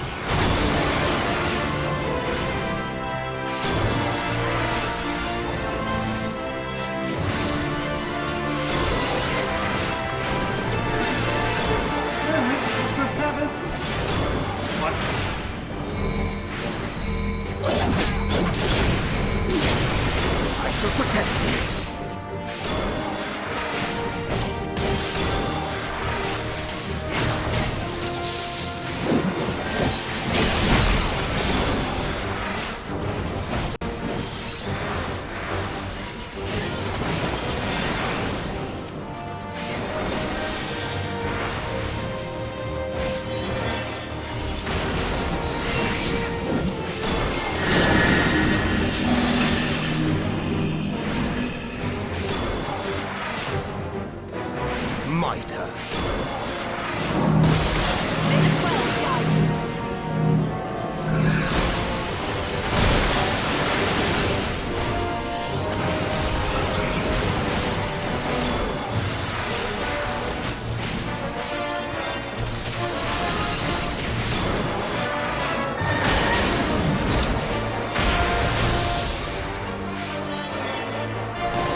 I got that at the last possible second.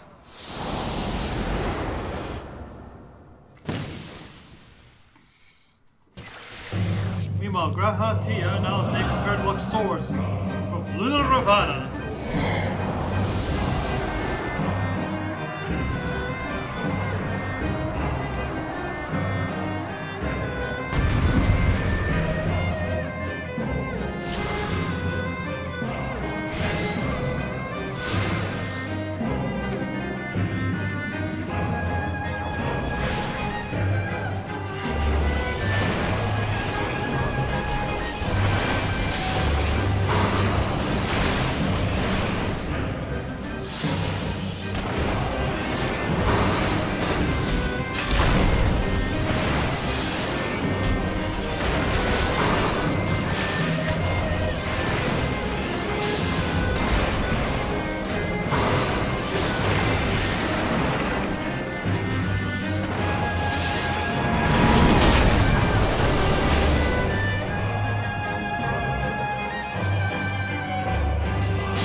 And we all died.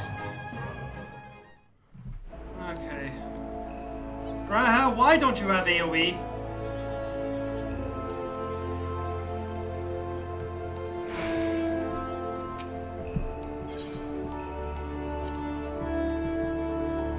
I think I know what I did wrong there.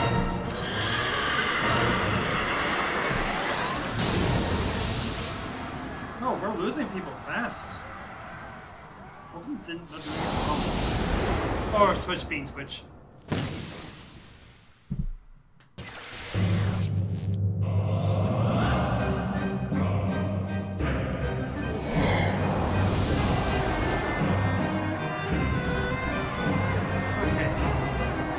Let's try that again, shall we?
stand shoulder to shoulder with Alphino and Estenian, resolved to lay Lunar Ifrit low.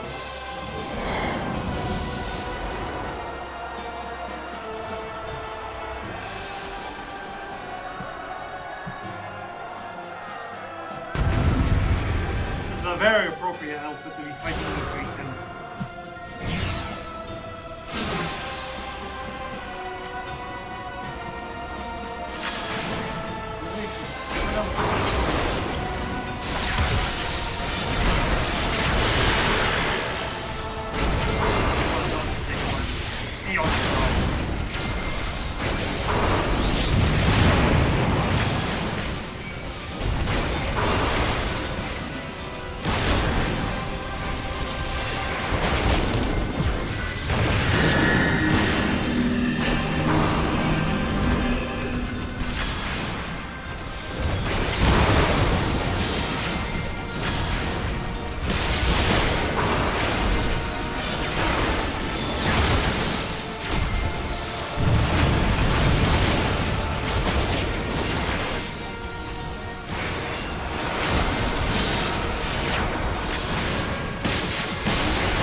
And thus another plan went up in smoke. I am beginning to see why Lord Xenos thinks so highly of you. Not that this changes anything, you understand. You have merely earned yourself a stay of execution.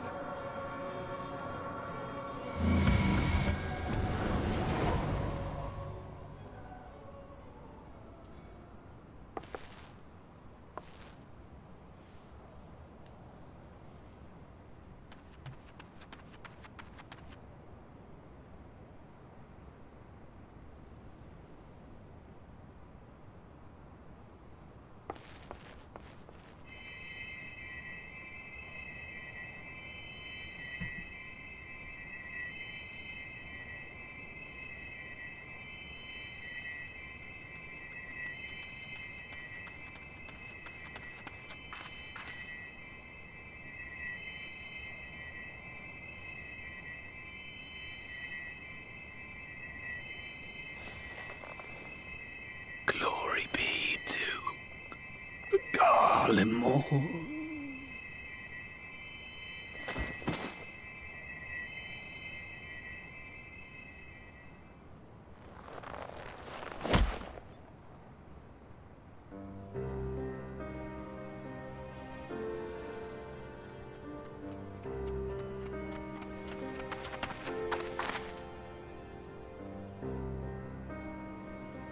How fare the tempered?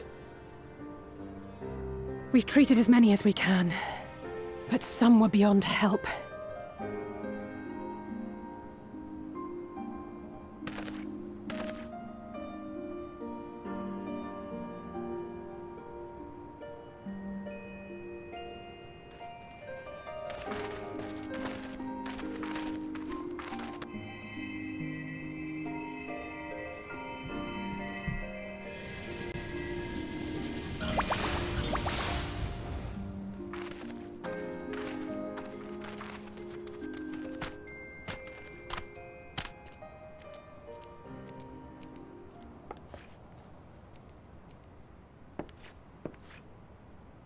Do not hang your heads so, brave scions. Though not all of our captured brethren could be saved, we are grateful for those whose minds have been restored. You could do no more, and that is enough. So please hold your heads high. Raven?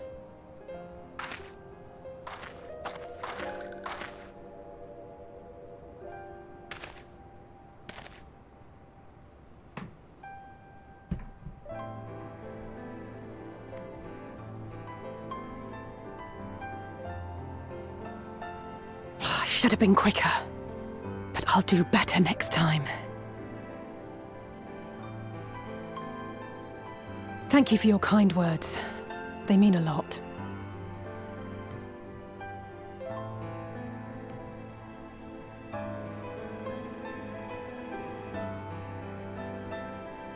A victory at great cost, but a victory nonetheless. We must stay strong and press on. Isn't that right?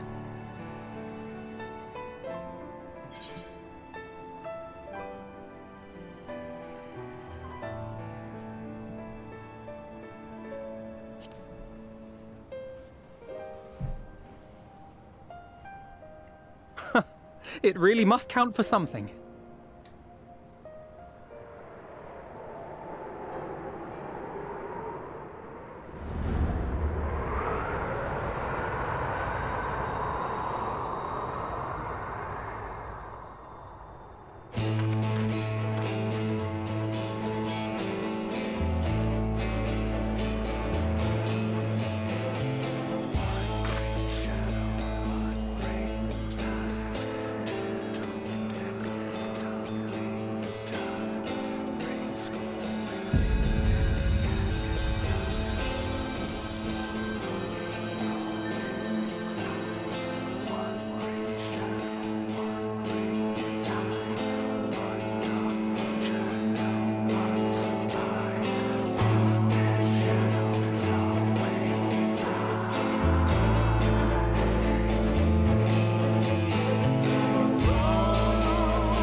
many.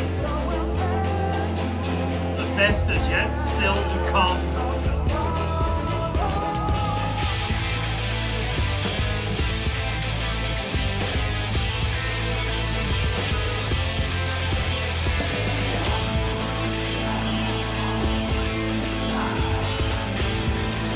Of course, a little early for that one. Come on. Just wait till we get there.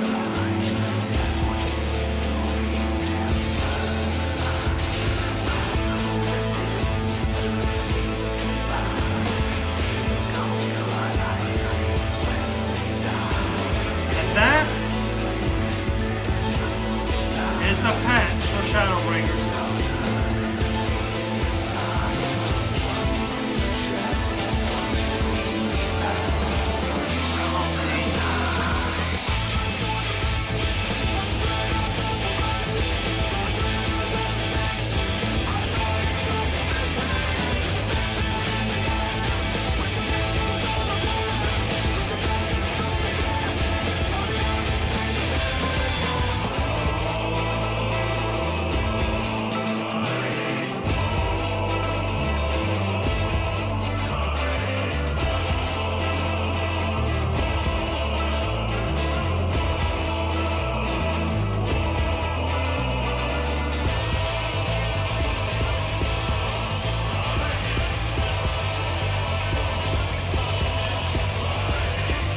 This is the last quest that you could be a sprout for.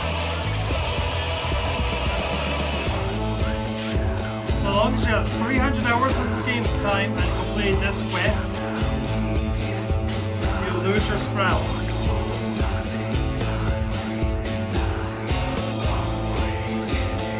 So, attentive people who've been here since the beginning of these streams will know the exact day that I did this. Because I normally did my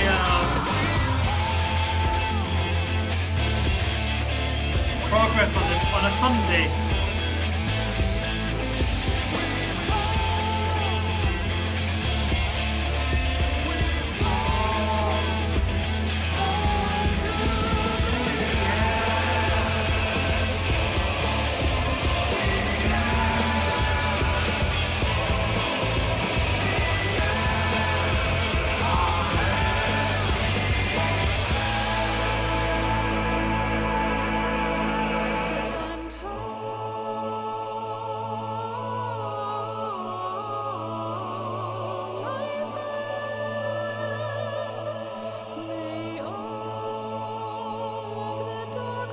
Yeah, we had no chance of doing this last week.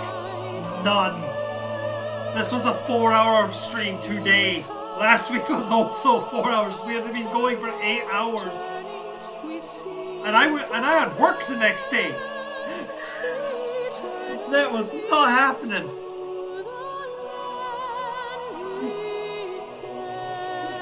The me who thought, hey, I could probably knock this out. No! No, you could not, Sam.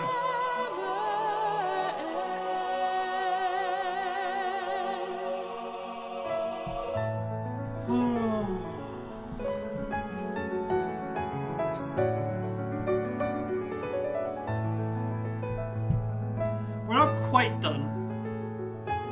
We have the credits, obviously, but we have one more thing to do. I am the Shadowbringers Wheel of Time Games. There is no short for me.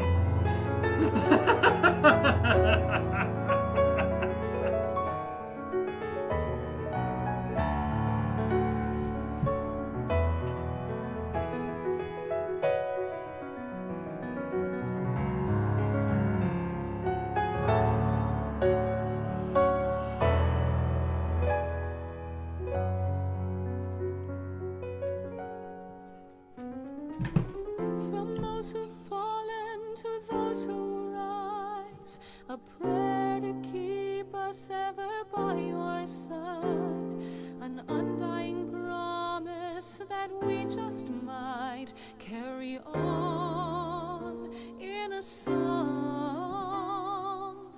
Pray don't forget us, your bygone. I hope you enjoyed. With one world's end. new begin. And should our souls scatter unto the wind, still we shall live on. Stand tall.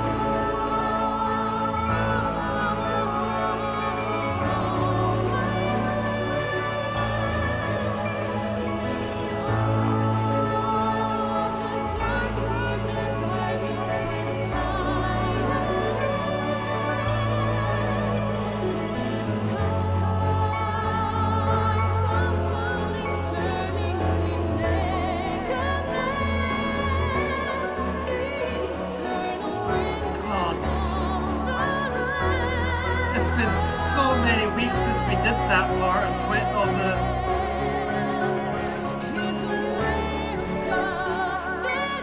patch. Guys, it's been 4 months. It's been 4 months since we fought. Wow.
All the pieces have been put where they need to be now.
recommend that the Alliance keep a closer watch on Cartano.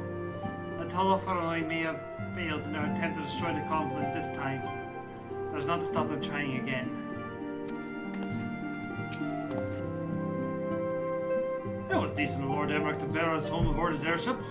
God only knows how we would have squeezed that many people onto the Bonanza.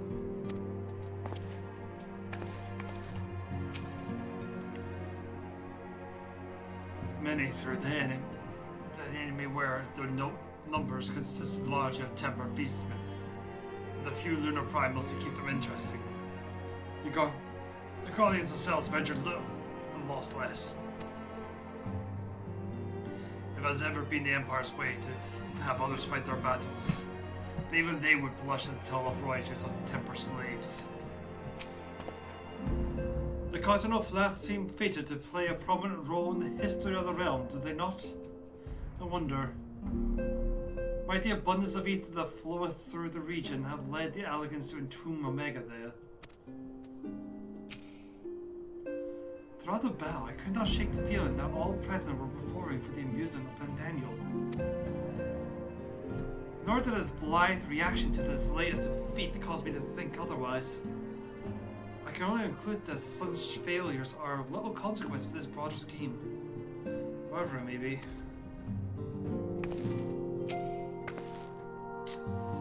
The temper we were able to treat will be taken to the safe states for observation. As soon as the Alliance is satisfied that they've fully recovered, they will be free to return home. You should see my face when Lord Emmerich turned up on our doorstep. Did none of you think this unworthy was bringing you home? At the close of the battle, when the clouds parted and the moon shone down on us all, I cannot well express how I felt, somehow. It seemed more like a beginning than an ending.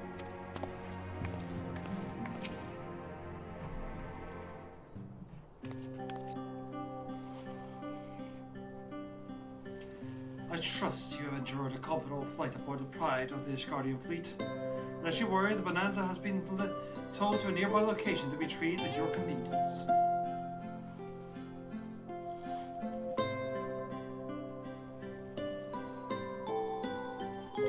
You have thought of everything, Lord Emmerich. And may I say how much I appreciate your hospitality you have afforded us on our way home. Think nothing of it. Our destination lay in the same direction and afforded me the perfect opportunity to learn how my errant friend has been since last he took his leave. It would seem you have finally found a place to settle down. I really grow weary of wandering the Far East. Returning to more serious matters, the Tolofrai have been driven from Cartano. It's like the bulk of their force yet remain. On the evidence of the Grand Company of Eorzea's first joint military operation, however, I'm confident we have the potential to meet such threats head on, even without the aid of you and yours.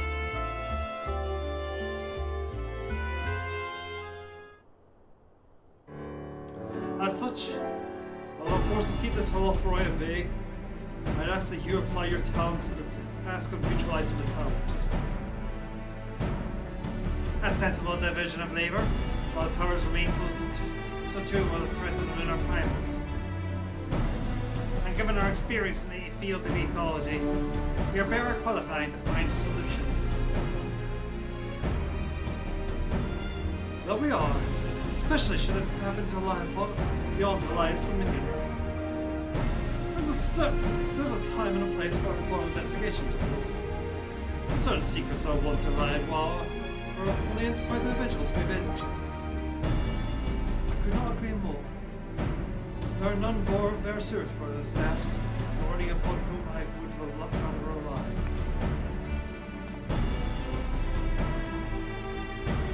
On behalf of the Alliance, thank you. We look forward to receiving any information you are able to recover. With that, I must take my leave. Should you need our assistance, pray do not hesitate to ask. Fare you well, my friends.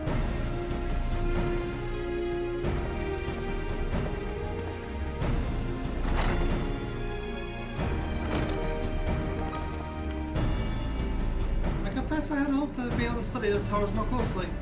But I was here, plainly to the Telefroy plans.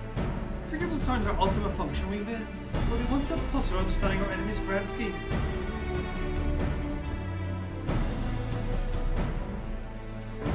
Should we succeed in neutralizing them, of course, it's almost certain that Telefroy will mount an all-out invasion.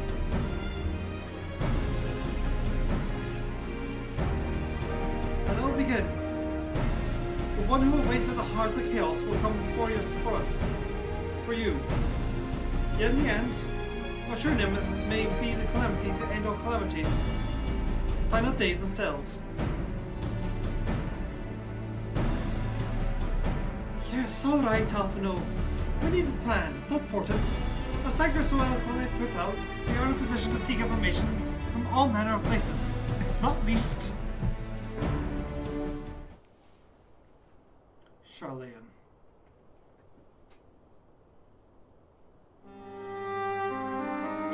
According to Cryle, the forum will be more secretive than ever of late. While this may be related to the appearance of Telefroy, that remains a matter of speculation. But one thing is clear. The forum is determined to keep us from discovering the truth. Master Fortuno's performance at the Lotus stand was enough to convince me of that.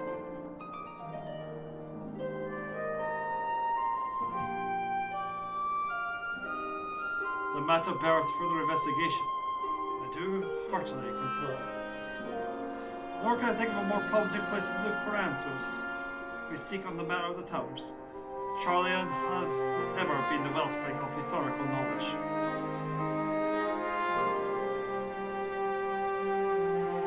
I care not where we go, here or there, my lads, we're ready. And what of you, Elena? Will you be persuaded to join us?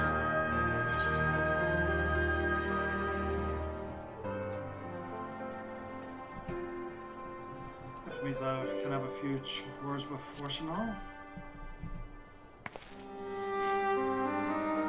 Only after I do. If he and his friends in the forum think we'll leave them alone if they ignore us, they're in for a shock. It appears we're in agreement. We have to wait for crowds to secure the necessary permission. In the meantime, there's matter I would investigate. These are all tall structures. By strange coincidence, it does. At present, I only have a creeping suspicion, but with your help, I'll soon find out whether my fears are warranted.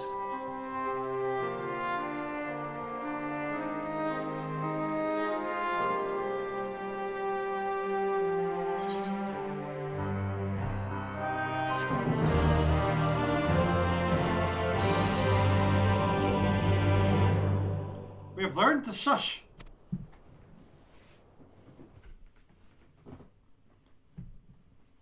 Meanwhile, in the Guardian capital.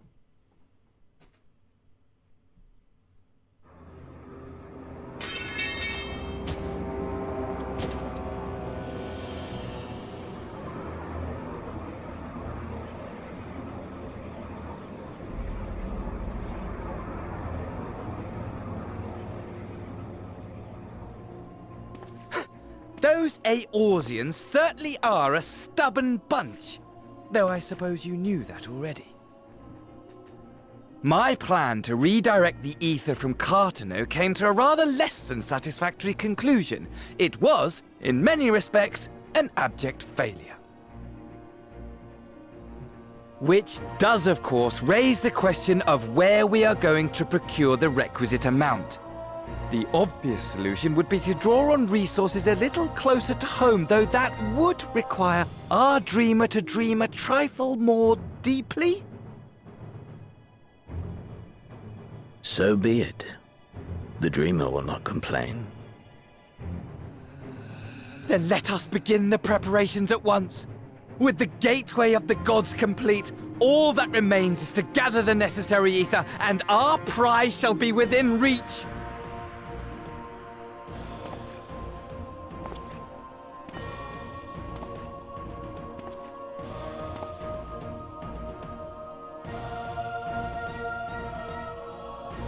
The time has come to fulfill your heart's desire, my desire! To relieve those wretched creatures of their meaningless existence!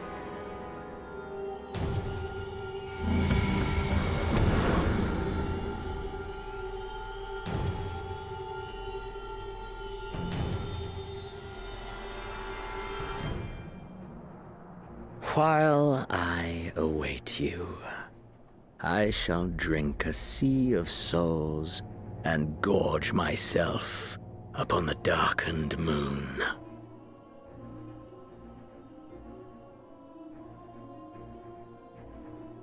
Then you shall come to me, all roiling rage and rancor.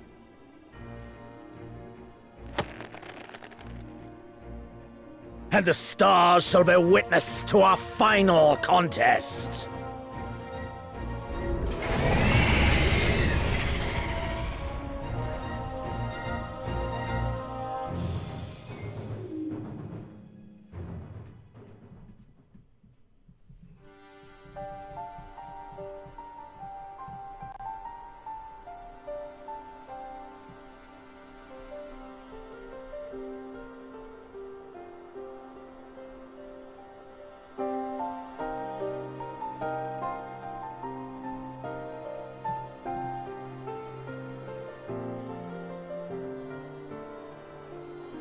As I thought, the ethereal currents have been disturbed here too.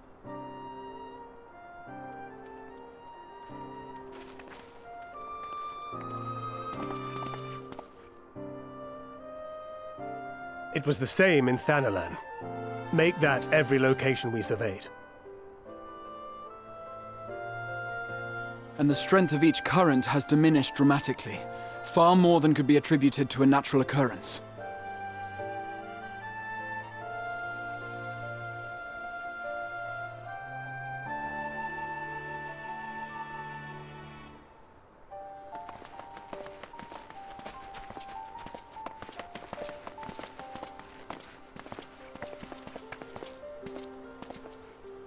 What tidings bringest thou from Dravania? We took a number of readings, and noticed that the closer we were to the tower, the lower the etheric density became. In short, the towers are drawing upon the land's ether, which would explain how they were able to carry out the summonings.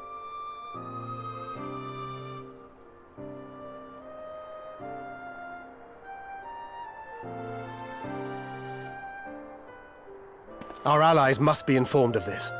We should return to the Rising Stones and have Tataru relay our findings to them.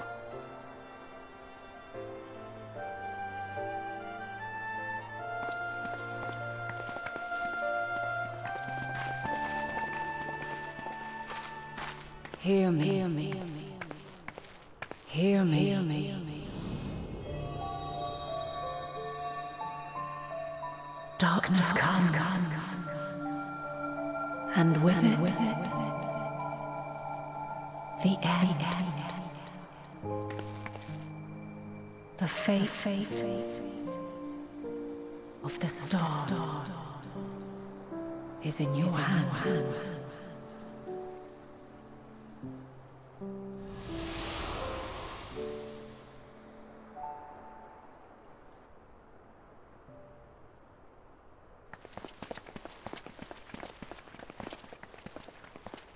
Everything all right back there?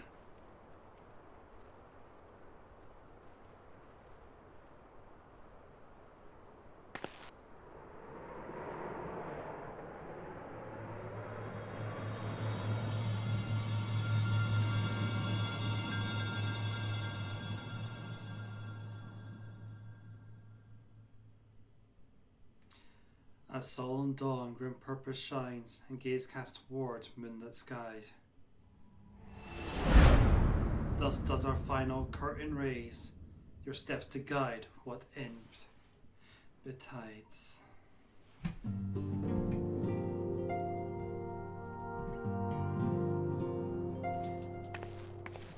I should take a day when I'm not at work, Or just sit in the reverent toll, watching sprouts come in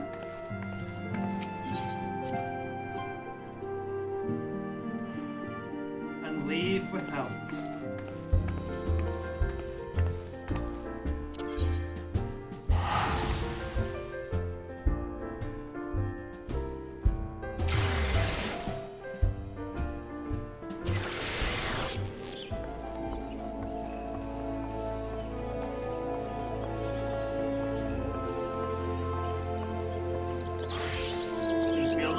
Hang out. We're gonna try.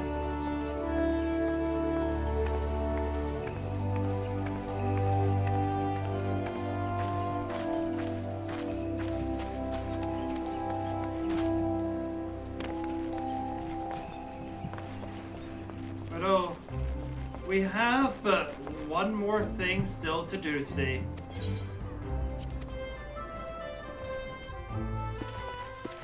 We're about to start a new expansion. You all know what that means.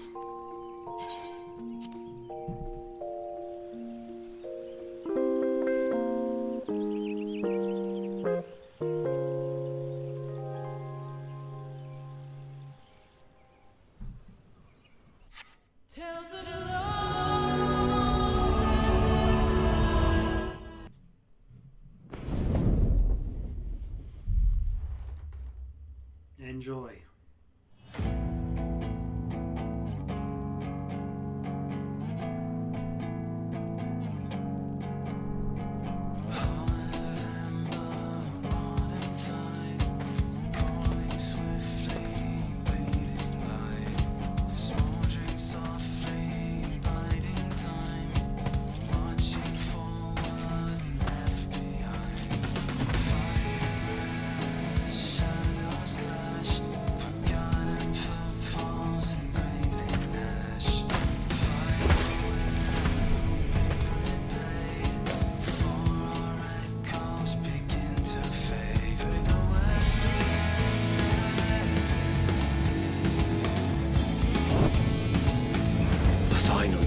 Were upon us.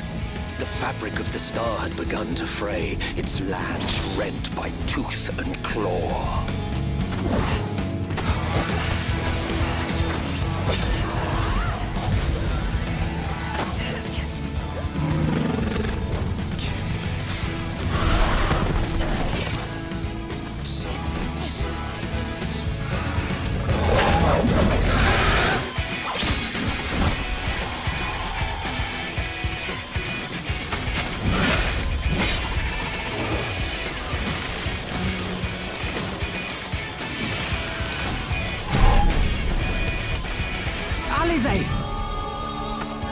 Are you all right? I can look after myself, you know. And I've had enough of this rabble. Come on!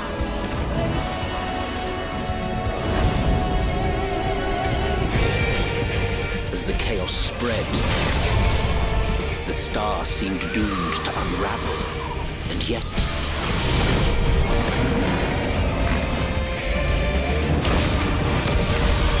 there were those who stood in defiance of that fate.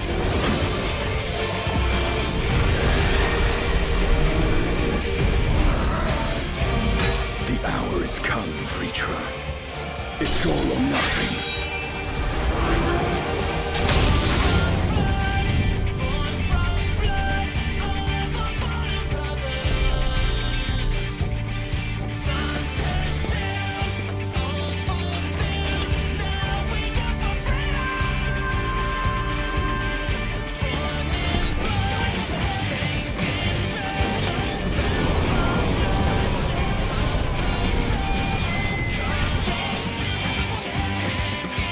The stage is set, but will our hero deign to play their part?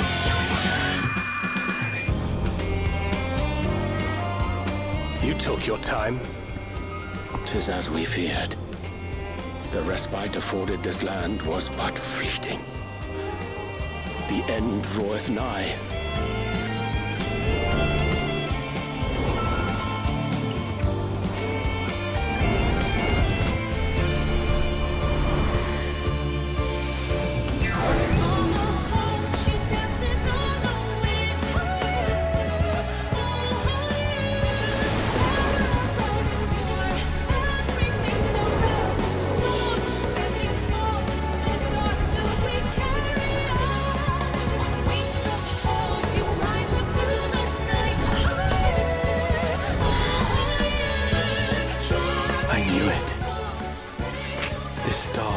still has secrets to tell.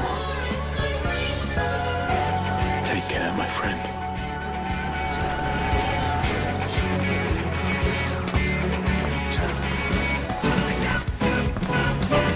So, Charlian would keep its counsel while the world is lost to ruin? It would. Come what may, we shall live on. We must. Do as you must, then. But we Scions will fight. Until the heavens fall. Until our last breath.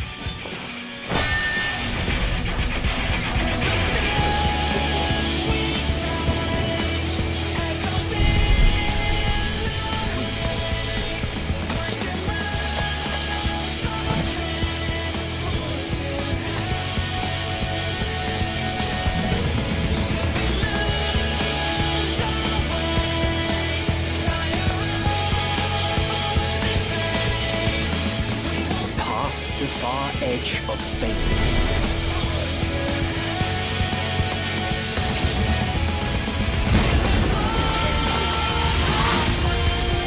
Ring blades dark and light.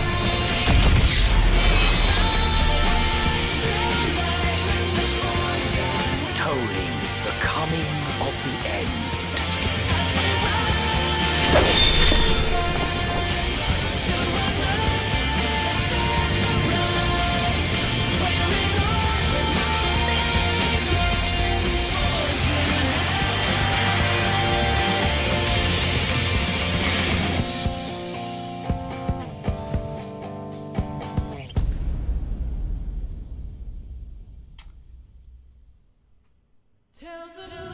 Join me next Monday.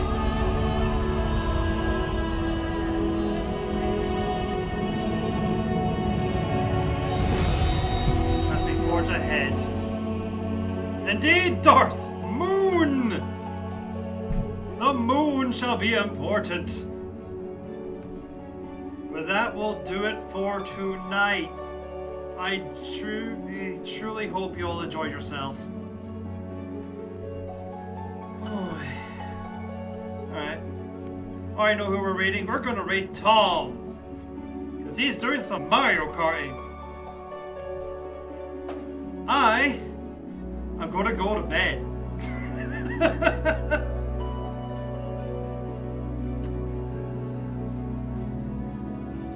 But truly, I hope you all enjoyed yourselves. I hope so much you enjoyed Shadowbringers. Next week, we go to Endwalker.